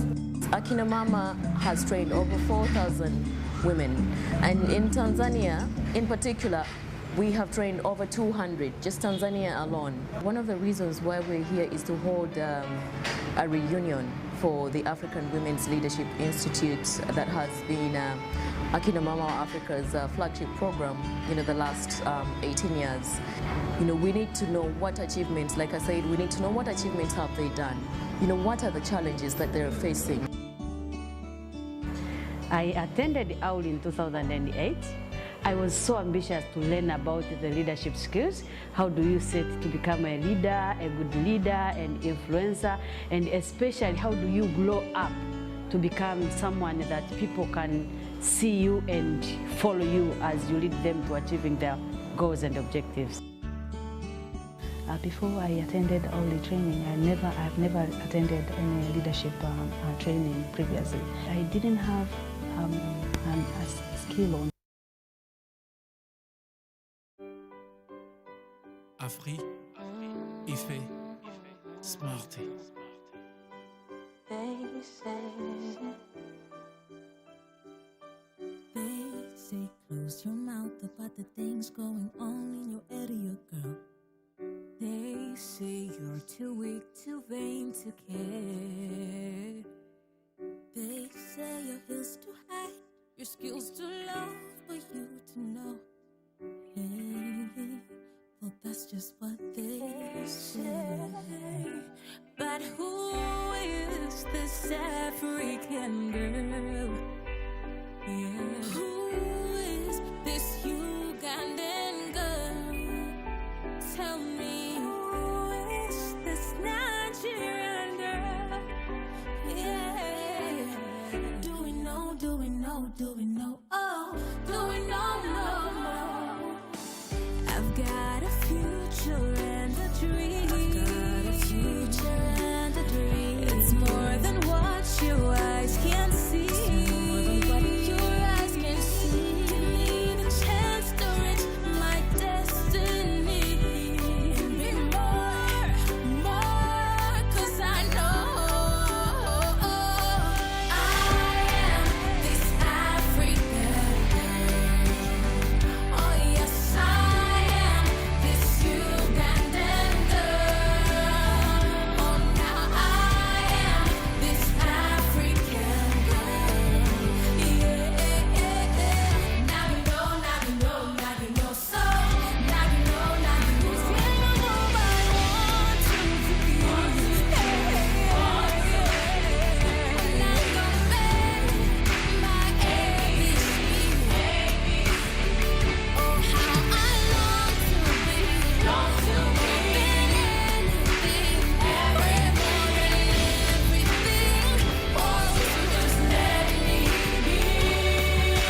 La fille, la mère et la reine, celles qui sont bien loin de nos lycées, nos collèges. Rien comme Afrique, d'Aïfé, dans nos contrées, je vois les mêmes prisonnières sans éducation, les victimes des mêmes pièges. Ramener nos femmes et filles sur les bancs d'une Afrique qui éduque. Où sont les hommes chantant les cantiques, les profs de cette lutte? Je vois des mâles convaincus, je vois des hommes engagés, je vois des flammes dans nos rues, je vois des femmes diplômées. Éduquer une femme, c'est fabriquer les pères de demain.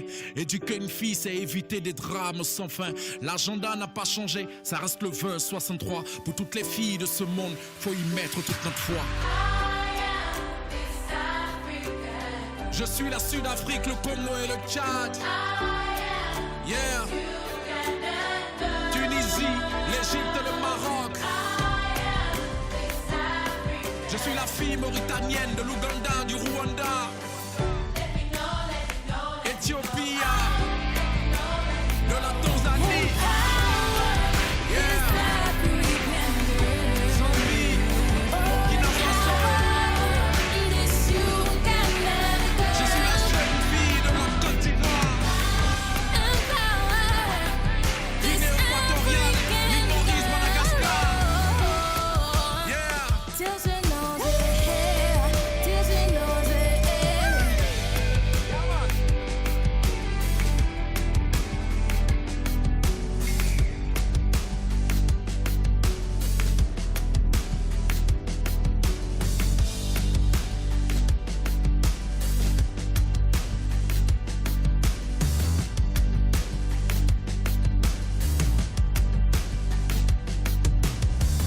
Africa educates her.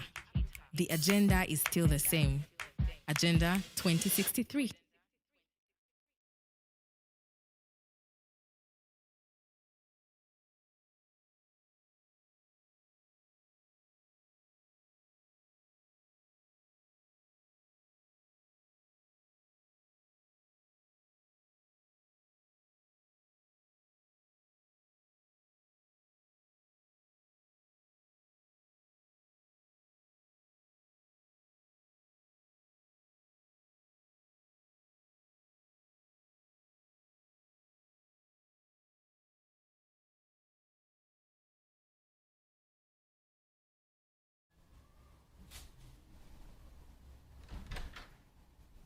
Nunu? Yes, mommy. Don't forget to put those clothes on the line, okay?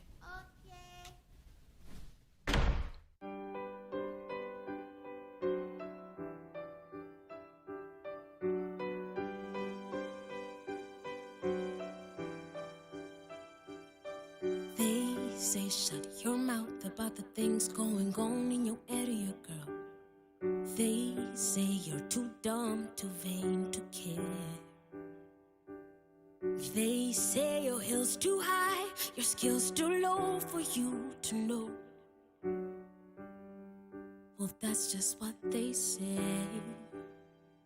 But who is this African girl? Yeah. Who is this Ugandan girl? Tell me, who is this African girl? Do we know, do we know, do we know? Oh, do we know, do we know? That is too much for her to bear. And when we say, oh, she's too dumb, just plait her hair.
so she knows.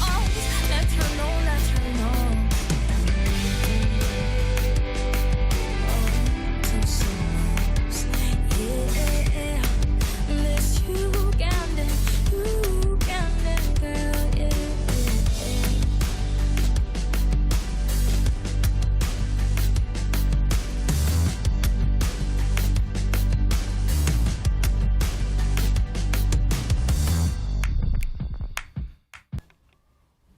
Good afternoon.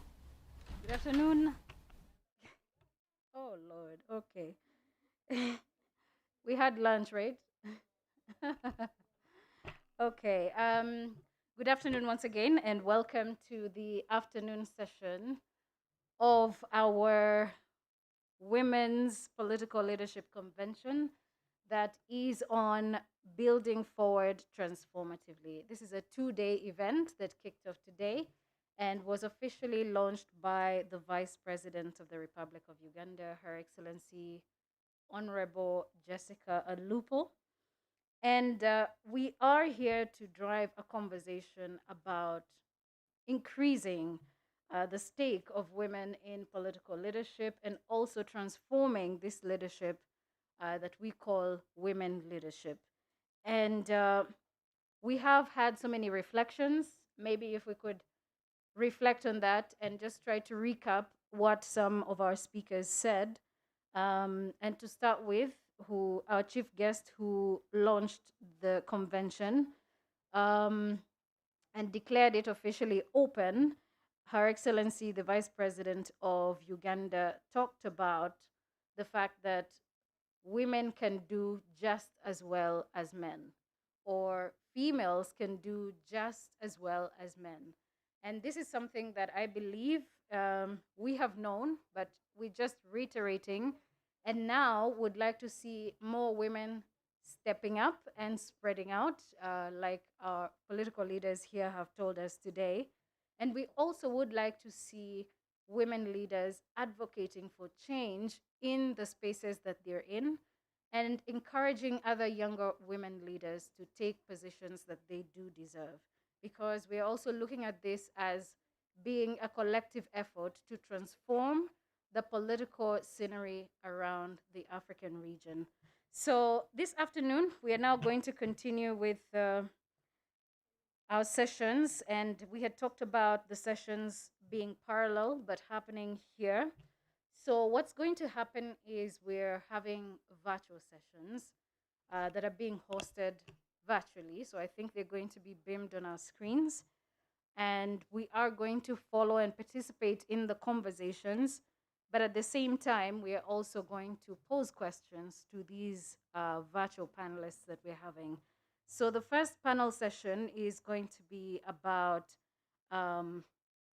promoting women's participation in electoral peace processes in Uganda, the Women's Situation Room, and the key questions I think we should be asking during this session, or seeking answers to questions. The questions are what we need to do to increase the participation of women in certain roles. And there was the question as well there was the issue that was raised by Honorable, who talked about the 3 million shillings that is required for women to participate in electoral positions. I think that that's a conversation that would best fit into this particular panel. And I believe that the panelists here are going to bring out some of these issues that have already been raised throughout the day. And then after that, we're going to have a women's political leadership panel that will address how women are organizing for meaningful engagement in the Greater Horn of Africa. As you know, the Akina Mama wa Africa doesn't just exist in Uganda. It exists across 5 African countries, and these include Ethiopia, we have Malawi, we also have Uganda and Tanzania as well, among other countries. So that's why we're making this a regional conversation that can be all inclusive. If women in a certain African country are facing certain challenges, there is a possibility that these same challenges are being experienced by other women in these other countries. So we're here to find solutions to some of these challenges, but also a way forward, how we can change our policies to allow for women in leadership to thrive. So welcome to this afternoon session. And I would now like to ask that we get an interlude over here as our panelists get ready for the session on political or promoting women's participation in electoral peace processes in Uganda. Thank you.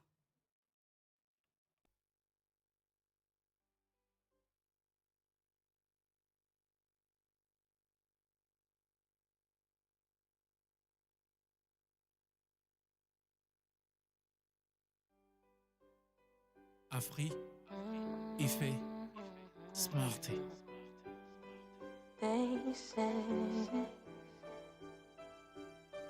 They say close your mouth about the things going on in your area, girl.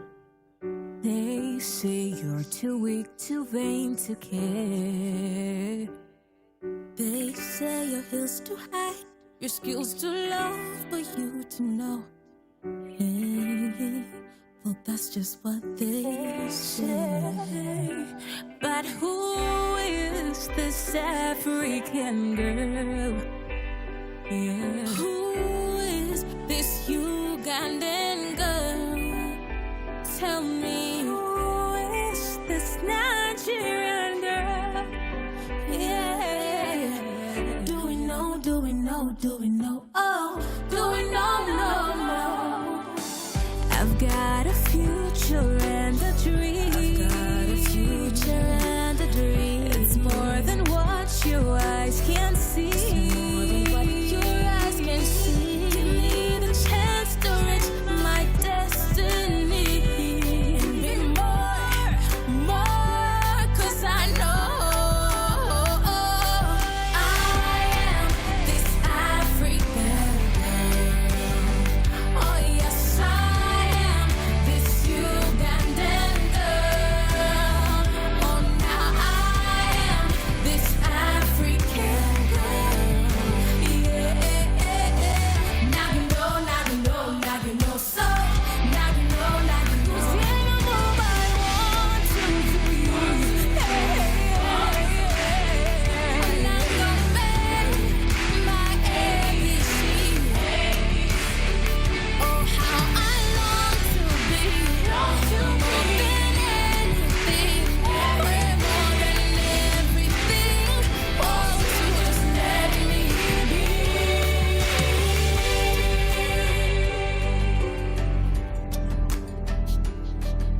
À la femme, la fille, la mère et la reine, celles qui sont bien loin de nos lycées et nos collèges. Rien comme Afri, Daïfé, dans nos contrées, je vois les mêmes prisonnières sans éducation, les victimes des mêmes pièges. Ramener nos femmes et filles sur les bancs d'une Afrique qui éduque. Où sont les hommes chantant les cantiques, les profs de cette lutte? Je vois des mâles convaincus, je vois des hommes engagés, je vois des flammes dans nos rues, je vois des femmes diplômées. Éduquer une femme, c'est fabriquer les pères de demain.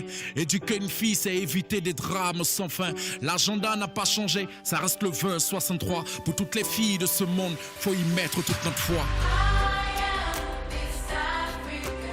Je suis la Sud-Afrique, le Congo et le Tchad. Yeah. Tunisie, l'Égypte et le Maroc. Je suis la fille mauritanienne de l'Ouganda, du Rwanda. Éthiopie, de la Tanzanie. Yeah. Zambie, Burkina Faso. Je suis la jeune fille de la Côte d'Ivoire. Guinée équatoriale, l'île Maurice, Madagascar. Yeah. Till she knows it, till she knows it.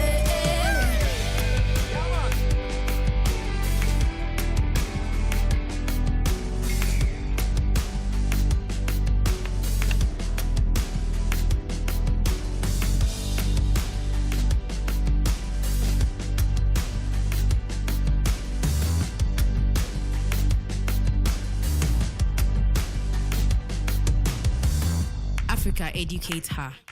The agenda is still the same. Agenda 2063. All right, Agenda 2063. The road to 2063 is here. We're now in 2021, and we've got enough time to make change today, now. And we'd now like to cross over to the virtual session that's already ongoing. I would like to request that our team put it on our screens for us here in the audience as well to follow and ask questions as well. And I think right after that, I don't think I'm going to be coming back for the rest of the day. So I want to say thank you to each and all of you for being such a great audience, for asking the right questions, and also for being the great leaders that you are in your respective capacities. My name is Joy Doreen Bira, and you can get in touch with me on all the online platforms, which I believe you're all on, politicians included. So yes, I wish you all the very best and have a better afternoon. Let's now cross over to the afternoon sessions.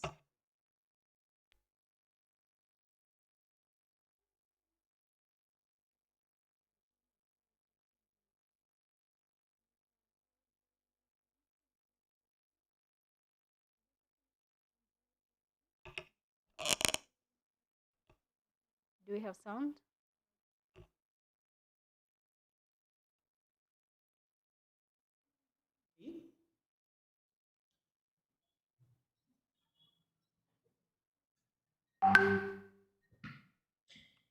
Okay, great then. Then I'll continue. I got the signal that you can hear me clearly.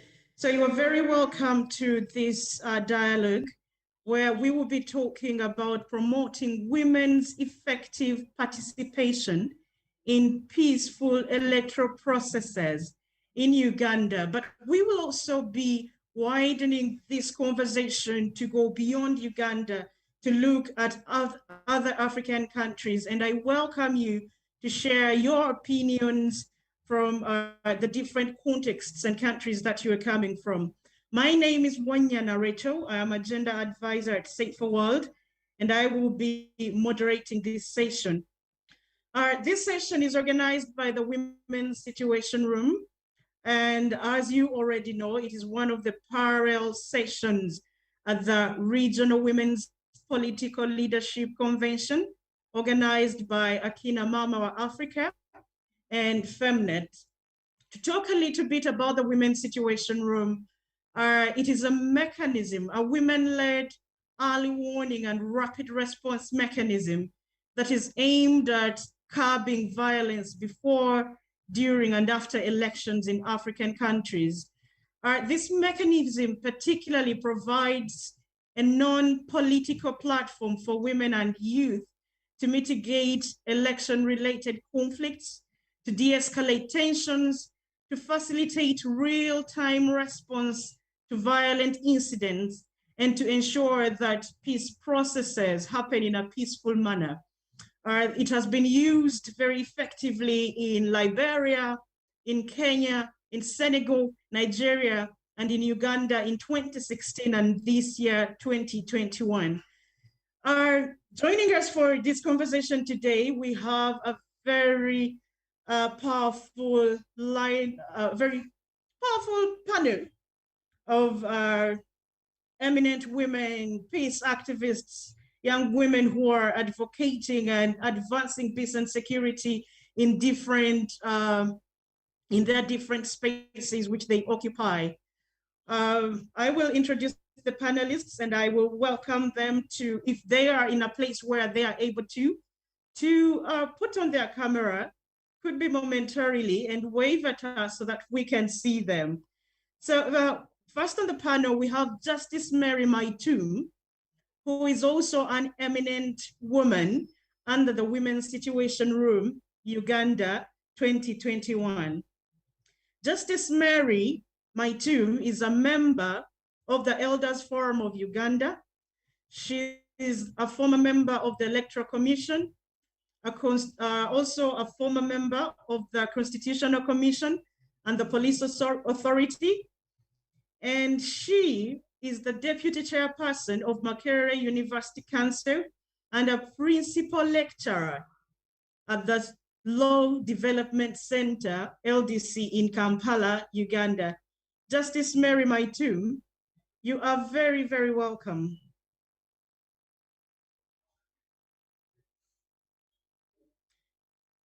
Justice Maitum, can you hear us?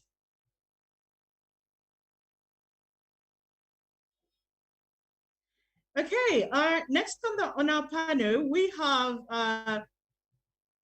Ms. Esther Wasagali, who is a local governance expert, and she manages the project which aims to promote women's effective participation in peaceful electoral processes in Uganda at the Women's International Peace Center. Esther, you are very, very welcome to this discussion. Hello. Okay. Yes. Here I am. I'm You're glad very to be on the welcome, platform. Thank you. All right, great.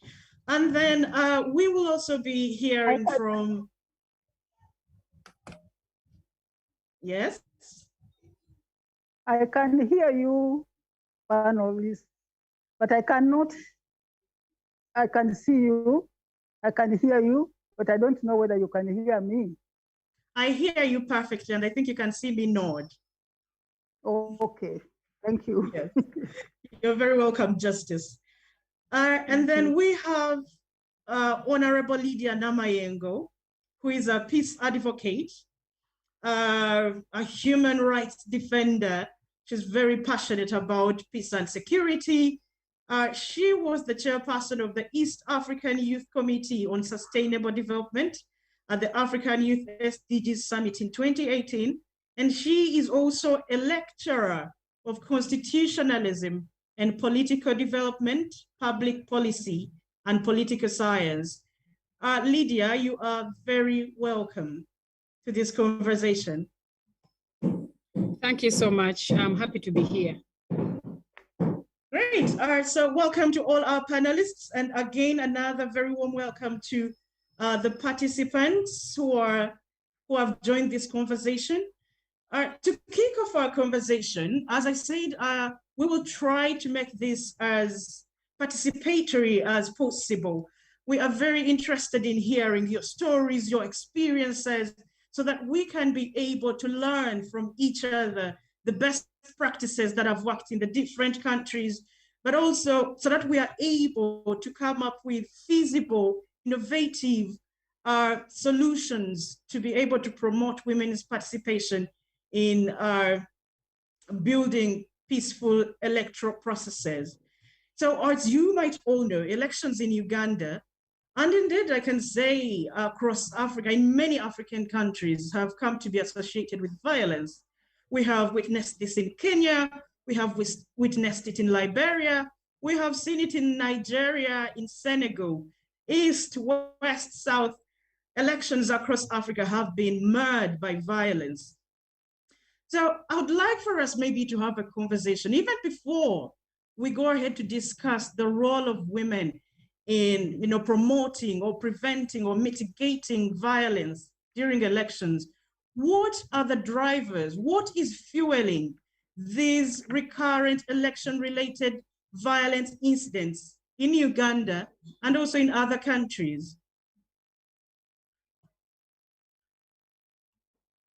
Recording stopped. Recording in progress.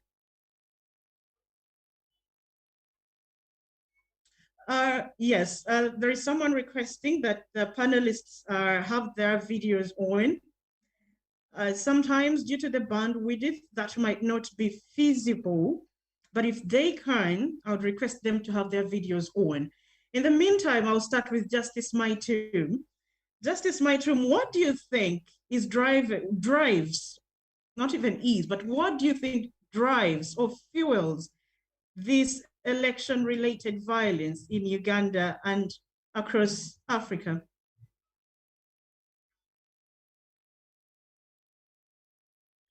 I think, can you hear me? Yes, perfectly well.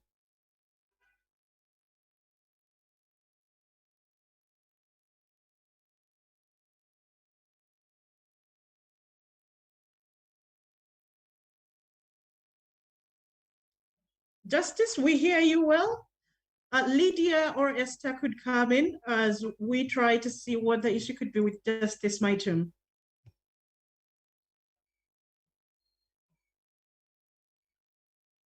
I thought you can you hear me? Yes, Justice, I hear you loud and clear. Yes, I'm saying that our elections tend to be violent because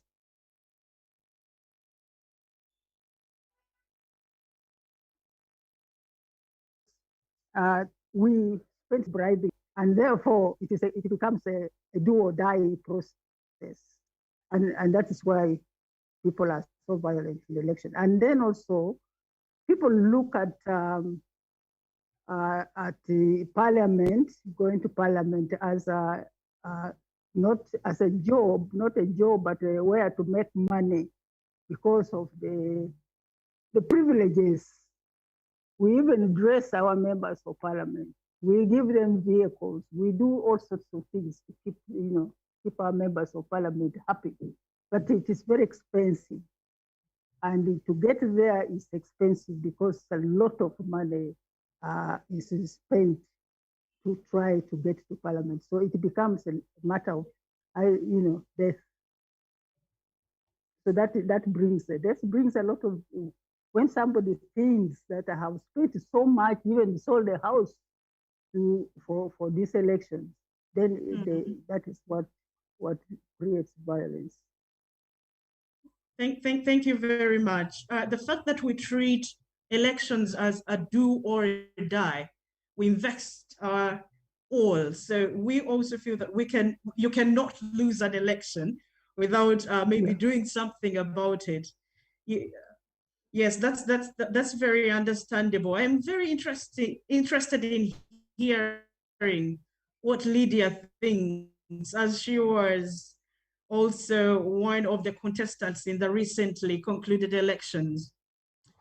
Lydia, what do you think drives violence in Uganda and Africa? Violence during election processes.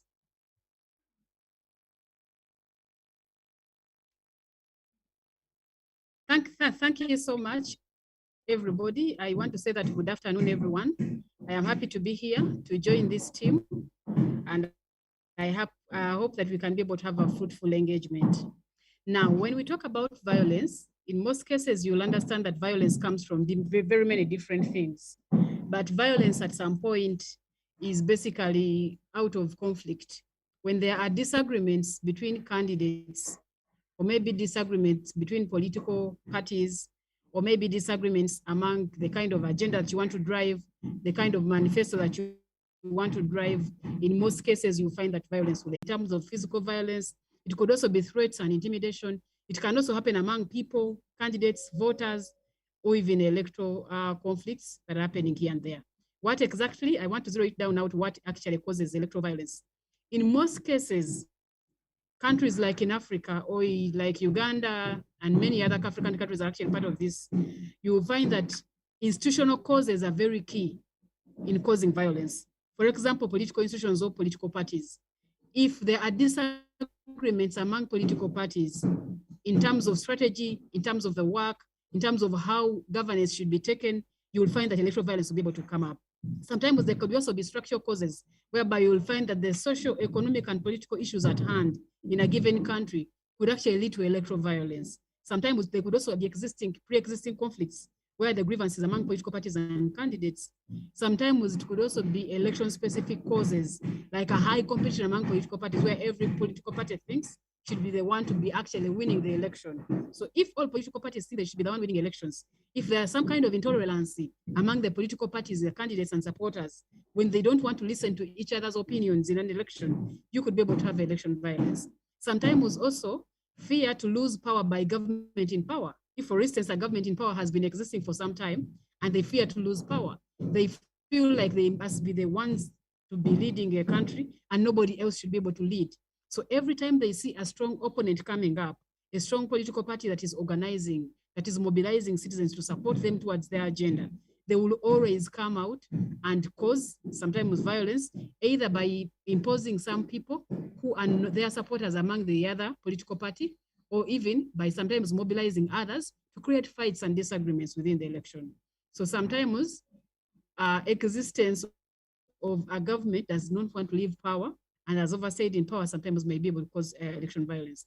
But also to candidates or citizens, lack of service delivery by government in power. If, for example, a government gets into power and promises to construct roads, promises to construct schools, promises to deliver services, and they don't deliver these services, at some point, citizens get so angry that they feel like they want to change government in any way possible. They feel like they become impatient. They can't wait anymore. So when an election comes, it becomes like an opportunity for them to change government because they think that the promises that were made by a government before have not been fulfilled. The services they promised have not been fulfilled. So at some point, because governments have failed to change peacefully, they resort into violence because they think it will be able to help them. And then the other thing is about the international causes. Sometimes there could be resources given to some political parties or maybe media, or which are going to actually span election violence. Sometimes you could also think about poor communication, where sometimes some people who will be in government may communicate to people with arrogance, may communicate with pride by the leaders. If leaders come out to address people, we have seen sometimes where leaders come up and make statements which are not pleasing to the citizens. Those statements that you may make that come with pride, that come with arrogance, that show how much power you have, at some point may trigger violence to happen in an election. But also we could also think about continuous human rights abuses and violations. If people are continuously tortured, if people are continuously killed in an election, if there are campaigns where people are shot at because they have attended a rally, where people are maybe killed because they have put on a particular color of a political party in a rally, at some point, they may be triggers of the election violence. And then illegal arrests of political leaders and candidates. We have seen, for instance, in elections in African countries, where strong political opponents of maybe a government in power, or maybe strong candidates in a constituency like members of parliament or councillors or also even presidential candidates are arrested. When you arrest these candidates who have been leading, maybe in opposition, or maybe leading as candidates they think that may win the election, sometimes people get angry. So they end up triggering violence that could happen in an election. And then suppression of the media freedom and CSO actors. We have seen so many cases where the media is being suppressed. Remember, citizens cannot be able to reach everywhere in an election. So media is that other third eye that is supposed to play a watchdog role. So when media can no longer play or host candidates of given political party, when media can no longer move and air any story on the media, or maybe host any political talk show, it could actually trigger violence in an election. When civil society organizations have their accounts freezed, at some point it could trigger, a violence in an election. And then also lack of peaceful transfer of power from one leader to another. If citizens have continuously waited for change of leaders from one government to another peacefully, they at some point reach a next stage in a revolution and they get tired of waiting for the peaceful transfer of power. So what happens is a small trigger like an arrest of a candidate they believe in can trigger violence. And this will actually lead to electoral violence. Then continuous amendments of the constitution. You saw what happened, for instance, in Uganda, where I come from, where in 2017 there was remove of the age limit, and also maybe in 2005 where there was remove of the term limits. Those are factors that the safeguards of the constitution that people believe can actually help them have peaceful transfer of power. Whenever they are tampered with, in most cases, it becomes a challenge and it can trigger electoral violence in an upcoming election. And then lastly, sometimes could be discrimination in the systems, discrimination in promotions, discrimination in employment, discrimination in leadership, discrimination in any kinds of positions that we'll be able to get. If people have continuously been discriminated, maybe because of age, because of tribe, because of sex, because of the region where you come from, this could also trigger. People can be able to keep anger from this year to next year until an election comes and they feel like they actually have to put it out this time. So election violence can actually be avoided if we work together as different stakeholders in an election. But there are so many different factors that contribute to election violence that actually have to be worked upon here and there by different stakeholders. I beg to stop there for now. Thank you very, very much, Lydia, for that very elaborate submission.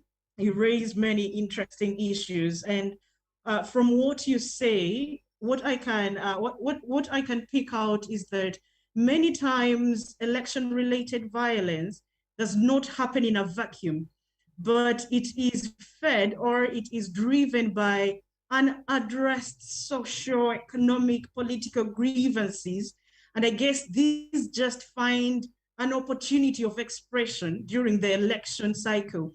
I am seeing some veterans in the CSO world who have been working on governance, like Mr. Richard Sewakirianga, Elliot Olizara, and I'm very excited that they are part of this conversation.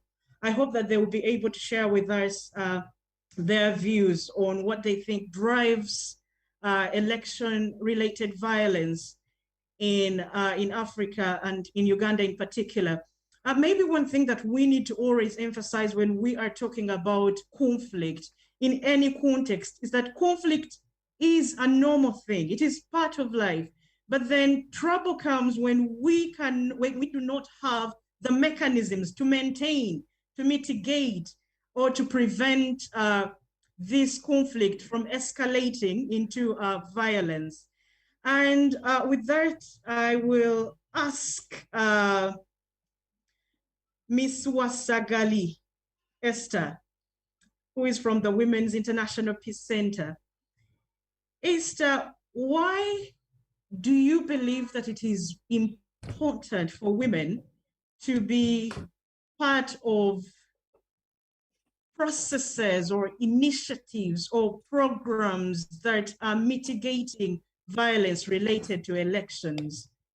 How can women's participation in these processes, let's say before elections, during elections, after elections, how can they help really to mitigate violence? What is their value addition? Why do we need women in these processes? Okay, thank you, Rachel. My name is Esther Wasagali, and I'm going to share with you why we need women to participate in these electoral processes. One is that women are looked at as peace mediators. They build peace at all levels, right from, I would say, household level to community, and then the entire nation. Now, because we look at them as change agents, that people that can bring peace or speak about peace and influence certain issues in society, it's very important. They are part and parcel of the electoral processes across the board. And I would think that women would be able to speak about issues that are affecting them within their environment, especially if they are leaders, they would be able to say out things that are affecting them.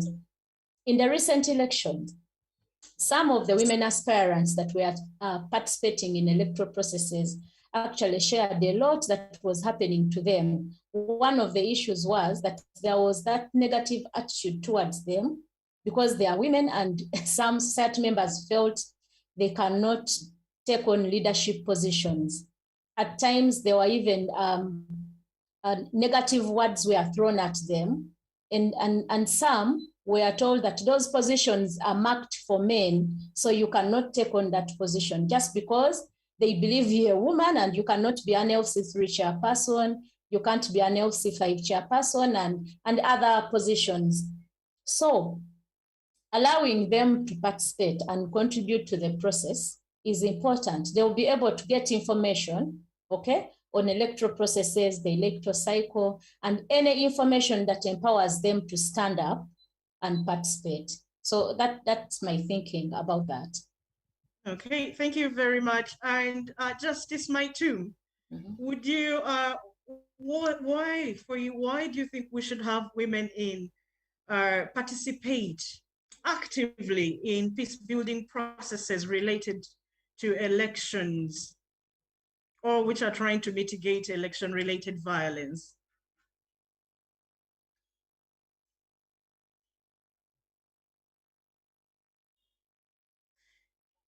Justice Maitum, I should add that Justice Maitum has worked extensively on peace and security, particularly women, peace and security, and I'm very excited and eager to hear why she believes women should be part of these processes.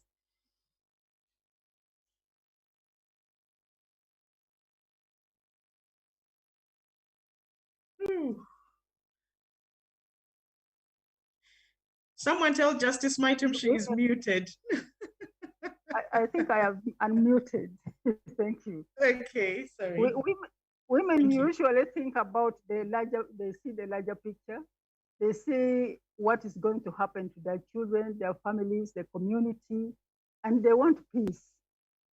So they should actually, they do things, they are good negotiators. They also see peace as the vehicle in which they can do something. So when you threaten a woman, she will sort of go into herself.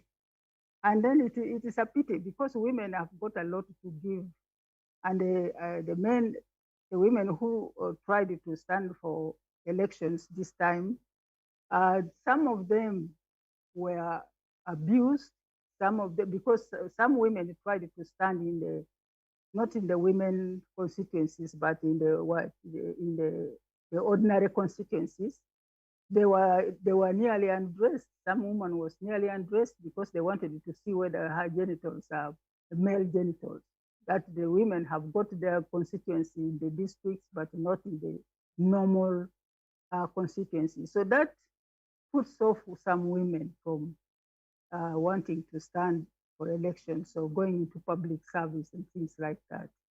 But it is our, we have grown up with thinking that men are better than women and all that, and that women should not be heard, although they should be seen as and so as children. So it is better when you put a woman in a ministerial position. She will work harder, and they work mostly harder than the men, and they take the community as their starting point. And so I think there should be more women, because mostly we are more than men. There were 52% of women in Uganda, and they had at least 52 who registered for elections. But I don't think many of them came for elections because there was a lot of tension. There were police everywhere, there were armies everywhere, so some women stayed at home. But if they had come to elect the people they wanted to be in power, I think we can do it. We could elect the people who we know and trust will think about us and think about the community, think about the future of our children, think about the old women, the old men at home who have nothing to do. Sometimes they're despised. So I think women should be in power. The problem is that they cannot really be be in power because the men have allotted themselves. And for me, I think probably the solution for our election processes should be that we should have a law. I think we should rethink what democracy is. We should have a law that makes it is the parties who should contest for power, not individuals. And then the party would groom people, would choose who should go to parliament. And there should be a law to say that as many as 50-50, like 50 women and 50 men should go to parliament. So every party who is contesting for election should know that they are going to have equal amount of women and men in parliament or in any position in the councils or whatever. I think we should have it as a law. And I would really be one of the people who would be campaigning very hard about women being recognized, because people who are the people who are less, that the fewer people whom you have as men, as in the according to the population, they are the ones who are making making laws and policies for the larger community, which are women.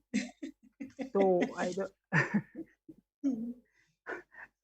So they of course make laws which suits them, but not because when these people come to parliament, they don't even go back to their communities.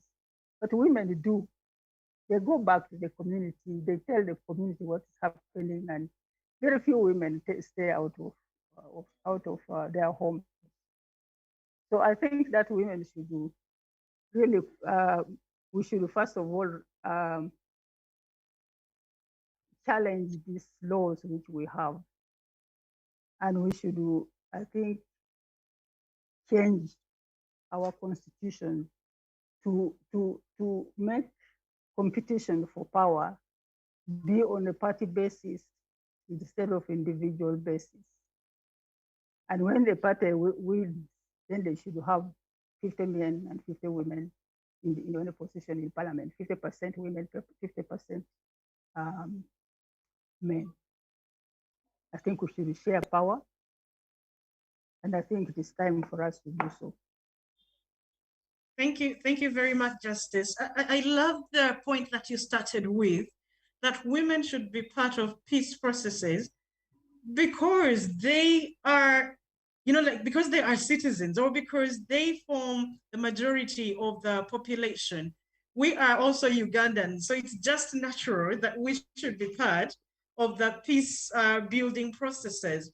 And you also highlighted how what I will call sociocultural power dynamics not only influence how women, children, youth experience election-related violence, but then they also influence who gets to sit at the peace building table, who gets to negotiate the terms of peace processes, which is also very interesting. And I think which we need to talk a lot more about, how social norms not only make women more vulnerable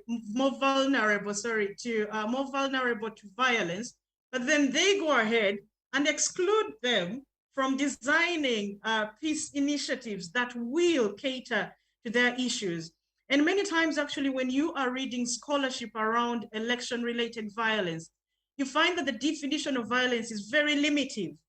It leaves out the specific forms of violence that affect women, that affect youth, young women. So I'm very glad that we are having this conversation. There are very good submissions in the chat.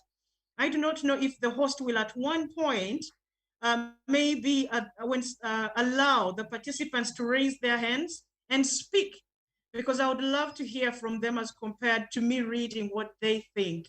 But particularly Sharon Lunya says, women should be part of electoral processes because they are good financial managers, and if elected to power, they will manage funds better. She also thinks that women are naturally nurturers. If they participate in these processes, there will be less cases of violence since they have the motherly instincts. And there is actually, these are not just Lunya's, unsubstantiated opinions, but there is a healthy, there is a lot of research that has been done on how the participation of women impacts on peace processes.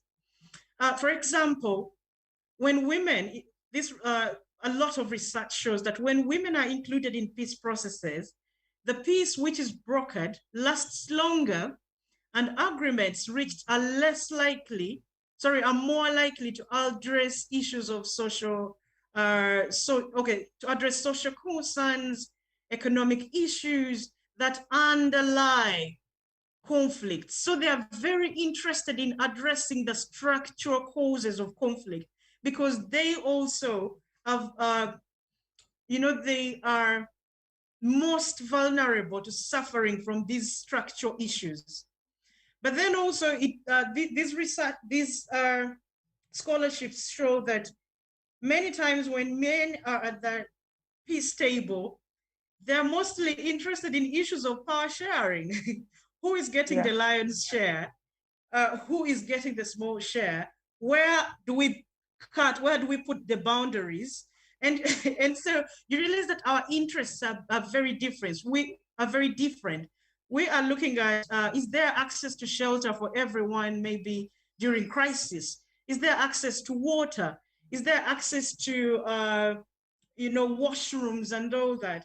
So I totally agree with you, Sharon, that yes, when women are part of peace processes, due to that, sometimes these feminine characteristics actually, they kick in and they influence the traditionally feminine characteristics, and they influence how we contribute to society or contribute to these different processes. So I will, the next question, I think I'll start with Miss Lydia. Miss Lydia, we have already talked about the benefits of having women in these processes. But then statistics still show the opposite of what we believe. Only 13% of peace mediators, I think, across the world by 2019, that is, were women. And I think women were less than 3%, made up less than 3% of the signatories on key peace agreements. I'm very interested in hearing, what do you think are the barriers? What are those barriers that are still keeping women from taking part in these processes? We have also seen this here in Uganda. Many times when we are talking about, when we are formulating platforms for peace around elections, we will go and look for the religious leaders who are most likely to be men, or we will go and look for cultural leaders who are also most likely to be men. And maybe sometimes we might say the eminent women like Justice Maitum. And then which leaves out again many of the women like Lydia, who are young women. Yes, so I'm interested in knowing, what are the barriers to women's participation? What do you think are some of the barriers to women's participation in peace processes? Okay, thank you so much, Rachel, and the women out there who are following this conversation. I am actually very delighted to be part of this panel today because, like you said, initially it has always been the eminent women. Initially it has always been maybe the other older women, but also us as young women having a platform today to be able to speak to the other many young women out there is a good opportunity for the Women Institution Room, and also the hosts and the organizers at Akina Mama Africa. We really appreciate the opportunity that you have been able to offer to us. But this opportunity is just one in a million, because many other young women out there would always be willing and yearning to be part of the leadership, the politics, the elections, the governance of this country, but actually cannot be able to participate. It is not only the young women, but also the other women in general. Because even when the women have been able to participate, you will realize that, for instance, today in Africa, only about 24 to 25% of the women are actually into leadership positions. And when you come here in Uganda, everybody, I believe, was very excited because today we have a prime minister who is a woman currently, and we have also been able to have a speaker of parliament who has been a woman before. We have also been able to have a vice president who has been a woman before. Yeah, because when you realize in 1994 to 2008, the Honorable Specioza Wanderakazi was a vice president, and everybody was cheering and happy that at least we have been able to have a vice president as in Uganda, who is actually a woman. But even when some of these women have been able to go into these positions, it is still lacking. The percentages are still very low because cabinet of Uganda today still has 43% only of the ministers who are women. And when you check in local government positions today, still only 46% of the women are actually, of the people who are leaders, are actually women. When you go into Parliament of Uganda today, it is still only 33% of the members of Parliament who are actually women. And majority of these are coming on affirmative action as women members of Parliament. This would have been a good opportunity, but unfortunately still, some of these women do not actually have a say. They cannot actually make decisions they can't actually influence decisions and do not even have the power. There has been a concept that has been adopted by leaders in Uganda and Africa elsewhere, which is actually a political survival option. You'll find that at some point, some leaders put women in positions for the sake of appearing there as women, but when they do not actually have the power to influence the decisions. Now that one is called political survival, or maybe co-option. You bring a woman because you're supposed to have 15% of the members being women, but when they don't actually influence decisions, you understand? So at some point, we are still stuck at some point where the women are still at that level in some leadership positions. What else is actually influencing this? At some point, you will find that many women are not participating in these processes, for instance, in leadership, because of formal factors and informal factors. And under the formal factors, you understand that there's continuous commercialization and monetization of politics. Many women today in Uganda cannot afford the cost of an election, running as a candidate in an election. When you look at the cost of members of parliament, or maybe a cost a woman has to incur to become a member of parliament, in a research done by ACFIM, you find that some candidates actually spent over 1 billion shillings to run as members of parliament. Others spent over 500 million shillings to run as members of parliament. Now, many women in Uganda today, including young women and older women, all ages of women, cannot actually afford this cost of the election. Now, this is going to bar them from engaging in elections, no matter how good their manifestos will be, no matter how good their campaign messages may be, no matter how convincing they can be able to talk to these candidates, they will still need to be limited and left out because they lack money to pay their agents, because they lack money to pay their transport their candidates, the agents from one level to another, to feed and every other nomination fee, which is still a high cost, and so many more. And then also, the issue could look about it could be in terms of the laws. You'll find that at some point the election laws do not actually favor some women.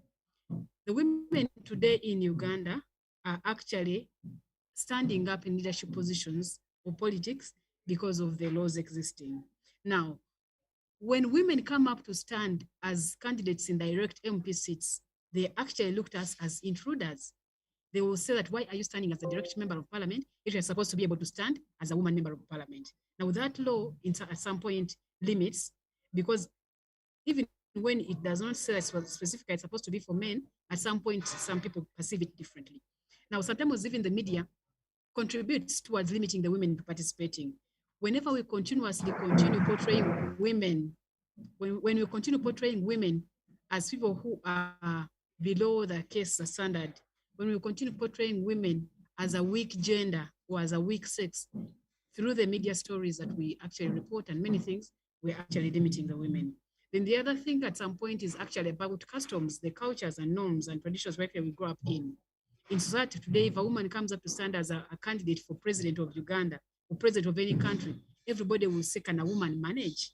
Can a woman really manage? So society has raised us from the beginning as girls to stay and give birth to children, as girls to clean the home, and then as boys to go and do different roles. Those continuous societal factors continuously still affect us as women. The continuous violence against women in politics. Women are being embarrassed in politics. Women are being arrested with force. We have seen women's breasts being handled badly by police officers in a campaign, in a rally. Now, when another woman out there who is a young woman or maybe any other woman out there sees that happen, she will actually be held down and she won't be able to stand in politics. The other thing is about the lack of prioritization of women's agenda. When we do not put priority on the women's issues, in most cases, other women lose hope of joining politics. Because because so many women today say, we have women members of parliament today, maybe we have women councillors at the districts, but has the women's agenda been able to be fronted? If it has not, then why should I also stand as a candidate? And when you come to peace processes, women are the key peace mediators.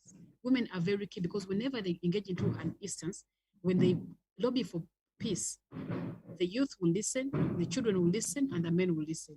So because they are key influencers, at some point, they should be able to participate, but they do not participate because they will not be listened to, because they fear getting into engagements of violence, because at some point their ideas are going to be attempted to be listened to. So we need to be able to do so much more as a country. We need to be able to invest more in the women, because women are part of the majority population in Uganda and all African countries. And if we want to be able to get peace in this country, women should be the most people that are going to look at as peace mediators that are going to help us here and there. Because without engaging the women, you cannot be able to have peace happen in an election. And remember, it is our right as young people, as women, as men, to equally participate in government affairs. So wherever you put up instances, we have also seen cases whereby the Electoral Commission at some point accepts bribes, or maybe some people not accepting them as officially the organization, but accepting them as individuals. Now, when a woman doesn't have the money to give an election official to actually declare them maybe as a candidate, or maybe listen to them, or maybe accept their DR forms to come in on time, and so many other processes, it becomes difficult. I still believe that majority of the voters are women, and they can influence other fellow women to be peace mediators. I still also believe that it's a gender equality issue for both men and women to engage in the peace processes. I also still believe that women are more affected by violence and conflict in elections. If a war happens or conflict happens in an area, in most cases, it's only the women. It's always the women who are going to suffer more because they care about their children, they care about the youth, they care about their families, and they care about their communities. So we need to be able to ensure that women are mobilized, women are prioritized, and ensure that we actually put them on the same table to engage into advocating for peace processes in the elections. Thank you very much, Lydia. You make a very interesting submission there. And one of the things that stood out for me was you highlighting how socio-cultural power dynamics. I really feel that we never talk enough about these power dynamics and how they affect women, not only their participation in such processes that we're talking about, but also how they experience violence. There have been some sharings from the participants, and Sharon shares her experience and says one of the barriers that she faced was cultural norms, mostly from the elderly people who always asked about her marital status. And these are the realities which women face. You are asked, are you married? So it's like your worth is tied to your marriageability or even your marital status. You are not enough as an individual. But then also these power dynamics also have an impact on the influence that women can have in, let's say, peace building processes. One of the participants, again, I think it's called Businje. Businje said, we had a vice president who was a woman, but that did not stop violence from happening to women, or that did not stop women from, experiencing violence. I'm trying to get a right way of phrasing it because it just doesn't happen to them, but it is done to them. It did not stop violence against women. And this is, a question or an issue that comes up again and again, where we talk about the fact that even when women are elevated to these powerful positions, if we have not addressed the structural issues that affect all the women in society, the women in the rural areas, the women who are illiterate, the women in the informal sector, all kinds of women, the adolescent girls, then many times this holding of power, yes, it has very little impact. Esther, your hand has been up, and I'm very interested in hearing what you have to say. Okay, I would like to add on Lydia's submission. I'm looking at this woman at the grassroots.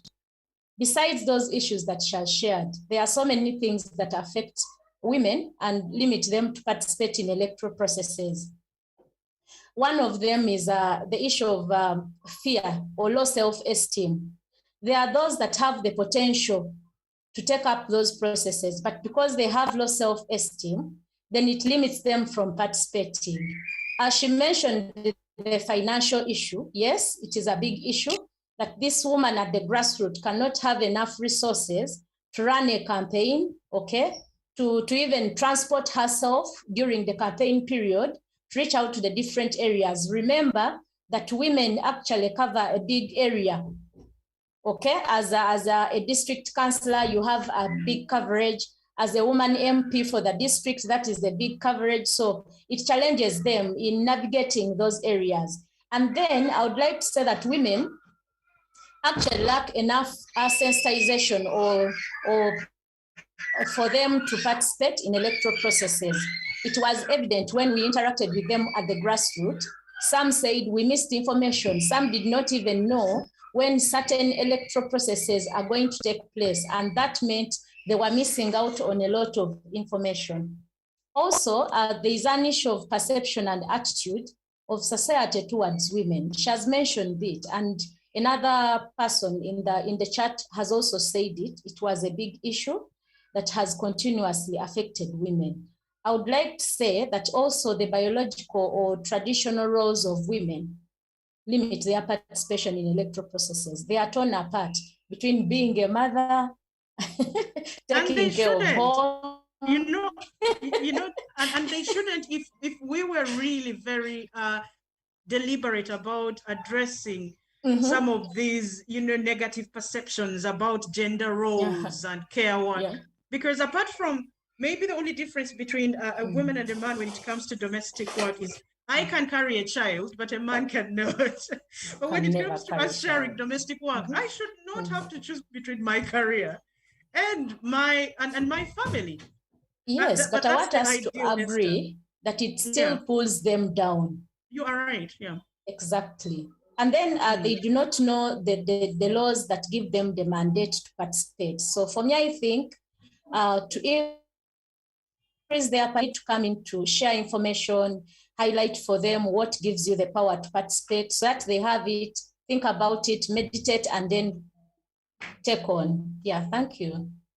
Thank you very much. We are running out of time, but I hope that you are enjoying the conversation and that you also are thinking about some of these things, some of these, barriers, some of these issues that have always, we've always maybe even thought of as normal, but they act as a barrier to women's participation, not only in peace processes, but generally in public life. And I hope that you're also thinking of some of the ways that we can get to address them so that we make, or so that we can, start building steadily towards our Agenda 2063, which is about equality for everyone and, and the SDGs. One last question for Justice Maitum, and maybe also the other panelists will jump on.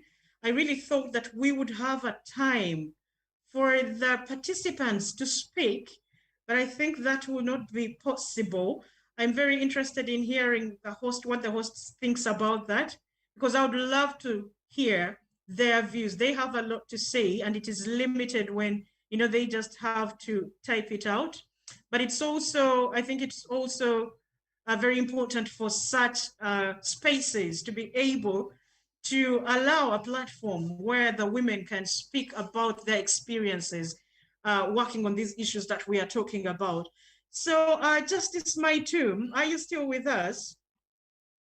I'm very interested in hearing from you some of the best practices that you have seen, or some of the lessons that you have learned during your experience promoting women's participation in electoral peace processes. What are some of those best practices? You could have seen them when you were working out of Uganda. Maybe you saw them in Liberia or Senegal, where they were able to mitigate election-related violence, or even in Nigeria. So I'm very interested in hearing from you. What are some of those best practices that we could replicate here in Uganda so that we have women meaningfully and actively participate in peace processes addressing election-related violence?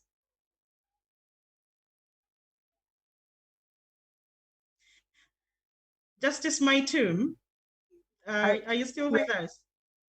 Yes, I'm with you. Yes. Can you hear me? Justice, I hear you loud and clear. I wanted to address what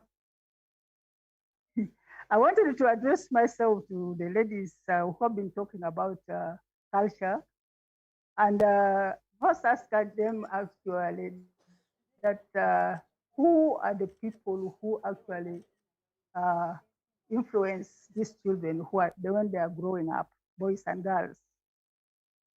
And we are the ones, the women, the mothers and all that. And we should examine ourselves as women and find out how we are bringing up girls and boys. Because when we sort of segregate a work between children, because this is a girl, she's going to go to water and this and do that and the other. You find that the boys grow up with the thinking that they are more superior than the girls. So in my culture, boys are esteemed to be more useful or valuable than girls. But then the girls are thought to bring money by the use of dowry to the clan. So these things are very difficult to work on now. But we who are educated and we have at least seen other things. We have been out of the country, we have been socialized in different ways.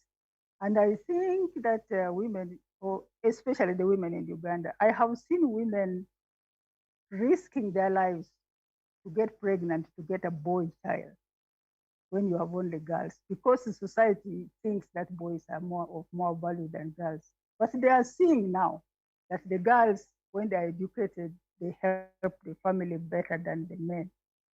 It is beginning to dawn on people that girls are of value, not only for bringing cows or dowry in the home, but also they help. So I just want us to start examining ourselves and how we, culturate our children. What kind of messages are we giving to our girl child and boy child? And as for peace, I think that really we cannot develop without peace. We are always in Uganda. We have never had a peaceful transfer of power, and I don't think we are likely to have, because we have done so many things. And every time a new president comes, you have hopes that they are going to make things better, and then sometimes they don't. So I just want women to really get together and start soul searching about how we are going to change our country's mindset on peace, on justice, even having a sense of shame. We don't have it. We have lost it. And I think women have got sense of shame. The men have lost it completely. So I believe that to create peace in this country, the women have to be the to spearhead peaceful transitions of power, peaceful living together, peaceful elections, because it should not be a do or die thing. And also, we should also examine what we do with our leaders. And we have this adulation about leaders, and they think they are untouchable. So we should hold our leaders responsible for lack of peace, and for whatever they do. We cannot sit back. But when they do something which is wrong, I think you can have female diplomacy. You can go and talk soft power and see whether we can get these men to change their minds. Because as far as I've lived my life, I think I'm on a departure allowance. But I worry for my children and grandchildren. And I really think that if we do not come together and really say no when somebody does something wrong, say no. Not that somebody saying that because they hate you. It is because they see things differently from you. So when we start seeing opposition as enemies, they should be there to keep us in line. When we start seeing politics as a center for conflict instead of a center for peace, then we are going to ruin this country. Because for me, I really think that women, if we are together, I think we can change a lot of things.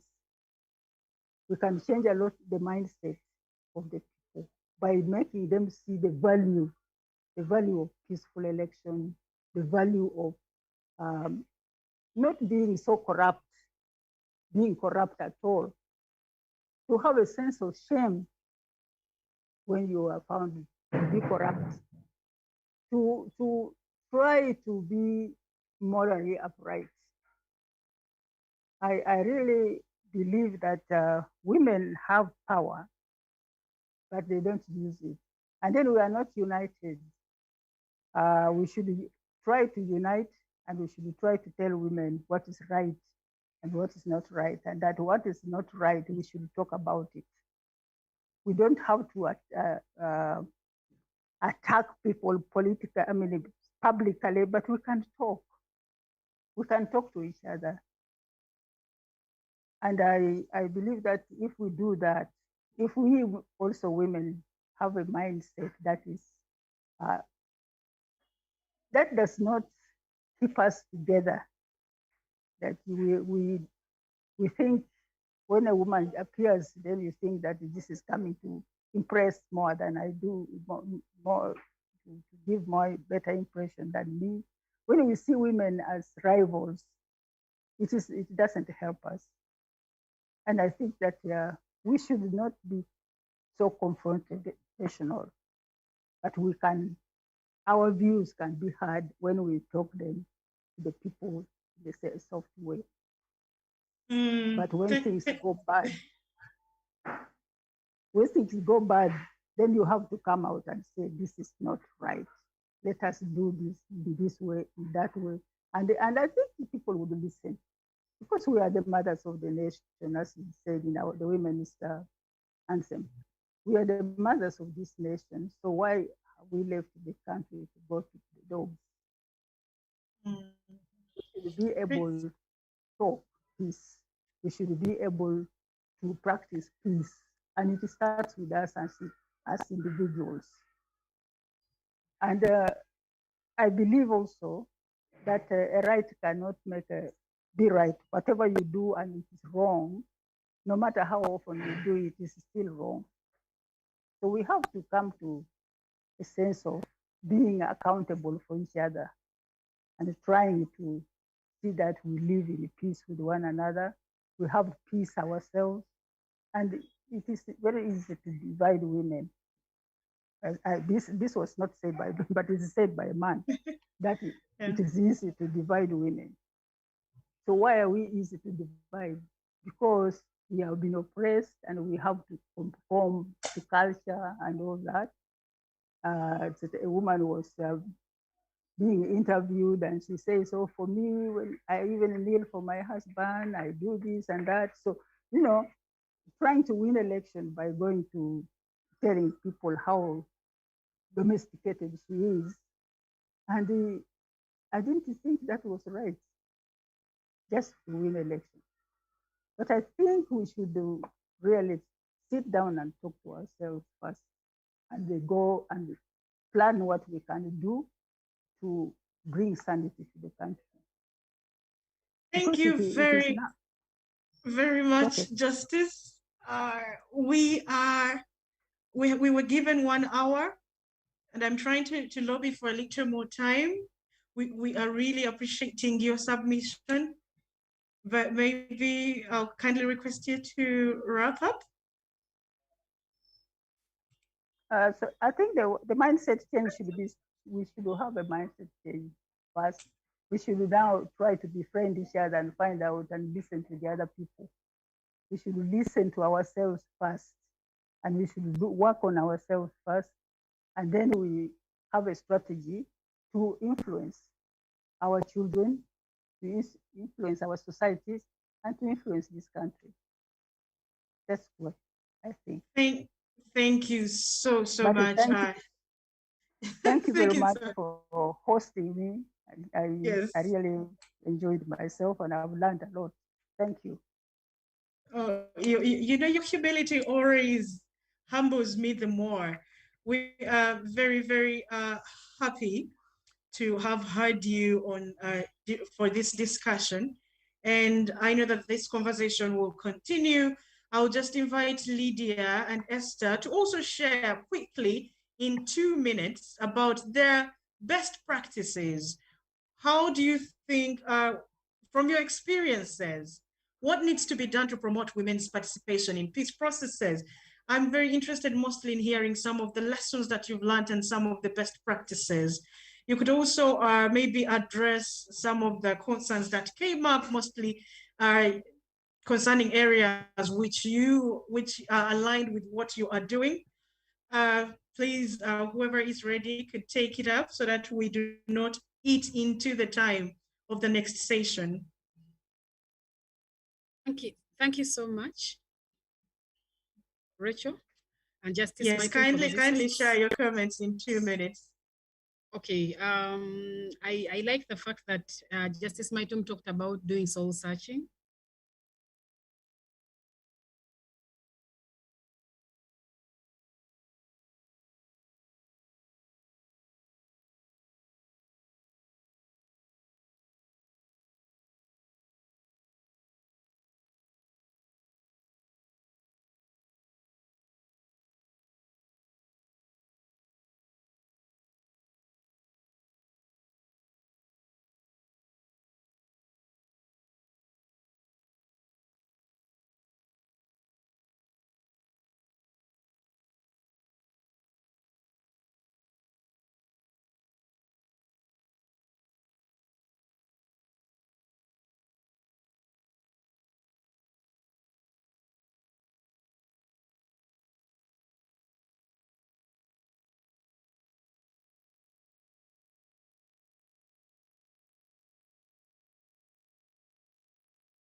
They say close your mouth about the things going on in your area, girl.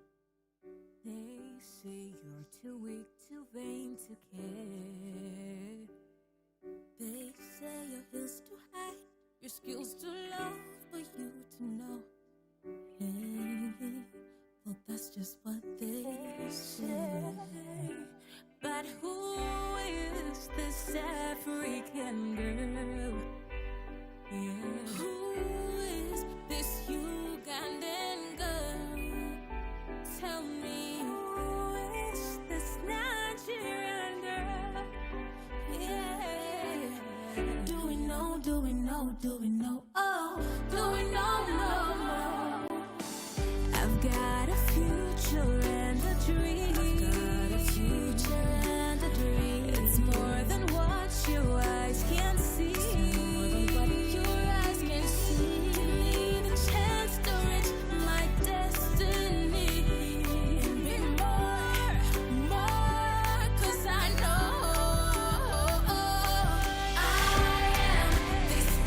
African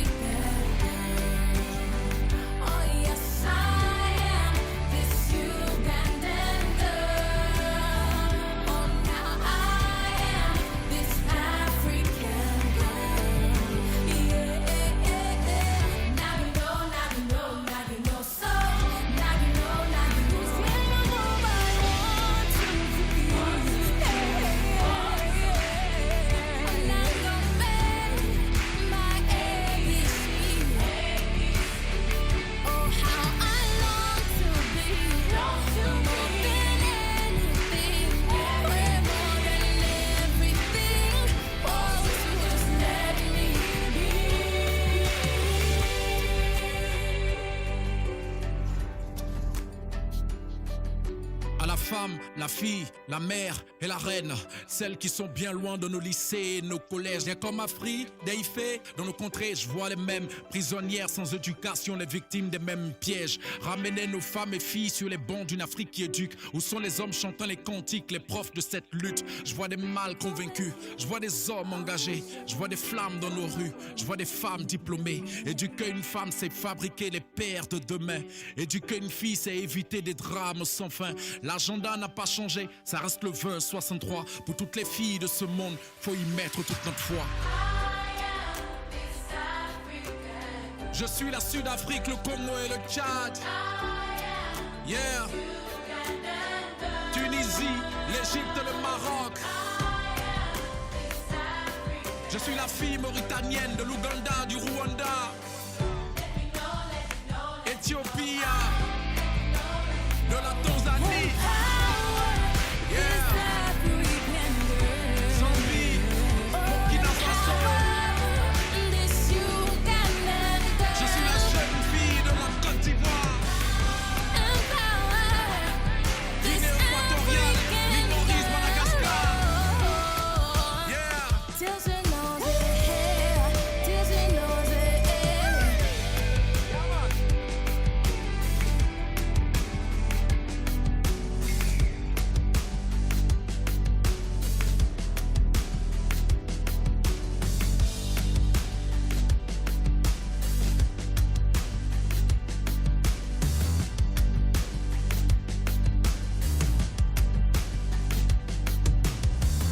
Africa educates her.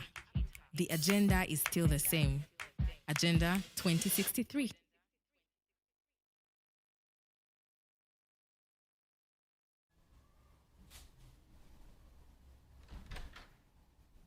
New. Yes, mommy. Don't forget to put those clothes on the line, okay?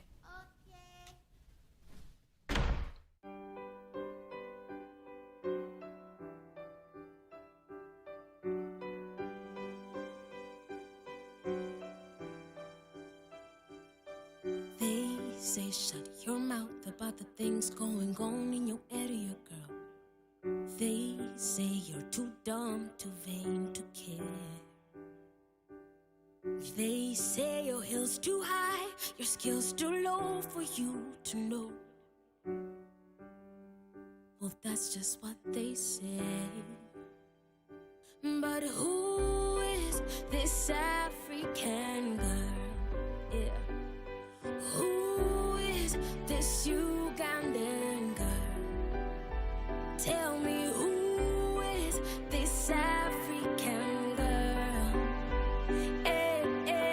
Do we know, do we know, do we know? Oh, do we know, do we know? That is too much for her to bear. Oh, when we say, oh, she's too dumb, just plait her hair.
The question as to whether women are ready for political participation in the political arena is definitely answered in the affirmative. Also, the question as to whether we are ready to embrace said direction again is answered in the affirmative. I believe that women are ready to take up political spaces, but again, that really predicates upon whether or not they are knowledgeable about their power as women. Women have a power in them that is peculiar from that and to that of the men. Women have something to bring to the table, and this is not just because they are women, but because of the empowerment that has ensued in Africa at large. Women have gone to school, they have acquired the requisite education to be able to sit on tables and deliver knowledge to different people. As such, I believe that Africa, that Uganda in specific, is ready to embrace this particular direction. I think where we have reached, we are written in the Constitution. That's number one. We have a Constitution that is gender sensitive. We have a policy that says at least 1/3 of all representatives should be women. And people are quite conscious that women should be in. What we are interested in is not only numbers. I envision a future where women and men participate equally, side by side, in all political processes in their countries, because it is the decision-making table from where all issues begin. It is where the national budget is discussed. It is where issues affecting every citizen are discussed. And therefore, it is very critical that women participate at the decision-making table, which is at the national, from the national, and then trickling down to the local level. I want to say that for us to attain gender equality and women's empowerment, we must be able to effectively participate in politics in such a way that we are able to influence the governance agenda and make it responsive for women's need, interests, and concerns. What we are yearning for is the effect they bring. Let them bring in their qualities. Women are careful people. Women are caregivers. Women will look after the community. Women are professionals because of the fact that they've attained an education, and this is really based on meritocracy, but also pursuant to the fact that women do not just appear as a generalized bunch of people. They are unique species within and amongst themselves, that each one of them brings something unique to the table. Some bring patience, some bring agility, some are able to bring, what should we call it, tenacity. Different characteristics that women bring to the table, not because just that they are women, but because we are all different as the different women. And the fact that we should embrace women as they come, not as women in general, is very important, and it pushes for the empowerment of women without leaving behind their ability to make choices. Women will not be selfish like most people are. And not all women will be money-minded. Women do not enter into these spaces basically because they just do not know that they are able to or they can. Many of us move under the presupposition that women actually know about their rights. But I would love to inform you that about 10% of our population knows about their rights. This is pursuant to the fact that most women live in rural areas where they are exploited on agricultural in agricultural centers or also farms. And at the end of the day, all they know how to do is offer themselves in labor without knowing that they could actually take up leadership in different capacities. When the political environment is violent, is not peaceful, it has become corrupted with greed for power. The fittest, it is the survival of the fittest. And as you know, women are not the fittest unless they are pulled up. Women have no money. Politics in Uganda has come to be, if you have no money, you can't enter. First of all, they buy the voters. Second, they campaign for a long time. Third, they have no transport. When you men marry us, you say everything else I give you except the car. I can't touch your car. You don't take me to places. So when it comes to reaching the people I want to represent,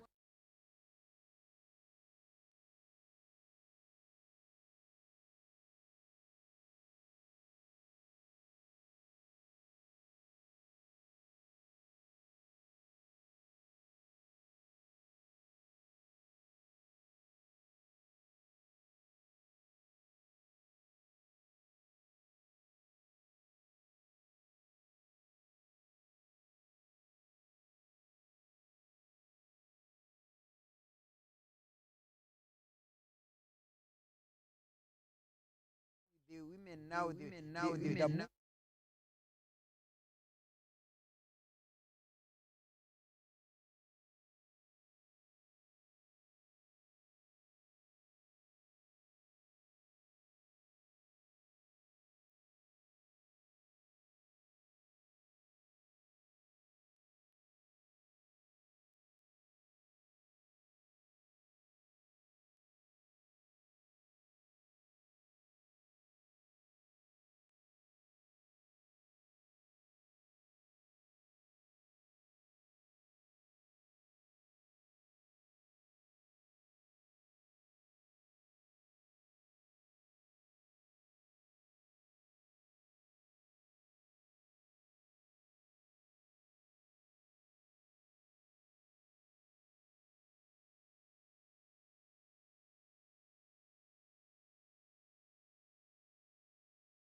training women who were campaigning for votes. The major problem, one of the major problems they were telling me, apart from money, elections being too expensive, was sexual harassment. Even when the men who are supposed to be their agents, they want to sleep with them. So sexual harassment is just too much. The voters, buying of voters, commercialization of politics is too much, where you have sexual harassment being too much. These spaces that we desire cannot be given to us on a silver platter.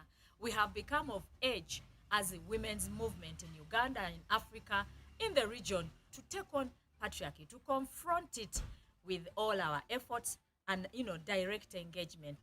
So first of all, in bringing up our children, we should give equal chances to women, to girls, as we give to boys. So knowledge is a very key aspect of which I would love to recommend that we educate women about the spaces that are available, most especially the women living in rural areas, but also women living in urban areas. They seem to be empowered, but we are all aware that many of them are just suffering and masking, yet back at home, many of them find themselves being subdued to patriarchal and chauvinistic tendencies that are not necessary for this particular century. Women of Africa must rise up with the African agenda. We must first rise up to deal with all these barriers, the customary cultural barriers, the poverty, the massive poverty that we have in our continent, the question of democratic governance, which we do not see. These are issues that we must run with as priorities on the agenda. We must encourage women to occupy the spaces they have, and not just to occupy them, transform wherever they are. They must be able to contribute to a particular output which will move forward the agenda of women's emancipation.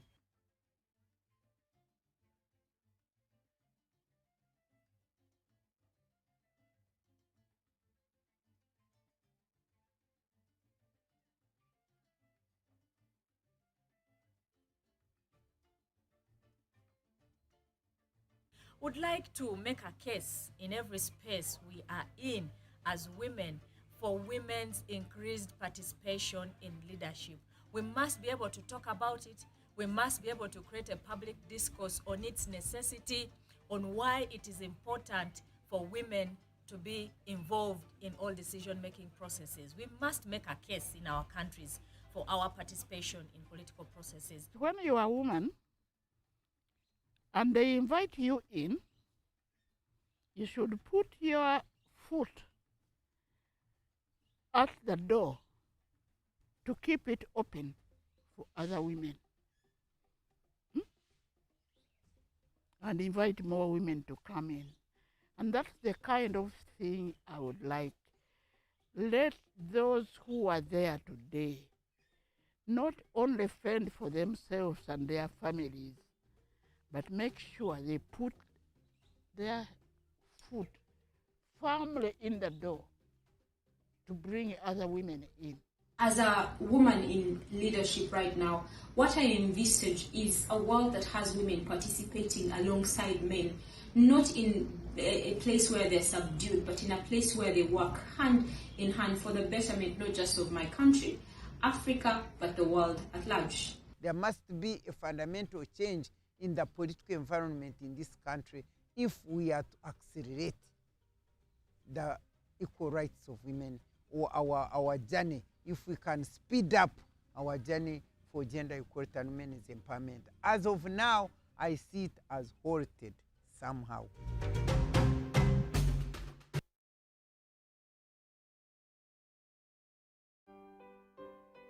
Afri, Ife, Smarty.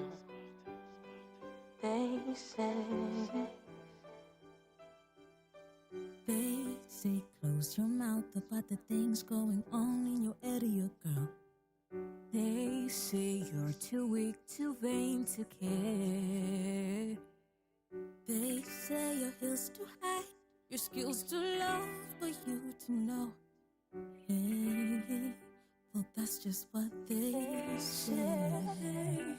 But who is this African girl? Yeah. Who is this Ugandan girl? Tell me, who is this Nigerian girl? Yeah. Do we know, do we know, do we know? Oh, do we know, no. I've got a future and a dream. I've got a future and a dream. It's more than what your eyes can see. It's more than what your eyes can see. Give me the chance to reach my destiny. And be more, 'cause I know I am this African girl. Oh yes, I am this Ugandan girl. Oh now I am this African girl. Yeah. Now you know, now you know, now you know. So now you know, now you know. Sing a move by 1, 2, 3. And I'm gonna make my ABC. Oh, how I long to be more than anything. We're more than everything. Oh, just let me be.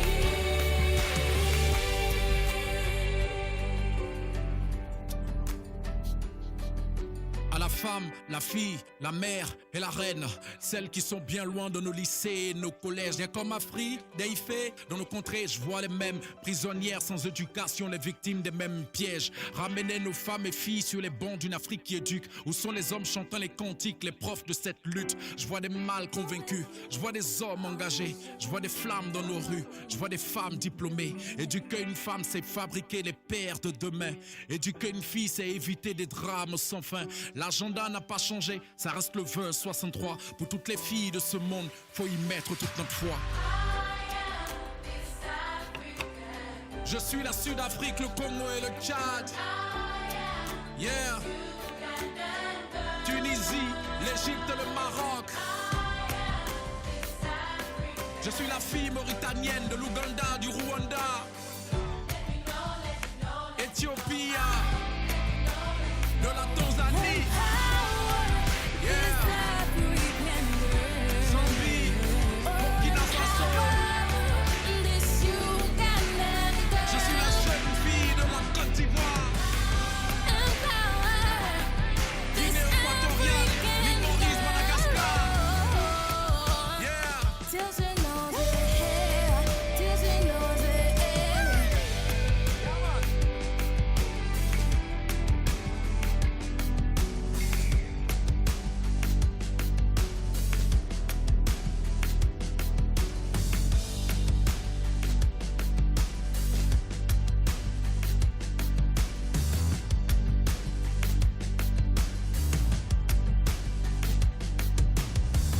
Africa educates her. The agenda is still the same. Agenda 2063.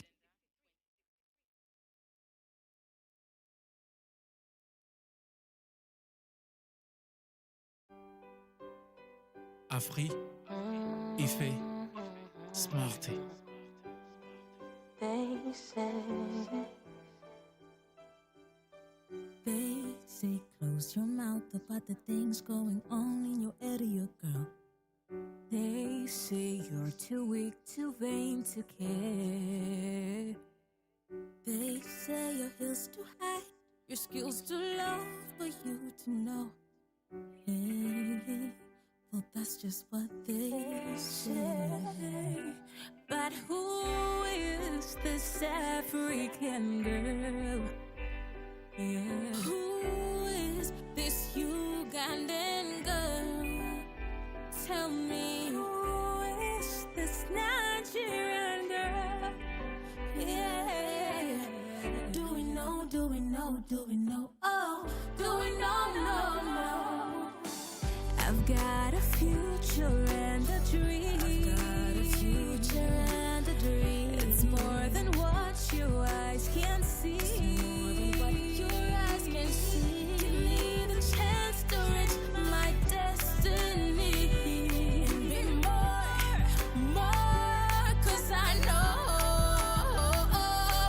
I am this African girl. Oh yes, I am this Ugandan girl. Oh now I am this African girl. Yeah. Now you know, now you know, now you know. So now you know, now you know. Saying I move, I want to do you.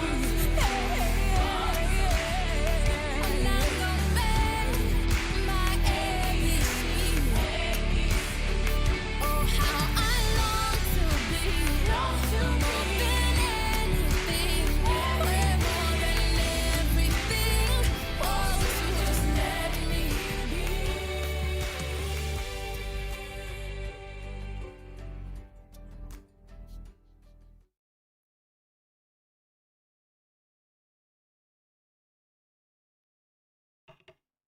All right, good afternoon once again. We apologize for the technical challenges that we've had this afternoon. However, we thank you for staying online and staying with us all day today. As we've been conversing around the Regional Women's Political Leadership Convention today. I specifically would like to thank the honorable members in this room, Honorable Aisha, Honorable Amading, and everybody else that has been with us in this room, but also across the continent and even the globe. We are going to be wrapping up for today, and we will reconvene tomorrow at 10 o'clock. And we do have a very rich program for you tomorrow. We're going to start off with a virtual parallel session that's going to be hosted by Policy Organization, which is looking at the role of, youth. It's looking at digital, the significance of the digital space with regard to women's leadership, women's political leadership. And this was briefly alluded to in the earlier discussion today, to say that in this time and age where we are working from, where we are observing social distance measures, but also with the digital revolution, it is important that we look at how we promote accessibility to the digital space and how it can be engaged to promote women's political leadership. They've also done, policy organization has also done a study that looked at online violence against women in politics, and so it will be quite a rich discussion. And then we will have another parallel session that will be hosted by GMAC, which is the Gender is My Agenda campaign. It's a network of organizations that are looking to promote gender justice on the continent, and they'll be looking at preparing young women for political leadership in Africa. It is important that we're looking at the next generation and looking at what are the barriers and opportunities that we need to be working with or addressing. And as you already know, this regional convention has been organized in collaboration with FEMNET, which is the African Women's Development and Communication Network. And so tomorrow they will be hosting the high-level panel and the closing ceremony, and this will be done in Nairobi. So it is a hybrid convention that really looked at how we can bring together political and civic actors from across the continent. And so using the virtual space is one way of bringing everyone together. So in terms of the high-level panel discussion tomorrow, they'll be looking at youth inclusion in political transformative leadership, and this will be addressed by Anika Jane Dorothy, who is the co-founder of Green Congress Party. And then we have Dr. Rose Ruben, who is the executive director of Tanzania Media Women's Association, and she'll be speaking on transforming media engagement for women in politics in Africa. Again, looking at the issue of visibility of women in politics. And then thirdly, we will have Sarah Longwe, who is a feminist activist based in Zambia, and really one of the elders of the feminist movement on the continent. And she'll be speaking on feminist agenda in the political leadership journey. And final but not least, we'll have Daisy Amdani, the executive director of Crown Trust, who will be speaking on why and how women in Kenya should continue to push for the full implementation of the 2/3 gender principle. And this, of course, has been a topic of discussion, especially with the build-up towards the 2022 elections in Kenya. And this will be followed up by question and answer, as you can see on the program. And of course, we will have poetry by Sis Bagbo throughout the session. So it's going to be a very rich discussion tomorrow, and we do encourage you to join us, and of course engage in the conversation online on Twitter and our other social media spaces. In the evening, we are going to have a Twitter space. We're going to have a Twitter space, and this discussion is going to be looking at the Africa we deserve and the women's political leadership role in that. And you're also encouraged to join that. You should watch out for. You should be able to find the time and the link on our Twitter handle, which is at AMWA Africa. Thank you very much for today once again, and see you tomorrow.